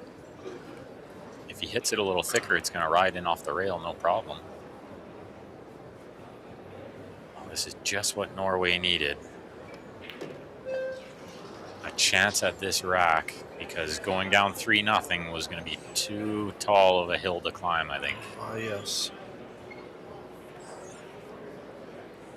This is the great thing about the short format, the race to 4. You steal a game from your opponents, and then you put one together of your own, and you're tied. That's right. Yeah, in the sets format, if they can just steal this set, I mean, suddenly it's a meal coming to try to beat Moritz to get it to a shootout, which is very, very possible.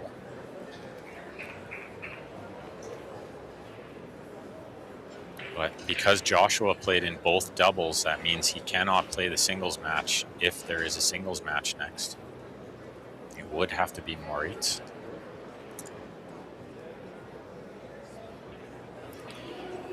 Jonas let that one go a little bit and left her really far away. And it's going to be a meal, so let's see, 50 points difference, 52 points difference. Hold on a second, 819 over 767. Good shot, really good shot. That was not easy. Good recovery after Jonas left her a mile away. 52 points difference. Is it straight in? I think he's got a little angle to work with, going to the right a bit with the cue ball. Tough to tell from this angle, but from the other angle, it looked like the cue ball's going to the right just a little bit.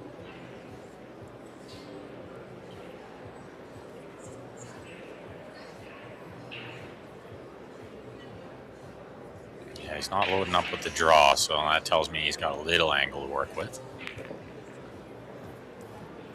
Nicely done. Yeah, good shot to get her close here. Closer.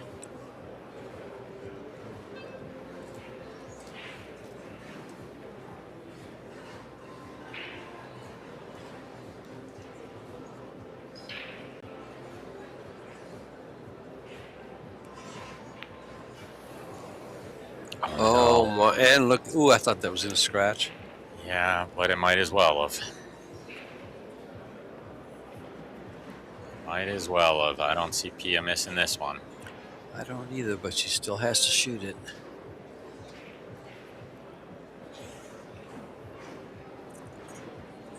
Moritz looking intently down the line. She wiggled it in there. Oh, that was a good one, Pia. She gave everybody a thrill. She kept the crowd in it there. Yeah. That's right.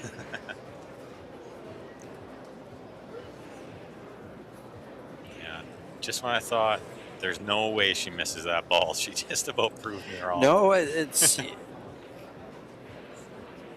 got to shoot them all, right? it's funny when shots like that come up and you're fortunate to shoot. Sometimes you just the chance of missing it is a little higher, I think. Yeah, you're not as laser focused as if you left yourself there. Yeah, exactly. Yeah. That you might take it too lightly. I doubt Pia ever does. She's dead serious on every shot and dead aim. And you weren't ready to shoot. You know, you kind of already thought you lost the game. That's a good point, right and there. now all of a sudden you're That's getting a very up good to point. shoot, and you weren't really ready. You weren't mentally prepared for that. And now Pia to break this. They need this game to send the Norway into the one-loss side. Yeah. And it should be noted, I mean, Germany has a pretty favorable next match against Hong Kong or Canada. Where they will play the USA Team A. They'll play Van Boning, Savannah Easton, Norway. and Skylar. Skylar Woodward. Yeah. That's a tough match for them. Yes. Man, just looking at some of those teams on the one-loss side already, unbelievable. All right. And since you brought it up, we'll tell the world. On the one-loss side, waiting for the loser of these matches is Singapore, Japan, Philippines, and USA A team. Between Singapore, Japan, and Philippines, they have some players that have been playing unreal. And the Philippine team is stacked to the hilt. For them to be on the one-loss side already, it's trouble for the rest of the Who field. did they lose to? They lost to... Yeah, in the 11:30 match against Poland. Well, Poland is stacked, pretty stacked. Super too. tough draw. Both of them got a real tough draw. Meanwhile, and there's another opening for Team Germany. That was a really difficult shot. Jacked up over the ball because your attention's really split. You're kind of looking at the 5, worried about touching it. And you don't really keep your eye on potting the ball as much as you should. Where did Team Poland go? Yeah, it's Wojtek, Daniel Maciel, and Katarzyna. Pretty good team. Katarzyna, oh, there it is. Wojciech Szewczak, Katarzyna Wezolowska, and Daniel Maciel. Yeah, good team. And Katarzyna played really well in that match. She was a difference maker, in my opinion. Did you call that one? We did, yeah. Oh, Eric, okay. Eric and I called that one this morning. And for those just joining us, this will be the last match of the evening, and we'll be back at 9 a.m. Vegas time tomorrow morning for, I think, some juniors action. Yes. World Team Championship will continue 11:30 tomorrow on the one-loss side.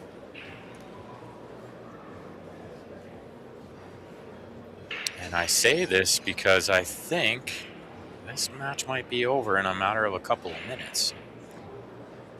Well, they've got to get through these balls.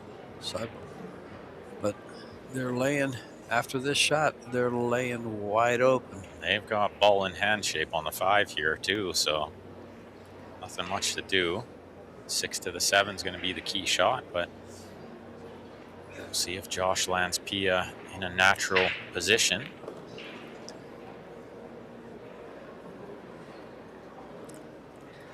Well, is she straight enough to draw back? Looks like she is by where she's pointing, or she's bouncing off the right side rail a little. Now that I'm looking down the line of her cue.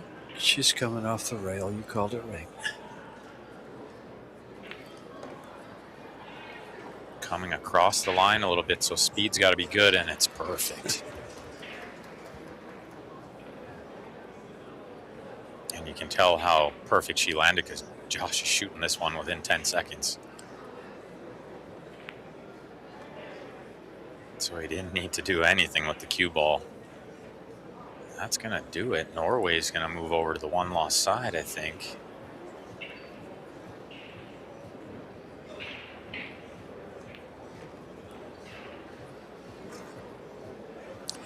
Two balls to go with a stop shot for one of them. Well, what a performance from these two. From Germany in general.